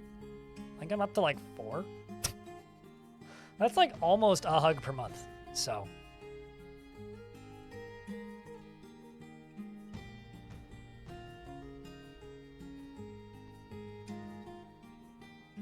You would really love a bark right now. Well, you're gonna have to keep barking at that one. I would really love a bots database that was easier to manage, but like for those of you who don't know, if you want to know how fucked up the database for my bot is, I used to use a bot called AnkBot, A-N-K-H bot, by a guy named Ankhart. And AnkBot was a free-to-use. They had like a thing where you could tip the programmer like within the bot itself. It was free to use and it was self-hosted, so you ran it on your own system, and it was pretty damn good. And then the developer sold it to Streamlabs. And so the database and install folder changed from AnkBot to Streamlabs. And there was like an open source component to the original AnkBot.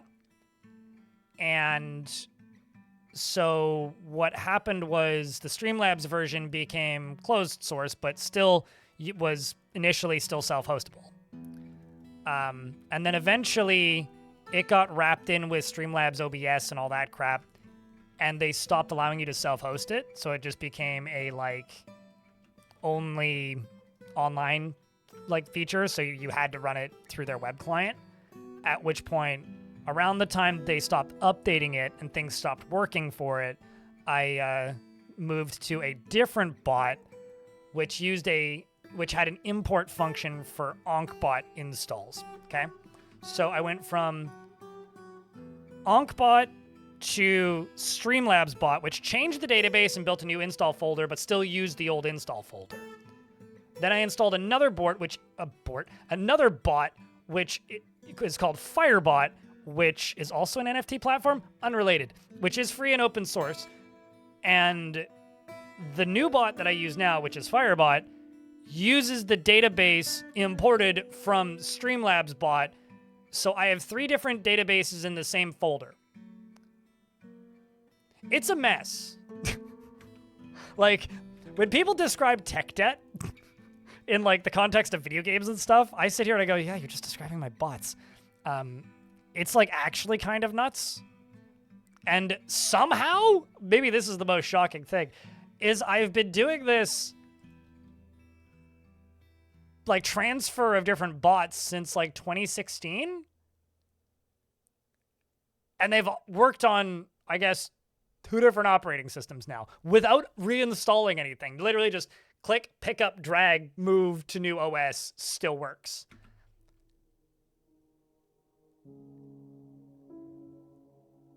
Anyway, maybe I need to go back to therapy and explain the situation with my bots, and they'll just be like, what? Excuse me? This isn't AI psychosis. That's what you're here for. That's all I know how to treat now.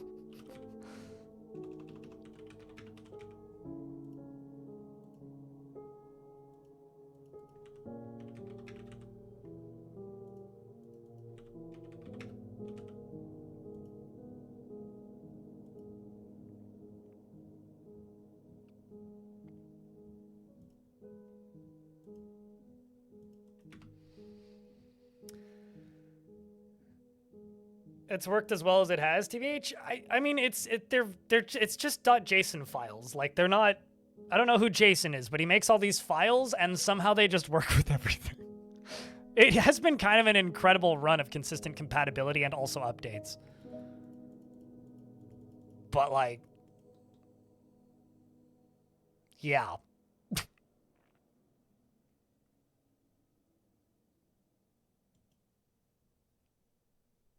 Well, it's either that or Sean, so.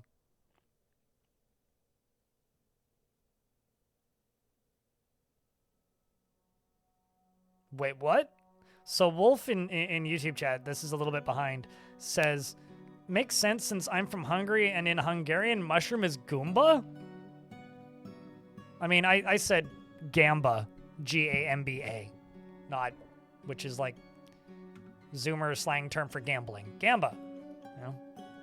Gotta do the Gamba, which basically just means that XQC can't say full sentences or words. So he says Gamba instead of gambling.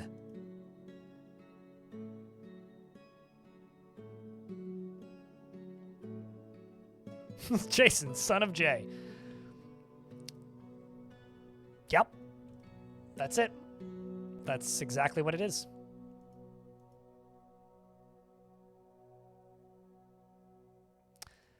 Another cloud of infernal murk.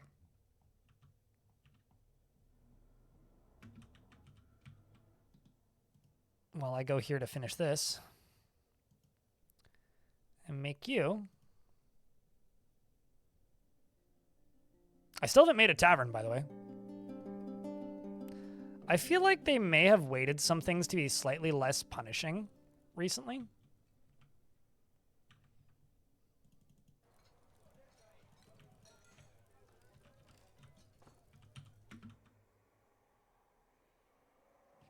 Because I'm just looking at these moods and going like, it's not feel, it feels like this should be more punishing. Like, I feel like they should be more upset right now.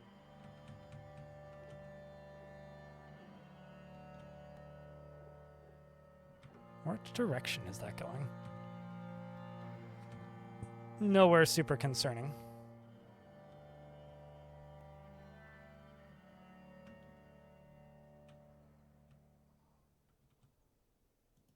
There's my little turkey. Sitting and waiting. Same with the pig. Saltwater wizard. Oh man, it's a shame you weren't here for my ocean fort when I was draining the oceans. I felt like a saltwater wizard for a good chunk of time there. All these dwarves are watching engraving demonstrations and becoming engravers. I'm actually going to give this whole thing a big ol' engraving. Because might as well. They're all like artists.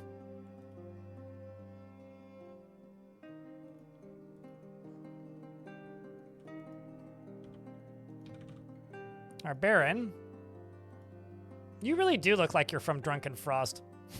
The big ol' hood on. And the headscarf. Still private to the point of paranoia. Not much has changed there. You also have your fancy crown on. He thinks he looks splendid. Well, that's good.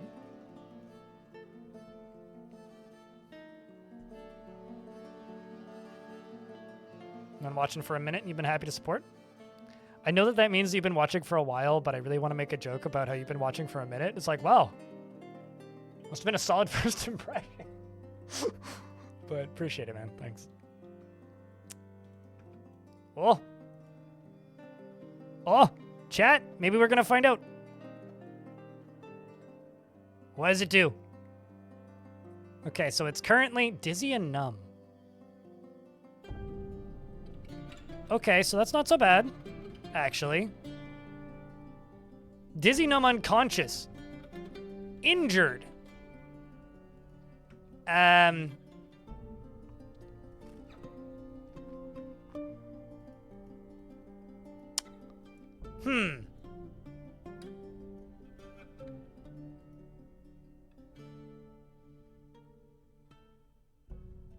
So do they wake up?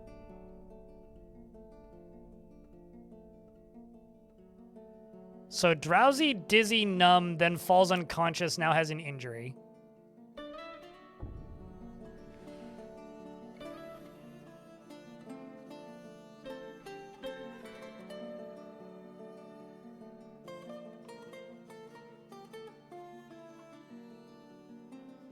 Also, chat, could I get a round of beers? Partially because we finally had somebody get hit by the weird clouds.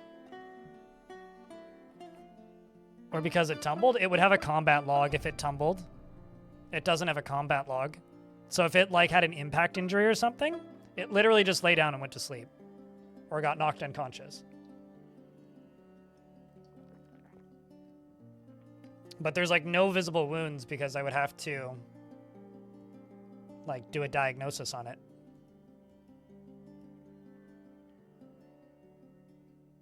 The question is, does it wake up again? It's also not covered in anything. Okay, so the injury went away.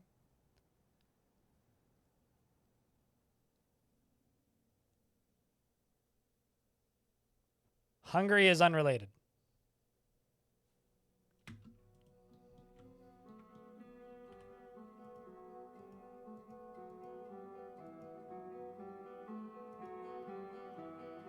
Which is also interesting because they don't sleep, so...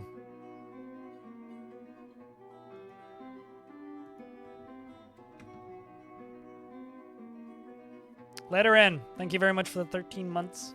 Welcome back. Appreciate you.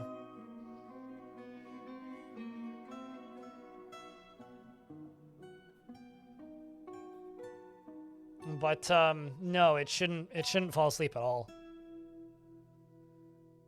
Well, it's no longer drowsy now. So will it wake back up? It would be really funny if it's just like knockout gas. Did it get brain damage? Well, it healed, so I don't think so.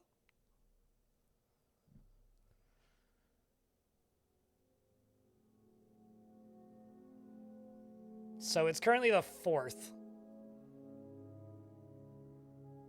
And an ad is about to start. Let's see if it wakes up. Well, I just kind of left some livestock on the surface to figure out what would happen. Also, check it. I got a couple beers for the 13 months. The very spooky months. And it woke up.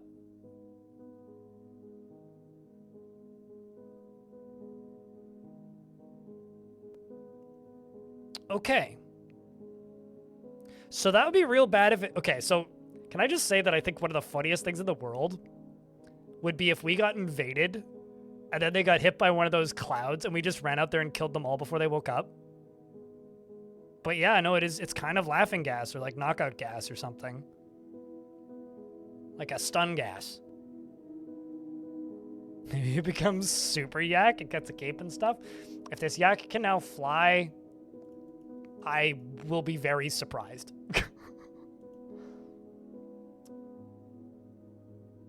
Well, that's kind of cool. I guess that I need to take a dwarf who is a brave psychonaut to get them to go run through it. Because, like, not much else to do, hey? So let's go see. Is there a cloud on the surface right now? I need to turn ASCII on because they're hard to see. With the graphics on.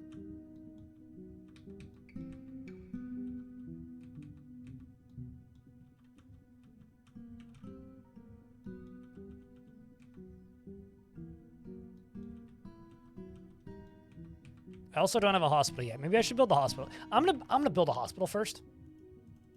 Before I start throwing dwarves into the murder clouds, we should probably build a hospital. It just seems wise to me. I don't know.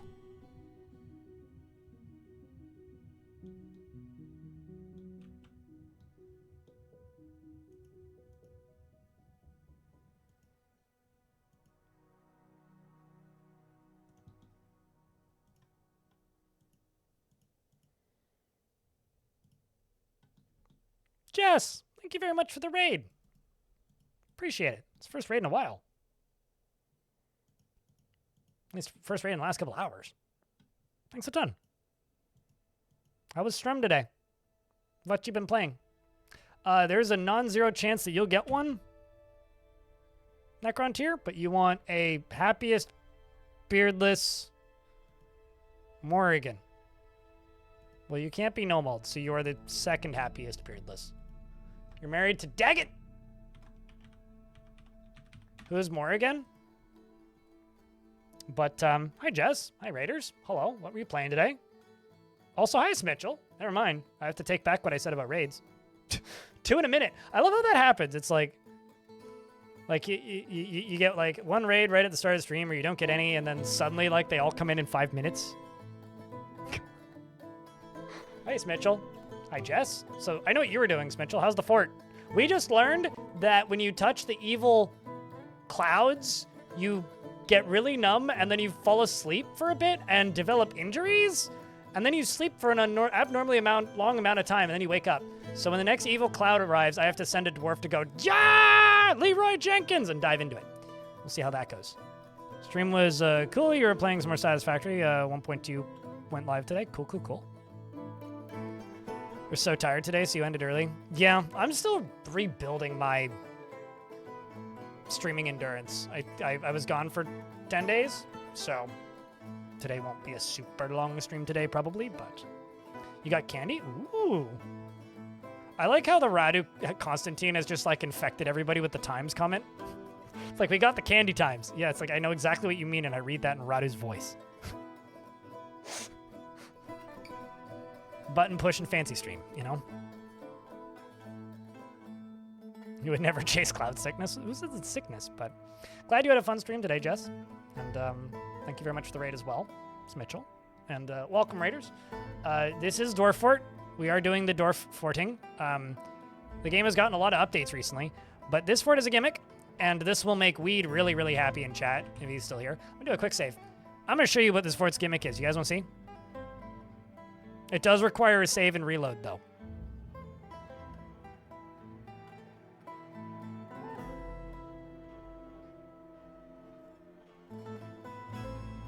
Wait, so Smitchell almost raided Jess and then redirected to me? Is that what happened?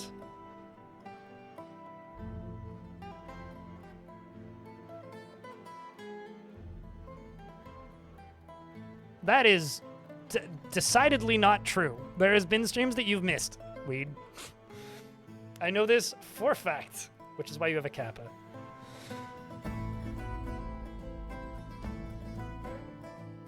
It's like, false. No. Disagree. You lied about this. All right, so I've got this tower. But you see, this tower has a problem. I've just done a quick save, so I will have to reload at the end of this. I'm just gonna do a real quick, oops, make a new burrow. Burrow. Delete that one. Put everyone into this one. Go down here. Delete that. Delete that. Yeah, it's fine. And they're all just gonna run up to here. Missing streams, almost like incorrectly backing up your bot and then switching to an OS that doesn't have access to, you know, Chrome plugins for OBS. I mean, that would never be important, right?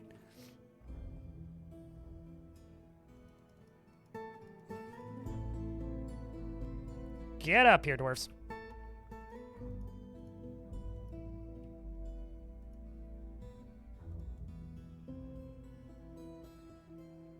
Anytime this year, please. You too. You can come up here too.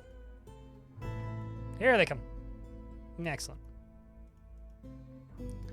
right, so they come up here and they immediately start singing. Absolutely glorious. And so this sky fort that I'm building is only 2 Z levels below the top, which is level 20. Although I need to fill that hole. There's a skylight there that's unwanted. But if I go all the way down, I can then pull this lever. And this lever deconstructs this and this, which is everything that is holding this up. So who's coming to pull this lever? It's Daggett, apparently. So this is that's what happens when the big fun button gets pushed.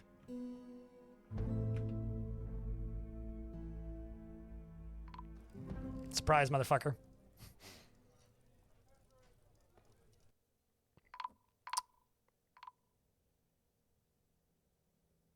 Oh no, a baby. Only one? Nah, I think there's more than one.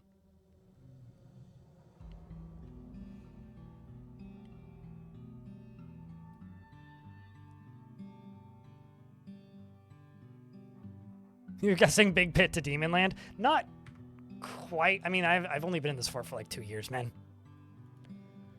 That's the prototype. We're working on it, okay?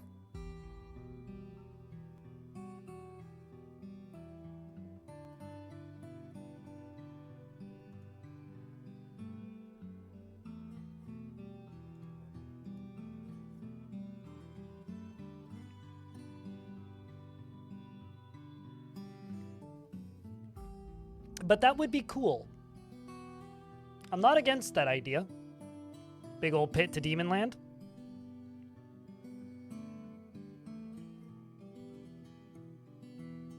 Cloud Strife? Is that from something?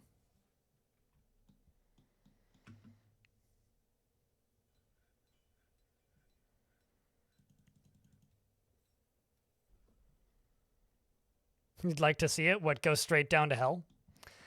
I don't know if it'll go all the way down to hell, but I think it would be cool to have like a segment that I could drop that could maybe be like over here or something that would just go all the way down here and just like punch through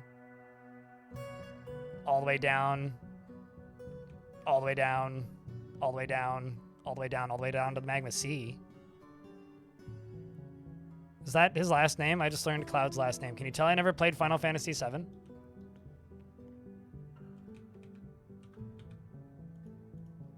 Based on my friend who played that game, who was like high school age around the same time as me, the main character of Final Fantasy VII was named Annoying Shithead, or Goddamn I Hate Him, or Worst Character in Video Games. So I never really had much positive exposure to that game.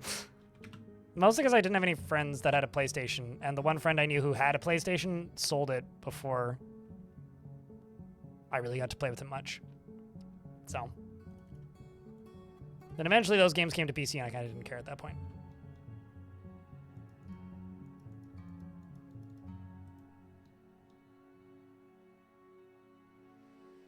Just to fuck up the whole world by releasing them all.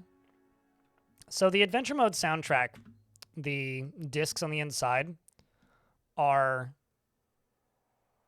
screenshots of my forts. And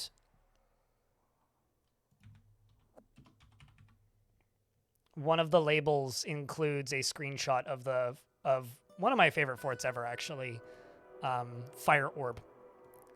And Fire Orb had a gimmick, which was I built a giant ball and filled it up with a giant fish bowl, basically, and filled it up with demons. And dubbed the Fire Orb, obviously. And the Fire Orb was a great, powerful, incredible invention. And so I kind of did that once before, is what I'm trying to say. But I could do it again. Although last fort was a very big long-term fort, I wasn't really planning on this one to be a very big long-term fort. So we'll see.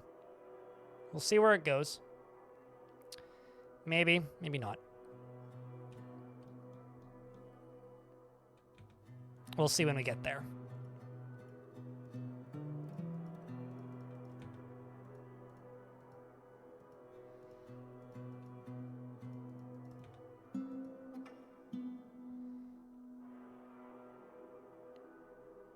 Let's go gem windows.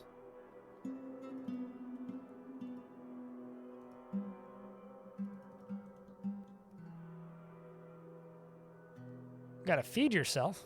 That seems reasonable. I'll allow it.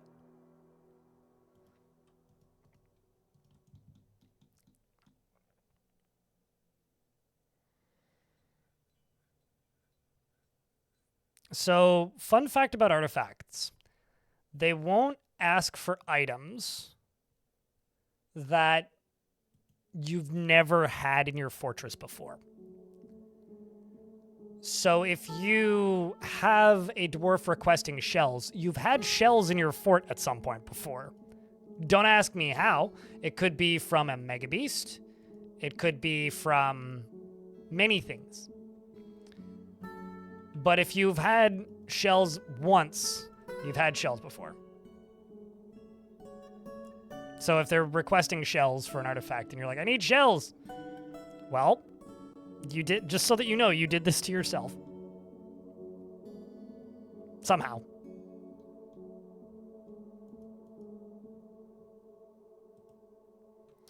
Also, I think it's finally time to make a quantum stockpile.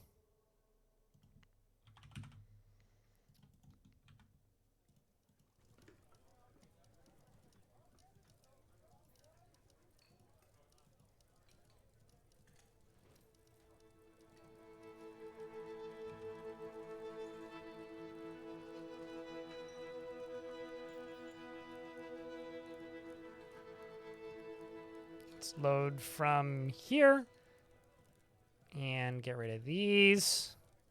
And you're going to load other stone and take that minecart. Shark Jumping Walrus, it's good to see you. Thank you very much for the 37th month, man. Appreciate. Big appreciate.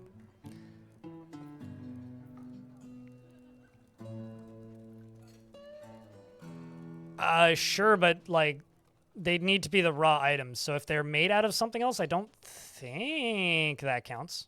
I mean, maybe it does, but I don't think it does.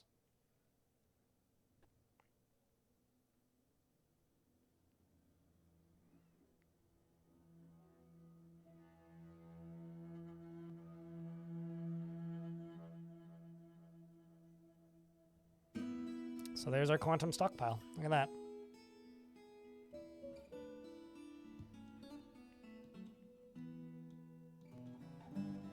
Let's just jump back down to the cavern layer.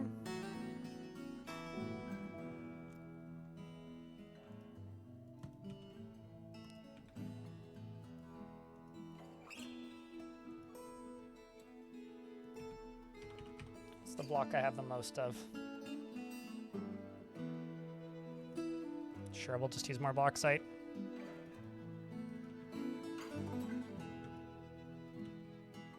Yep, another murky cloud is nearby. Where's this one going? Wouldn't mind having more data. It's probably gonna pop up here. Kind of skips the beach, you know? Hey, chat. That's 37 months from Shark Jumping Walrus. 2 people posted beers. We can do better.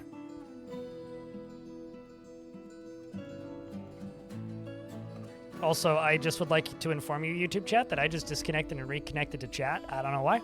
I don't think I did anything, but I did. So, now you've been informed. I also think it's time for us to assign a messenger.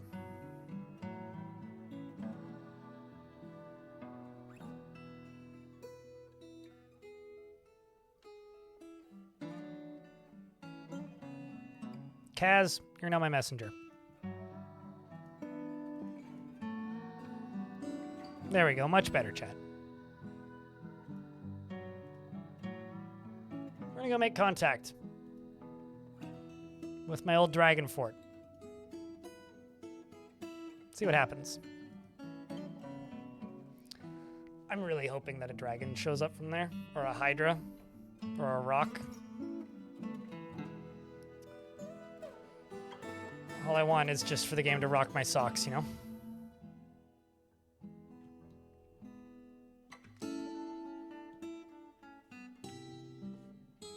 And then I got a Stoneworkers Guild over here.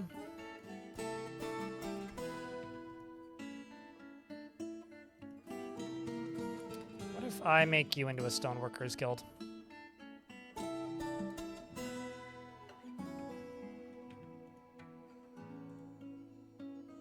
Good stuff.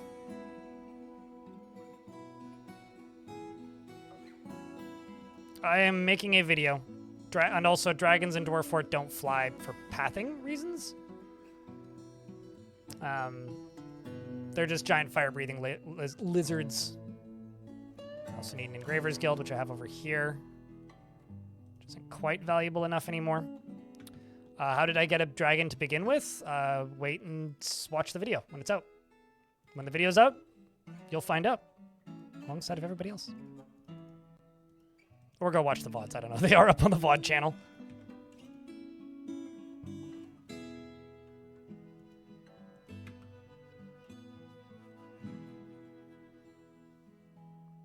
That's great. Honestly, the Burr Wall is better than the Wall of Berlin. Just gotta say. I think it's pretty impressive Burr Wall.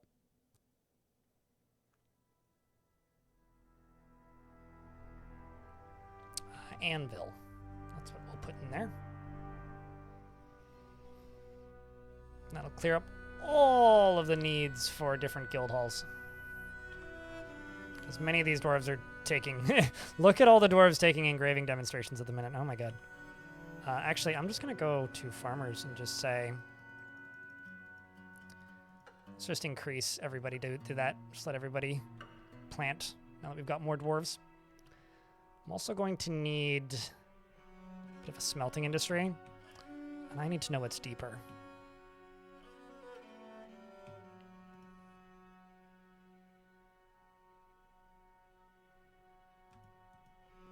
Let's dig and see where we end up.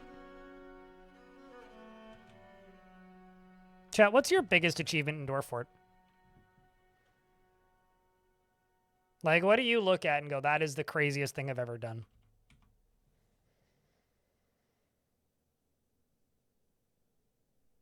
I have to say, it's probably Fire Orb for me. That was a wild fort. You made a fort that lasted 1 year? Impressive. You know, if Dwarf Fortress had achievements, survive 1 year is probably like 70%? I don't know. Chat, what percentage of the Dwarf Fortress player base do you think has survived in a fortress for a year? Once made a 3D maze. Huh. There was one time I built a giant, like, maze and put a minotaur in it. Drop a layer of dirt to the cavern? True.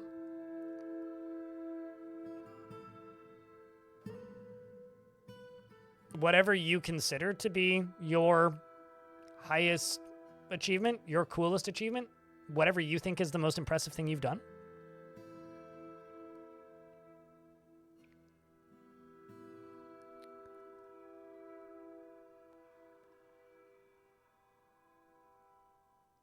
Well, I'm thinking like since Steam launch.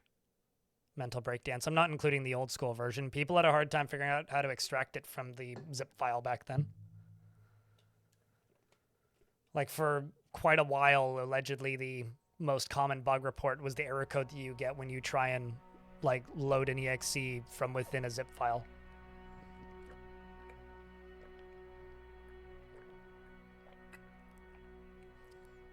With various named zombie combatants. Yeah, that's pretty cool. Mario pipe trap system that grabbed up sieges. Oh, actually, maybe like the first time I figured out how to build a lava geyser, that might be up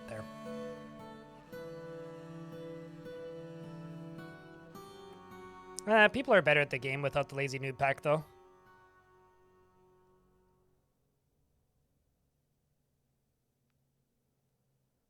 You used to force plain packed items in the ASCII version when you were in college in 2009? Right. I'm starting to think I missed 2 layers.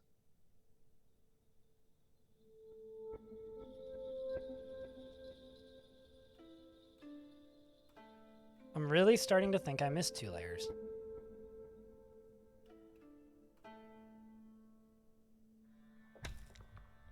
%? I was gonna say around 50 to 60% have survived a year. Because, like, if you leave everything on default, the default settings are 100 frames per second. And that doesn't actually take that long to clear a year. I guess we didn't miss both of them.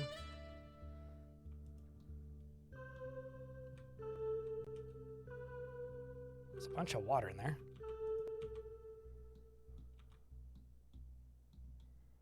That is a whole heck of a lot of water.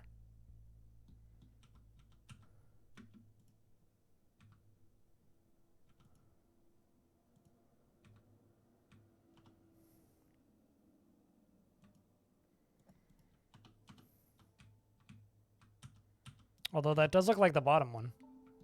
So I think I missed one.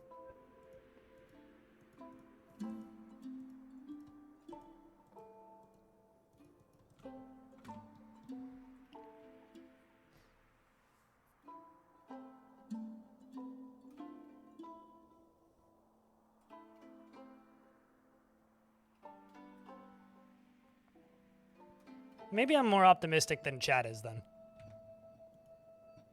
Or maybe I just have an out-of-touch take. I don't know. Either is possible, really. Like, I could just be out of touch with, like, how approachable this version of the game is and how much people want to learn it, but...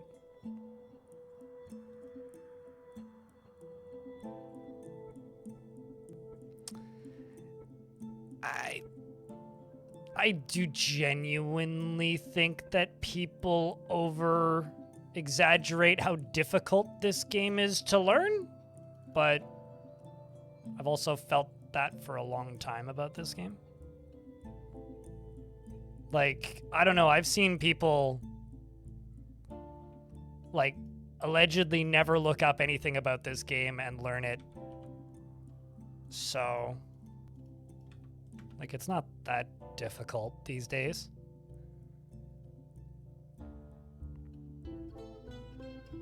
I mean, that's also the remastered version. What is it in the original? Vivid. I mean, that's further than I ever made it into Dark Souls.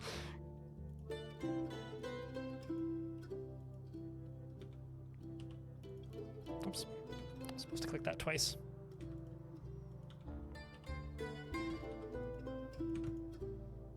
Here's a dumb statistic. My most viewed Dwarf Fortress tutorial has about 300,000 unique viewers on it. About 500,000 views, but about 300,000 people have viewed it. So if we take just that tutorial, and if they just made it through episode 1, that would get them through the first year. And if this game has sold almost 1 million copies, it's probably over 1 million now, or very close to 1 million. Or no, it did pass 1 million copies, didn't it? It's like slightly over 1 million. Anyway, if this game has sold 1 million copies, that one tutorial alone, and it's not the most viewed tutorial at all for Dwarf Fortress, that would be Nucrium, I think. Krug Smash and then Nucrium. That would make me think that... Oh, there's... I've hit Semi-Molten Rock. Great. Let's just go this way a little bit.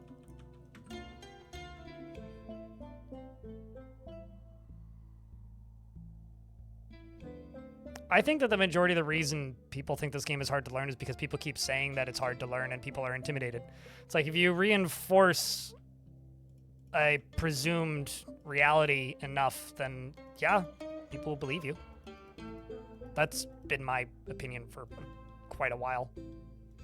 Even when I was nowhere near as good as I am now, when the game was still way more obtuse than it is now.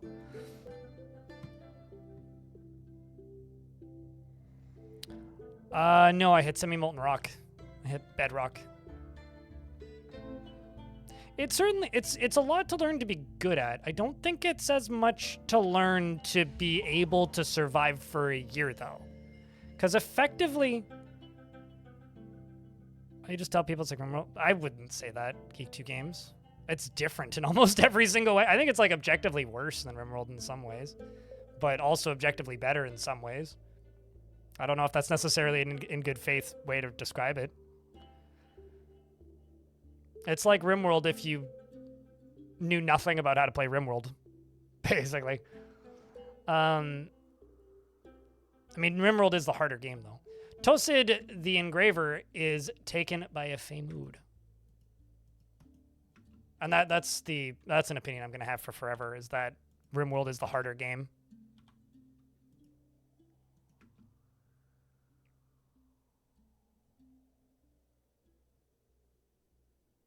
Because people keep saying that. Weed. Like, Dwarf Fortress isn't particularly hard. It isn't particularly complicated or hard to get in. It isn't particularly hard to get into. It just takes some time.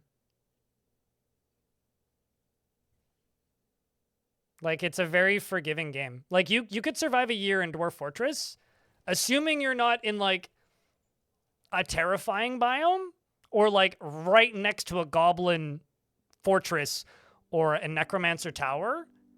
You could just, like, found a fortress and get up and leave.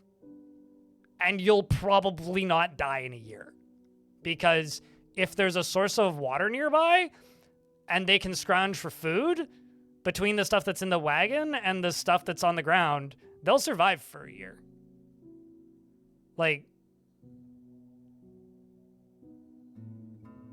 it's just a matter of, like, putting the time in. Okay, so we need gems. Yeah, it just looks like we need gems. Like, will dwarves die? Probably. But, like, you can do it.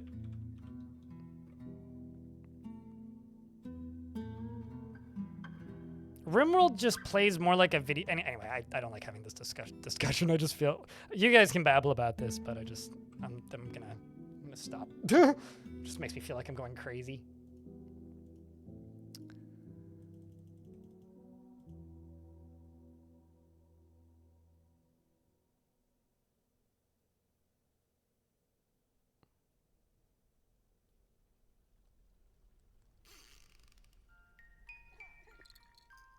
How hard is it to survive a year in adventure mode, then?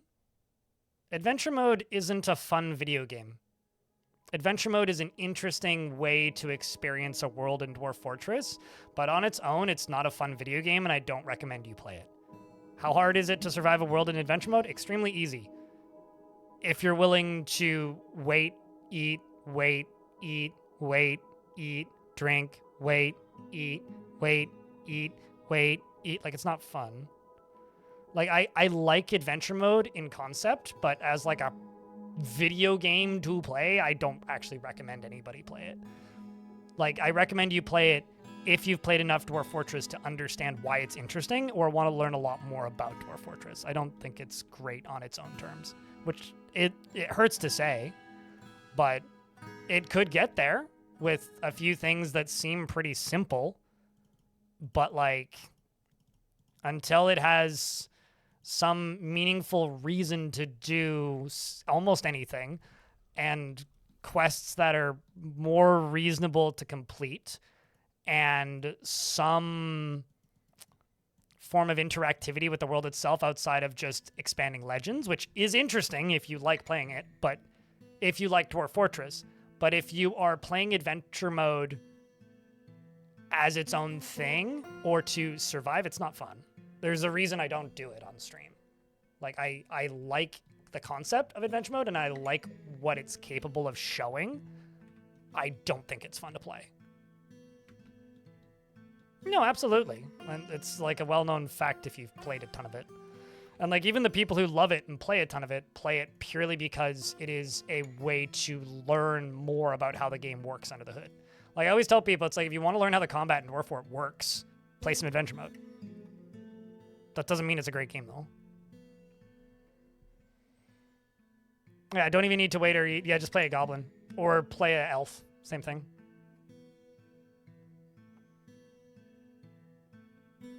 That being said, I do really love being a murder hobo occasionally for a bit in adventure mode. And I also really like using it as a way of exploring map locations before I play them. But, I mean, I've said this before, like, if adventure mode at some point receives an update that lets you build, dig, do some basic crafting from fort mode, and, like, if every single individual entity in every city, or most of them anyway, had some sort of 7-day-a-week cycle where they go to different locations, maybe 2 days a week they go to a tavern, or 1 day a week they go to the tavern, they go to their job during the day, they go home and sleep during the night, they go to the market once a week before work, stuff like that. And if it's possible to consistently turn in quests with some sort of more interesting dungeons, adventure mode's suddenly really cool. But it needs all that first. Otherwise, it's just... it is literally a adventure roguelike game for somebody who's only ever played combat dungeon crawlers, which is what Zack and Tarn designed it as, because that's all that they cared about. Like, it's really interesting when you hear Zack and Tarn talk about adventure mode, because it literally took them years, maybe, even, to believe that people want mechanics other than combat in a game like that. They're just like, well, we were only ever interested in the combat, which is very true. And it shows. Because, like, that's what they wanted to play. Like, you know, like, Dwarf Fortress is a very classic, like, they made the game they wanted to play game.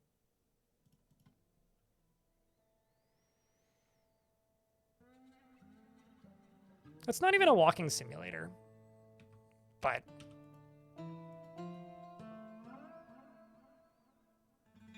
oh, trust me, he knows.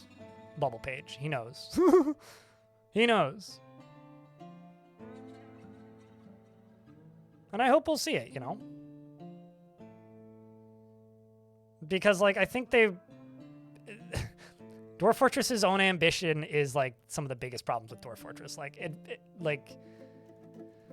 when Tarn's talked to me about this, it's always been a, like, well, we wanted adventure mode to be more granular, you know? Like, they wanted it to be a much more detailed crafting system instead of just a one-to-one port of the Fortress mode crafting system. Which, because Fortress mode is supposed to be the abstracted one, and adventure mode is supposed to be the literal one, which is why things like mortars and pestles exist. They're supposed to be adventure mode crafting items, but, like, the actual amount of time it would take to develop very bespoke systems for 2 different games like that, I don't think it's reasonable, and I don't think anybody actually cares. But... oh, dude, I've been asking Tarn to just let me pick up a pickaxe and fucking dig a hole in adventure mode as long as I've been talking to him. And I've seen so many people ask for the exact same shit in Future of the Fortress. Like...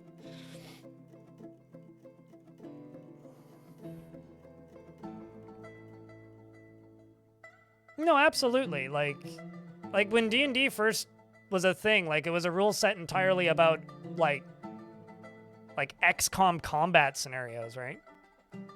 This is a diorite figurine of Istapi Morningshear. The Organized. All craft worship is of the highest quality. The item is a masterfully designed image of Istapi Morningshear, the Organized, the giant polar bear in diorite, by Tosid. Morningshear, it is laboring. The artwork relates to the settling of the zombie giant polar bear in the Fell Blizzards, which is where I live, in the year 35. There's a zombie giant polar bear that's legendary. Wonder how many it killed. On the item is an image of Fork Chanted, the worshipper of shielding the raw adamantine bracelet in diorite. On the item is an image of Decahedra in red, Clossier.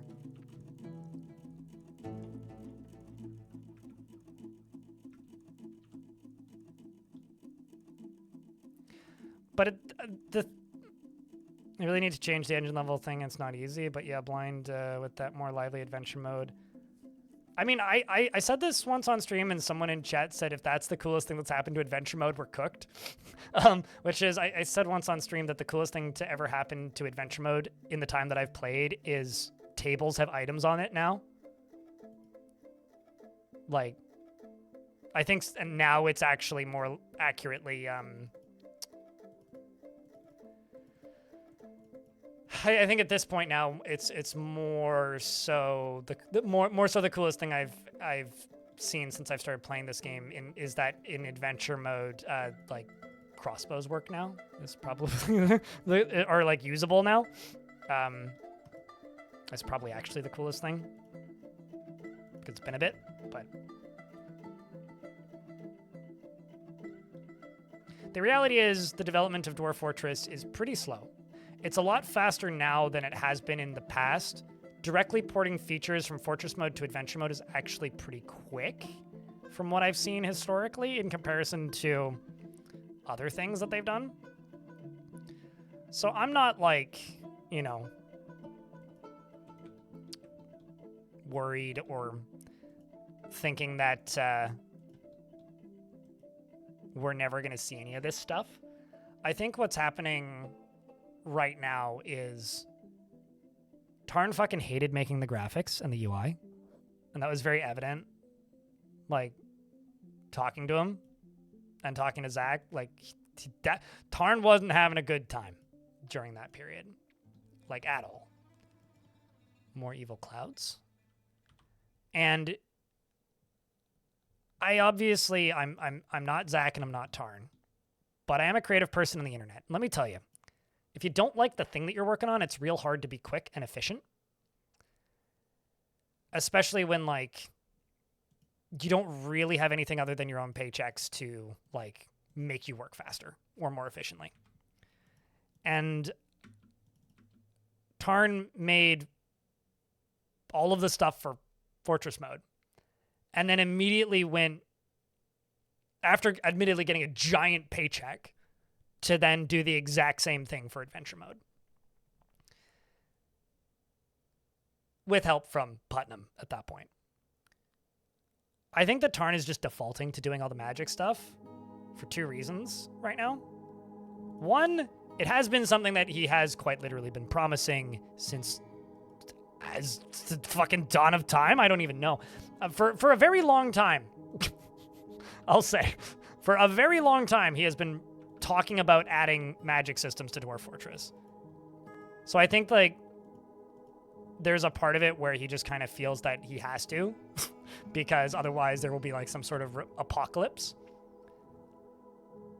And also because I think he thinks that's the best way to bring the most people back to the game that haven't played it in a while, which is probably true. Because he's actually excited to work on stuff now. Like, when you see him in his devlogs and his updates, he doesn't... He looks happy and like he's excited to be working on whatever the heck he's working on. And I do think that that is a very good place for the game to be. So I do think that things are going to speed up kind of gradually from here on out because we're no longer in the era of Tarn hates what he's working on. And patches have been coming in really quickly. You currently with your masters, you're so fucking tired of it? What are you studying, if I can ask?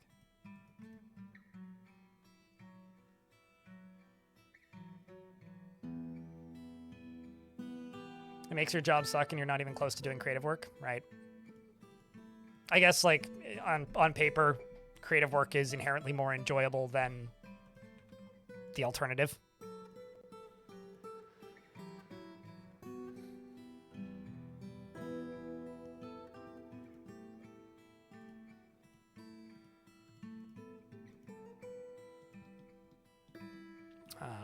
So this is a Stoneworkers Guild, which is this area. Which ain't actually worth all that much at the moment. It says it's worth 4,000.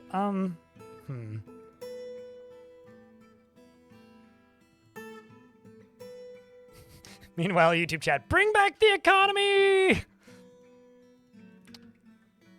Maybe one day, we'll see.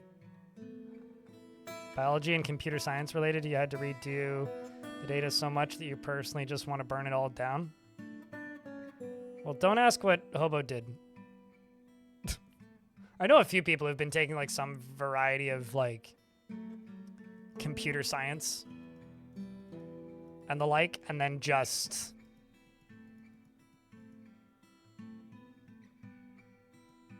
like, quit and go into something completely different, so... maybe act on it, maybe don't. I don't know, it's up to you, man. Do what feels right, you know?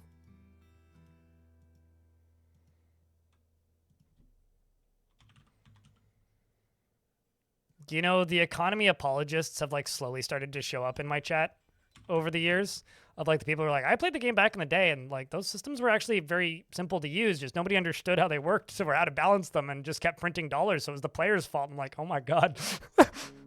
I'm kind of ready for the economy to get like, how do I put this? A redemption arc. That would be interesting. I want the economy to make a return, but I want the economy to make a return alongside of humans being a playable faction. That's what I want.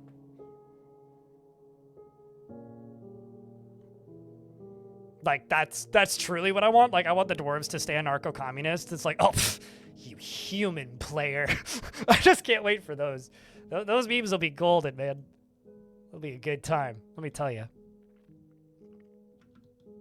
It's like, I'm just over here playing with my coins because I modded dwarves to play. I was like, you ain't no dwarf. You betrayed our kind. And they'll be like, what? It's like, we don't do that here.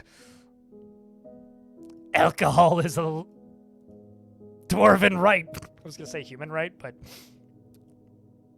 you know what I mean. I'm ready for it, chat. It'll be fun. It'll be good times.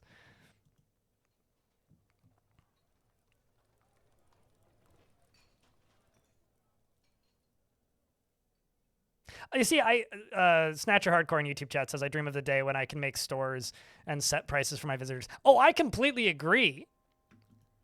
But I don't want it to be strictly economy, because having somebody indebted to you is a much more interesting mechanic in a video game. Or bartering is much more interesting. Coins is like fucking easy. Like, oh, coins, great. Coins, awesome.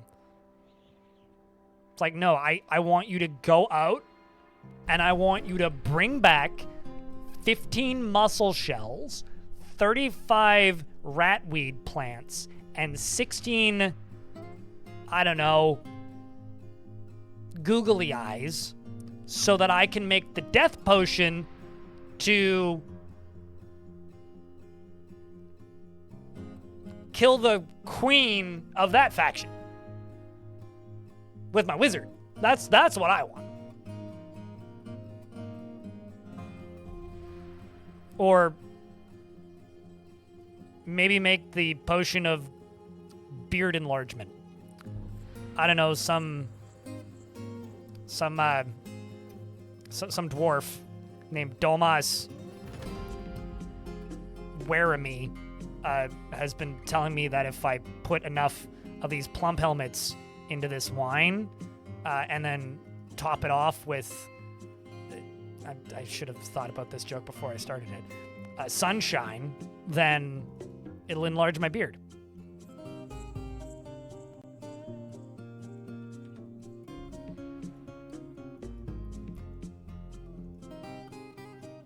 You know, sometimes I'm just like, the joke didn't land it, and then sometimes I'm like, nah, the joke just wasn't funny. That just wasn't funny. Like, I should have thought about that one before I said it.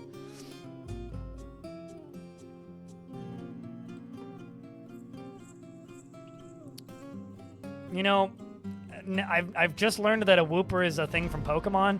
I'm just gonna pretend it's nothing and just try to imagine what a whooper is with no context.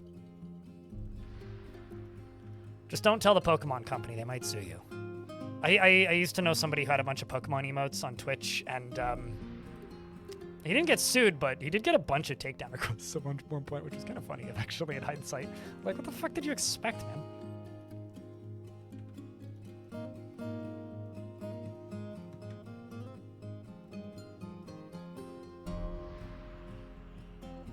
It was all fun and games until he tried to sell merch.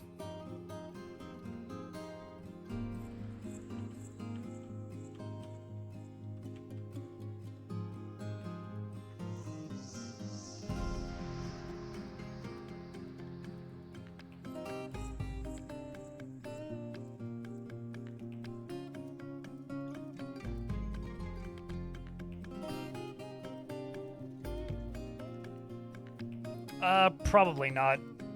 It's unrecognizable enough. Tarly.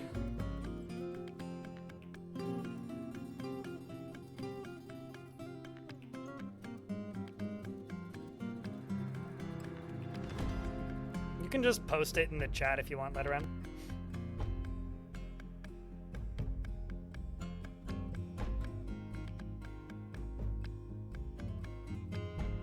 You want the dwarves to gamble to develop debt and have a reason to become thieves? What I really like is like when you get deep enough into Legends and then you find a character who's way into gambling and also way into like investing in different products and sometimes makes a ton of money investing, buying, selling, and trading stuff, and then like loses all the money the next week gambling. Those are all such fun little stories to have in your head.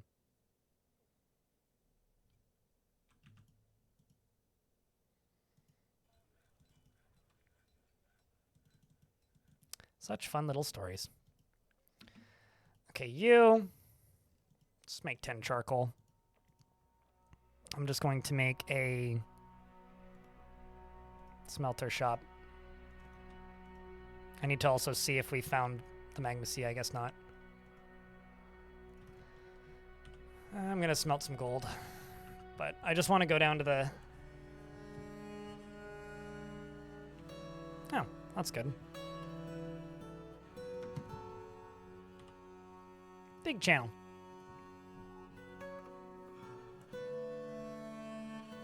You can just right-click, copy link to image, and then just post the link, and it'll just pop up in a web browser from Discord. That right?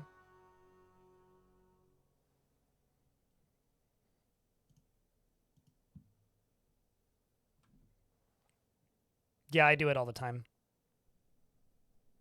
It's one of the better features that Discord has, actually. If they ever get rid of it, I'll cry. Run! Run a Kenton!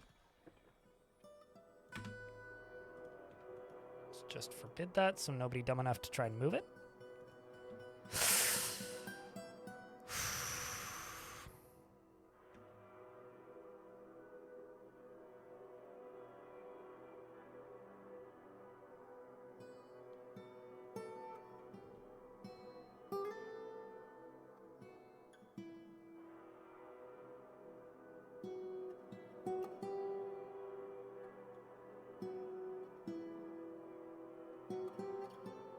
Pour one out for our poor boy, chat.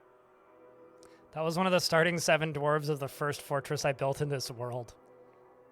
Almost 65 years ago in game.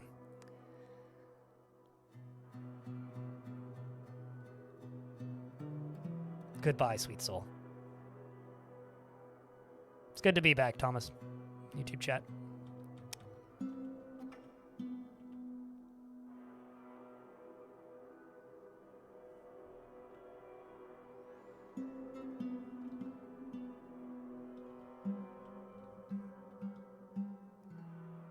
Such a shame.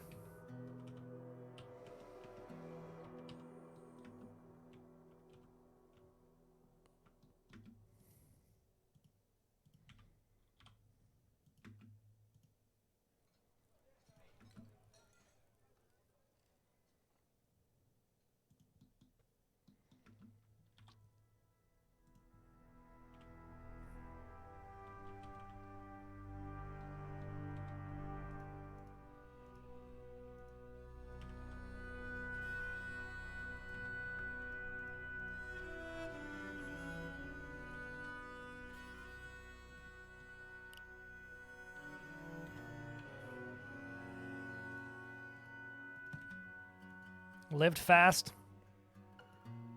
Didn't die super young, though. You up here. Go to the Chief Medical Dwarf.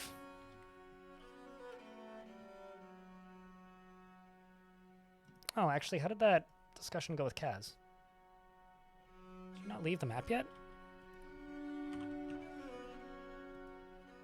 Oh, you're trying to leave the map. Well, my bad.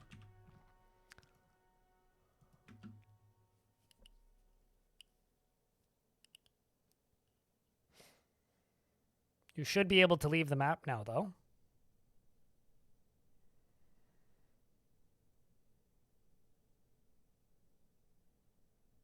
I really fucked this up, didn't I? Literally just checking every single corner periodically. At least you're feeling pleasure remembering being near a fine door.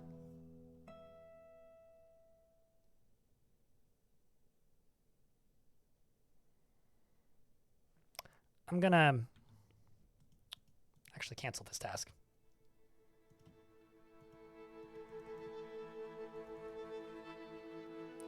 Then I'm gonna restart it. Go, diplomacy, make contact. Cool, done. Be real funny if you tried to, like, declare war and they rejected it. Oh. That's why.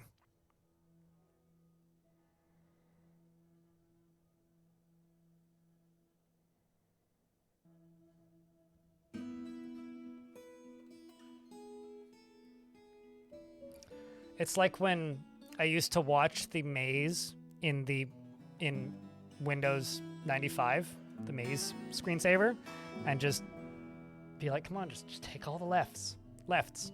Couldn't you control that screensaver, or am I imagining things?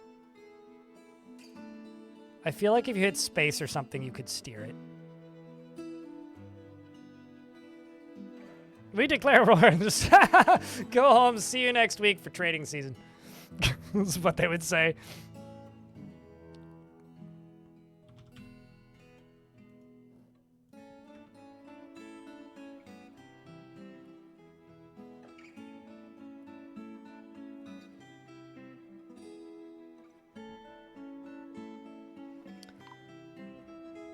Kenton has been missing for a week. For shame.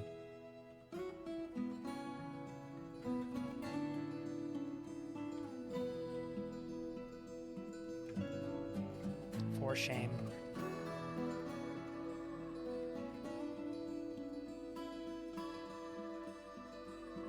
Oh. Have to finish making the thing first.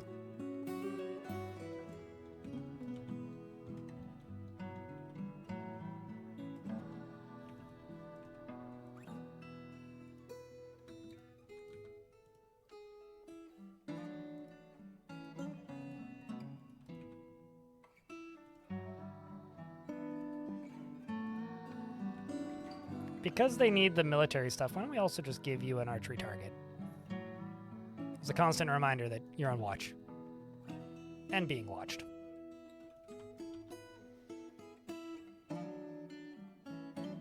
Ballista arrows, hey?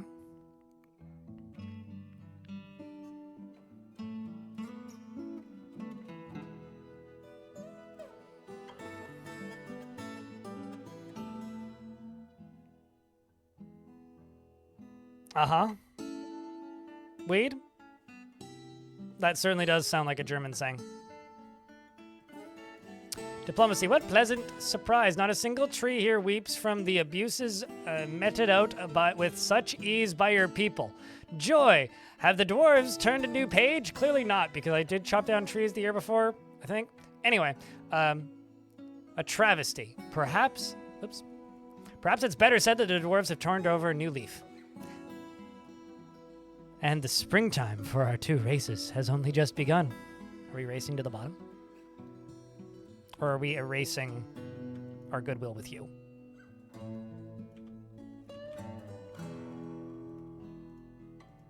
I'm not trying to be friendly with them. I just haven't, like, gone out of my way to antagonize them yet. Okay, so you, making charcoal.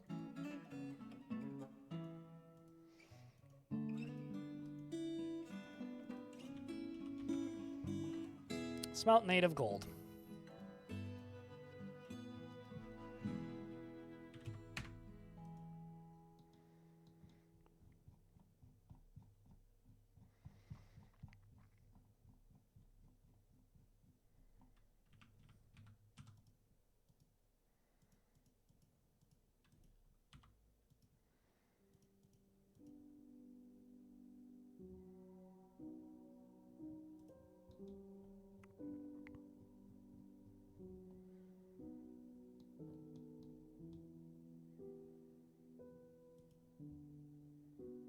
A new beef? What? No, we're turning over a new beef.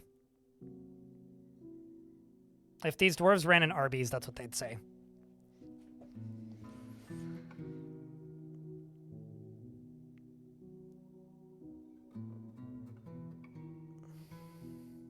I wish the missing notification would play if the dwarves are still alive, but trapped somewhere in the caverns? Oh. I feel like every single user of DFHack would act like that is the worst sin against their culture, friends, family, and people, because how dare you trap a dwarf and not immediately notify me of their pain and suffering? To which I say, I guess.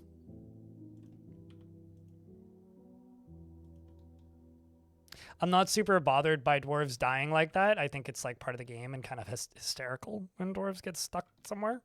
But the constant insistence on like the notifying you when like dwarves are trapped is like a direct result of people using that DFHack function and then complaining that it's not in the main game, which is why it's now in the main game. Admittedly not as intrusive as in DFHack, but it's still there.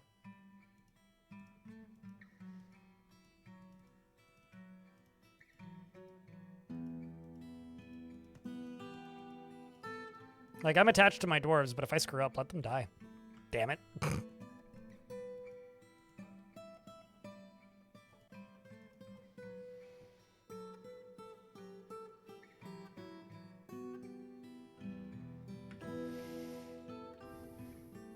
I mean, some people would describe this fort as being torturous to dwarves, but they don't even have a tavern. But they're all so happy with the engraver's shop that it kind of doesn't matter right now.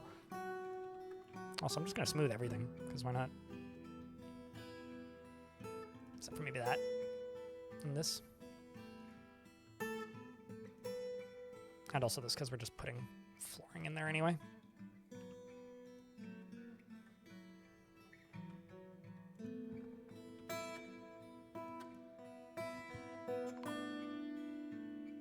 An elven caravan from Tosis Thulma has come. An ad break's about to run. I will click this OK button when the ads are done.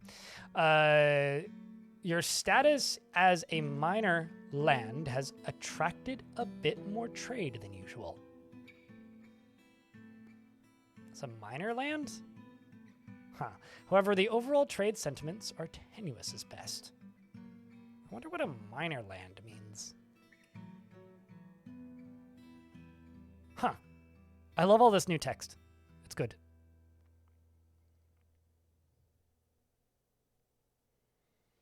You're much more attached to your dwarves when there's very few of them.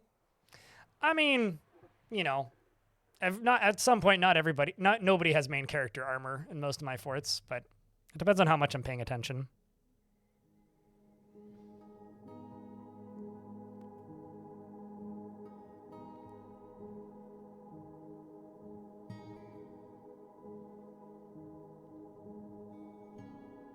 Okay, the ads are now running. Also, I'm kind of curious, so I'm gonna go look and refresh the thing.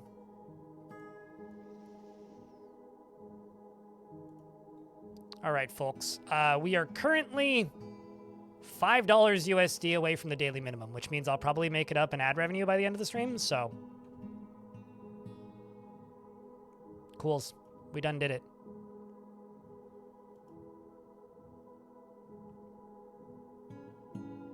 Well, it says minor. N-O-R. It's like, you know, all the people making child labor jokes. Also, I lied. I clicked the button too early. Oh, well. Round of beer for the DM. Dungeon Master. The Duty Mangler. Letterman, thanks for the tenor. Appreciate. Cheers.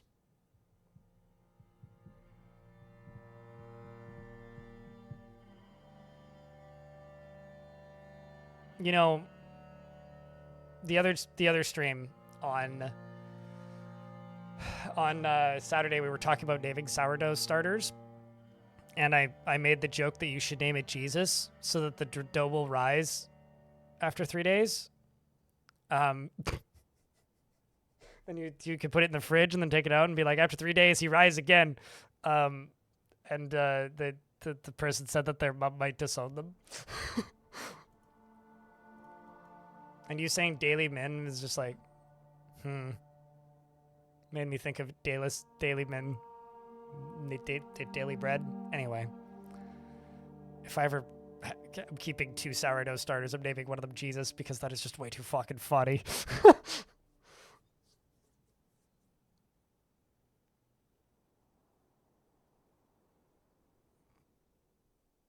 You know, I ain't religious, Lenaran, but I don't actually feel cool now that I think about it.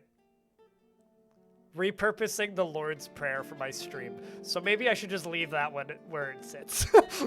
Like, you know, I'll poke. I would absolutely name a sourdough starter Jesus, but the Lord's Prayer might actually be a bit much even for me. Blame my Lutheran upbringing, but I don't think I could do that. What'd you walk into? What if you named a sourdough starter Jesus so it would rise?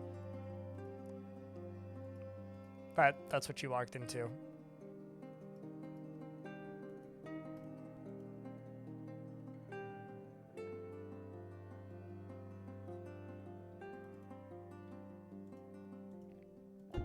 We went and made contact with the Dwarfsies.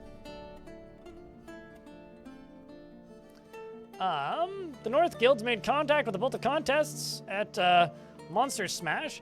Kaz of the North Guilds met with Reg Fenced Dent, the monarch of the Bolt of Contests, to make contact and open trade. Kaz began to negotiate with disconcernment. Reg Fenced Dent replied with a fiery speech. Well, I mean, he is the Dragon Lord, so... But ultimately, the matter was agreed, and the proposal succeeded. A fiery speech. What a choice of wording.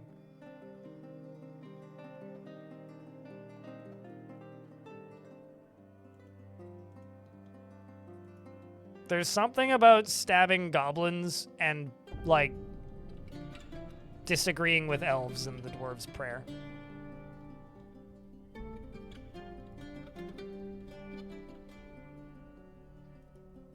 Diplomacy. Make contact.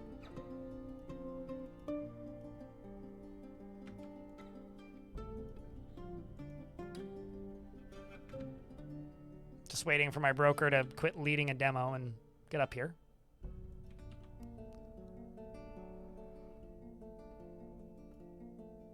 Literally is too busy leading an engraving demonstration that nobody is in the room for.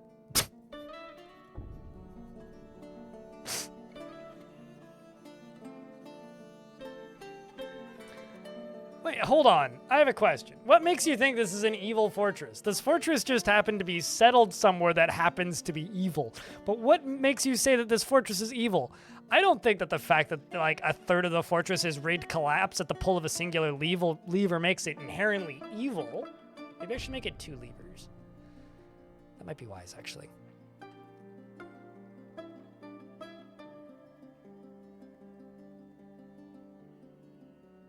I mean, it would be in Dwarfish for one thing. So it wouldn't be in English. Weed. Huh? Alban was found dead? Why is there blood everywhere? Oh.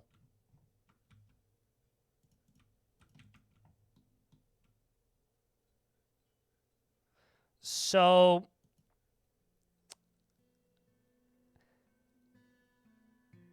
a donkey came back to life. No, a mule came back to life after dying. Something. That dwarf's dead. Looking for Alban. Where are you?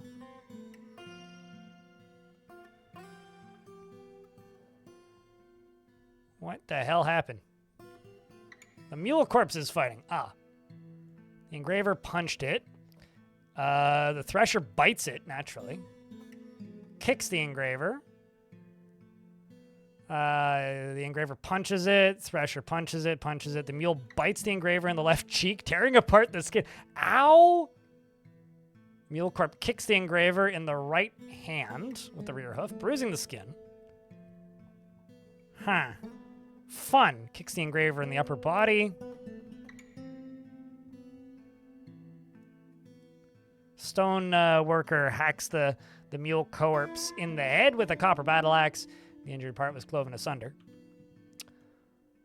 Well, that seems bad.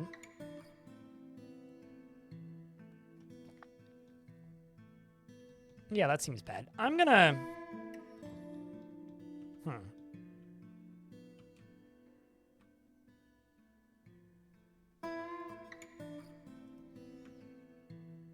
So now the important question is, are the bodies going to come back to life?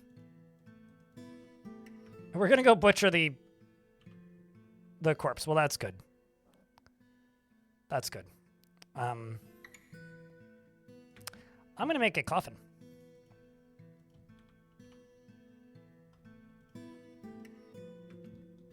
That's what I'm going to do.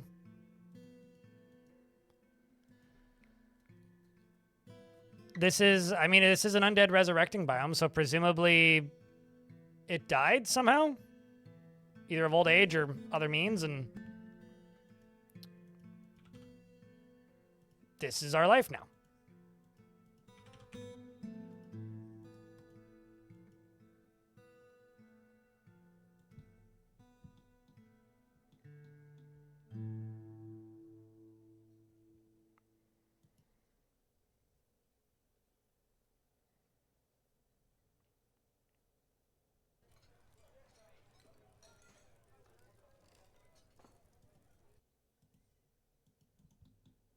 How's those?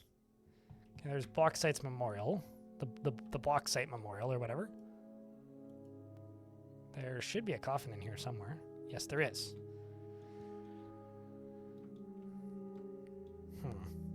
That was going to be a hospital. But what if I blop a hole in the back here? And actually try to do a bit more of an organized tomb. Because I haven't done that in ages. Noto Casa, thanks for the 36th month. Appreciate you greatly. Checking to get a big round of beers for 36 months. Courtesy of Noto Casa.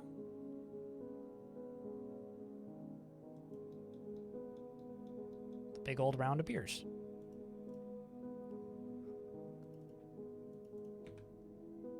And then you over here are going to get a couple beds and be a hospital.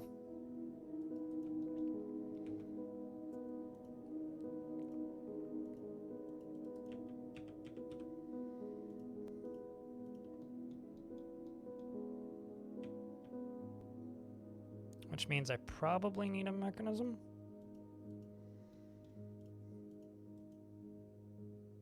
Maybe a rope.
And then I will throw one into the middle here.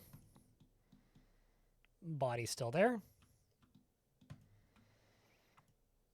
Thankfully, it is a mangled corpse, which usually don't resurrect.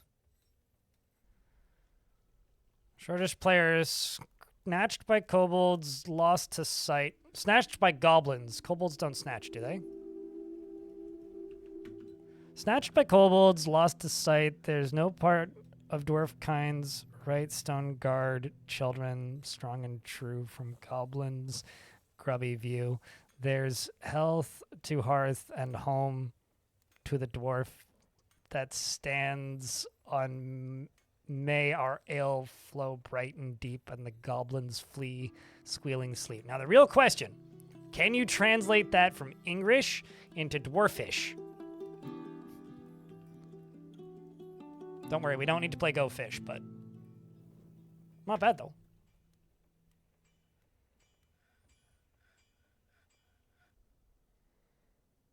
The problem is dwarves don't have a word for kobold, gobs, or goblins or dwarves.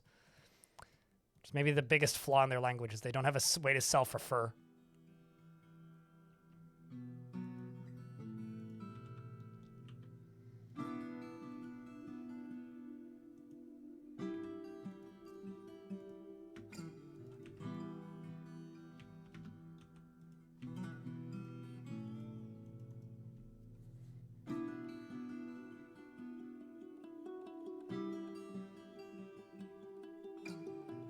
In YouTube chat, I'm currently on an evil biome and didn't realize I couldn't have animals. Every sheared sheep would result in a rambling, shambling zombie ball of wool. Luckily, not all the embarked tiles were evil. You know what's fun? Never butcher a giant crab in an undead resurrecting biome. Ask me how I know. Because every giant crab you butcher results in all of the legs and the claws and the chitin independently resurrecting. So you're not accepting one zombie that you have to now deal with. You're accepting several. They don't have a word for dwarf, no. Are zombie wool balls dangerous? No, but they're particularly scary, which can horribly ruin moods. I've been dealing with them, and I'll be honest, I've just been kind of ignoring them.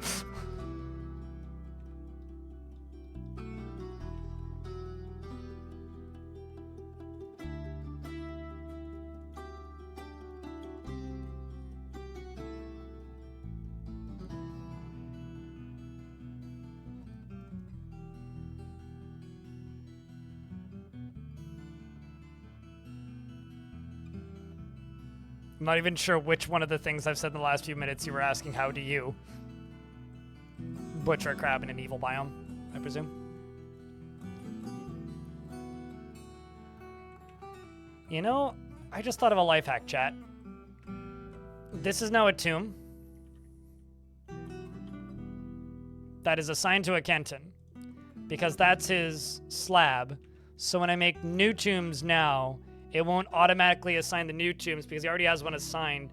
But because his body is gone, it's just that. Go into the inkwell. Thank you very much for the raid. We just had a little bit of a zombie problem. This is a resurrecting map, so it's not very nice to us. But we're getting by, doing what we can. How was the stream today? How was the things? Did you have fun? How's chat? Thanks for raiding. Appreciate you. Mods gotta get a shout out for the raids. And chat, feel free to drown them in beer.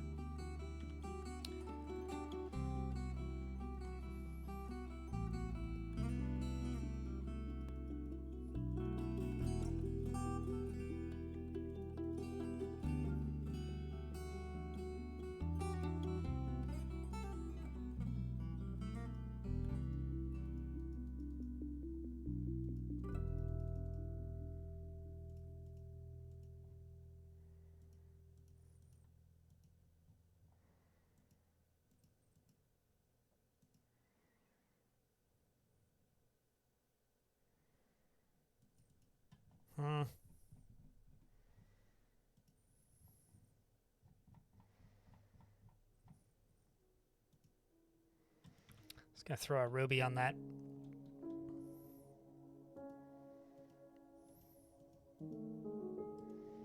Okay. Gold statue. Gold bookcase. Gold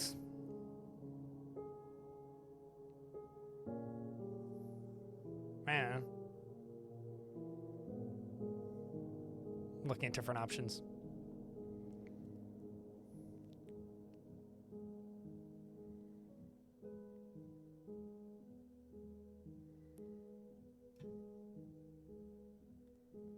I don't know. Gold. What do I want to make out of? We'll just do those two. So we'll just do 5 and 5.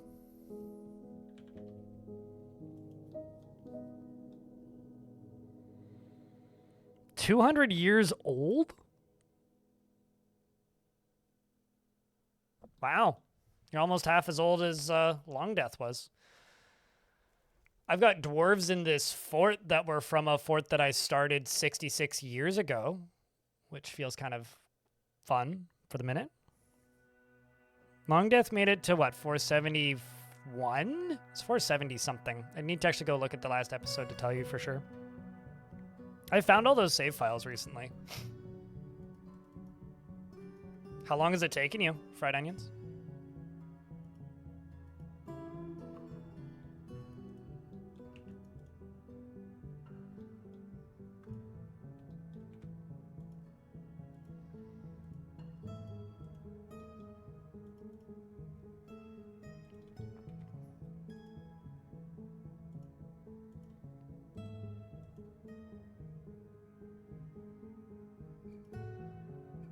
That is one strong-ass dwarf.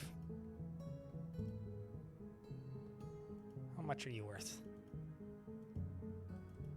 1,000-ish dwarf bucks? There we go. Finally. Cleared it. All the way up to the top. I respect that somebody's attempting to take the mantle. When it comes to the stupidly old forts. I hope that you're chronicling some amount of it and can share it once it's done. I think I've talked about this before, but I think realistically the longest fort I could ever see myself doing again is like 500 years, or 100 years, not even 500. Like 100 years, and even that's like kind of pushing it for what I feel like I think I would actually have fun doing.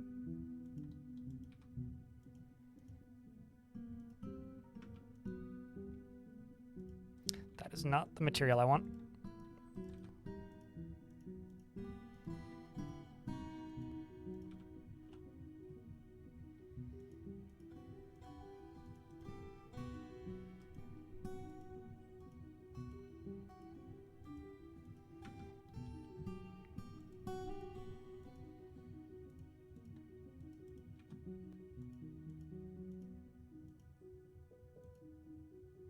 Gets super boring. It's less boring than it was. I mean,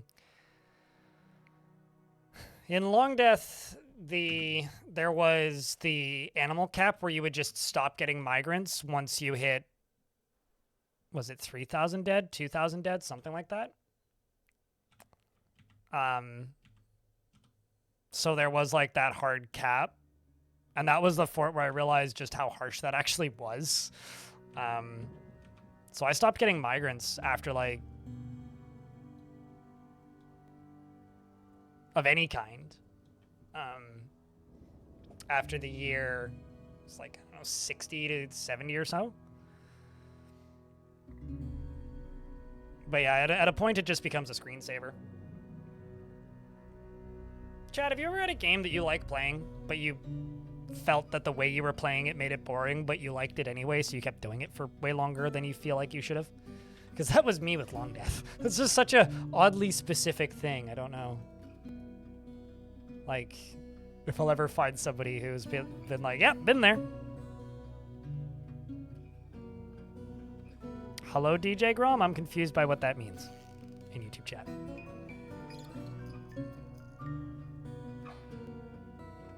Bastet has given birth to a baby girl. Congratulations to Bastet's baby number 2.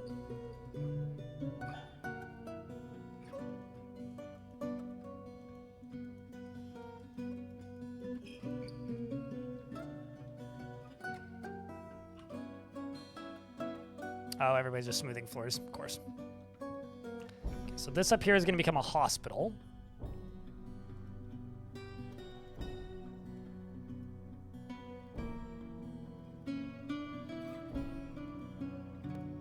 which I do actually already have set up and ready to go. Dolores can be the chief medical Dwarf. Don't really have any diagnosers. So Morrigan can be the diagnoser, Cog can be the surgeon, and Solon can be the bone dirk.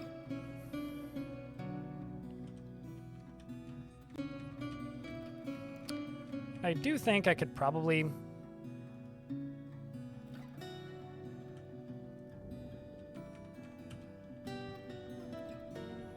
just dig down here.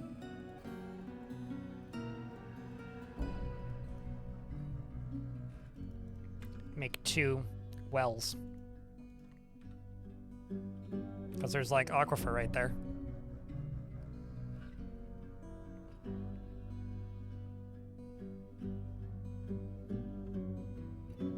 I mean, there's many different gods or goddesses of death.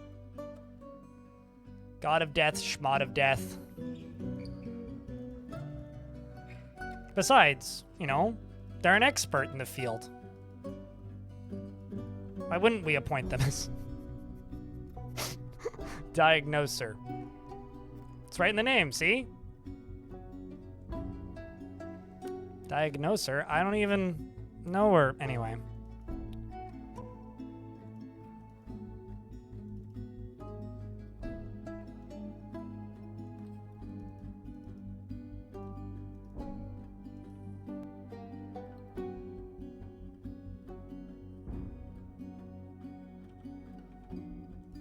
Let's go up here. Plop in Zivel. And I need rope.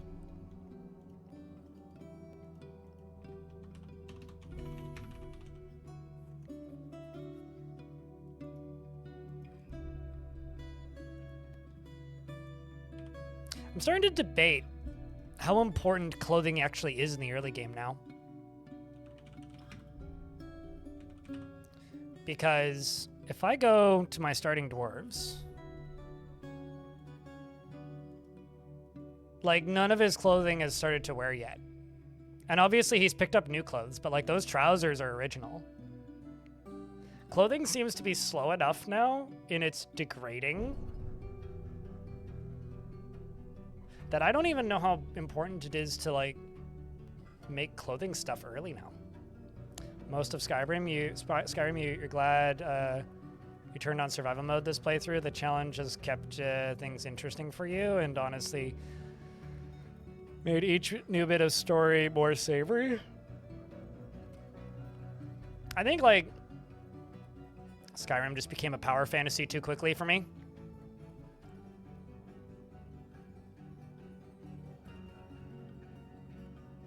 I'm really starting to wonder about that with clothing. Because, you know, people often ask me, like, how to get into this game, and maybe I'm going to stop explaining clothing. At least as an important early game knowledge thing. Especially if that early discussion is actually, like, accurate that we had, which was the, you know, what percentage of Dwarf Fortress players actually finishes the game.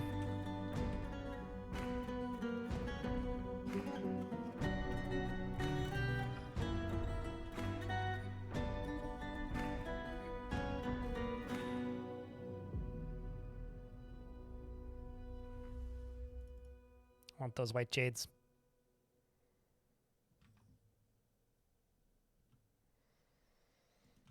So my well is lined with bauxite. So when are you guys going to tell me that bauxite is toxic and going to kill all the dwarves or something?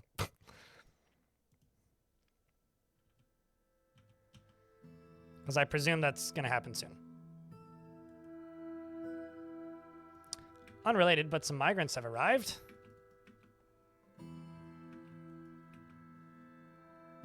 Mint shoots. Tool Shark, good name. Tool Shark seems like an app that you use to like check the validity of some sort of incoming packet.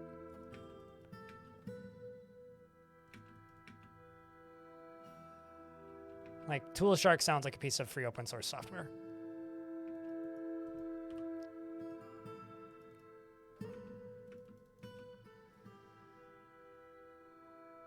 Paddle Squeeze.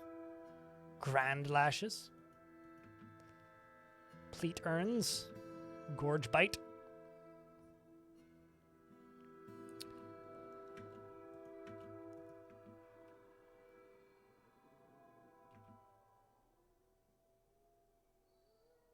Did I never name anything for Femme Noir who requested something like an hour ago? No, I did not. The hell am I doing? I don't have any administrators.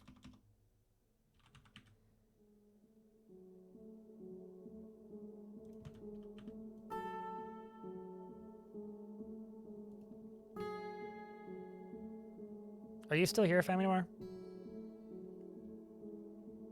Bad at my game. Bad at my job. I will give them this dwarf. And read it to them next time they pop in. Ozzy! What do you want? Just dropped in. Can you have a gem cutter? Which gem cutter would you like?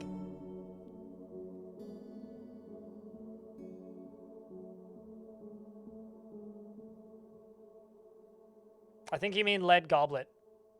You don't make... Well, I guess you could, like, I guess use raw lead. You'll take id. Id do, if you will.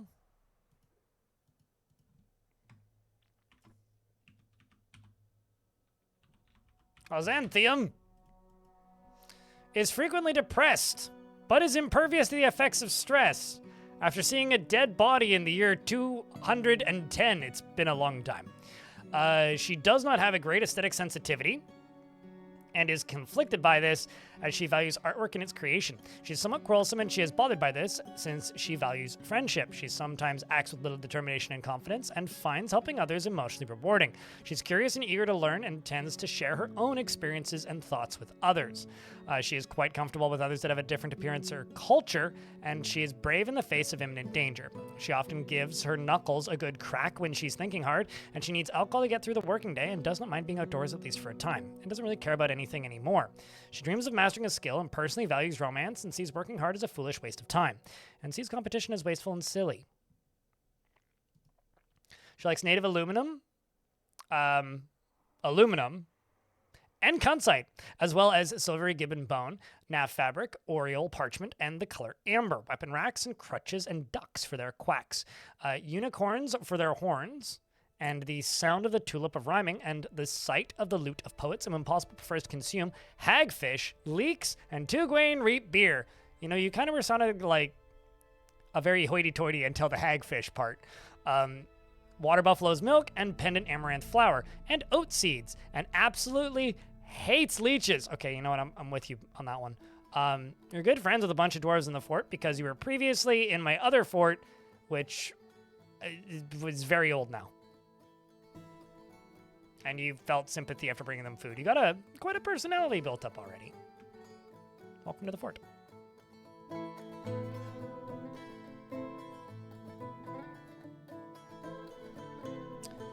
Breakfast crunch wrap? Sure. Speaking of hungry, there's an ad break playing at the minute. I should leave the game paused. I think I'm gonna wind down the stream, chat, for the day. Because 1, I'm hungry. 2, I have a building meeting in an hour and 20 minutes. 3, I want to eat a bit before that meeting. And 4, I want to get some more editing done tonight because I do have a project that I am like knee deep in. So I think once this ad is done, if there's any final things you guys want to see before we call it, let me know. But I think that this has been a pretty good day for the fort, so far at least. I need to also check recordings and stuff to make sure everything actually worked properly today. It's still a very, modest fortress, considering we already are a barony somehow, and I accepted it. And we are slowly building the Sky Fort. Because glorious Sky Fort. I didn't really think of the rest of the speech, so I just said glorious Sky Fort. Tomorrow, is my birthday. Tomorrow I will be streaming a little bit later than today. Probably quite a bit. We'll go for like probably 10 hours or something tomorrow, unless something weird happens. But thank you for those of you who tuned in today.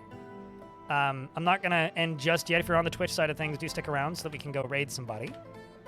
But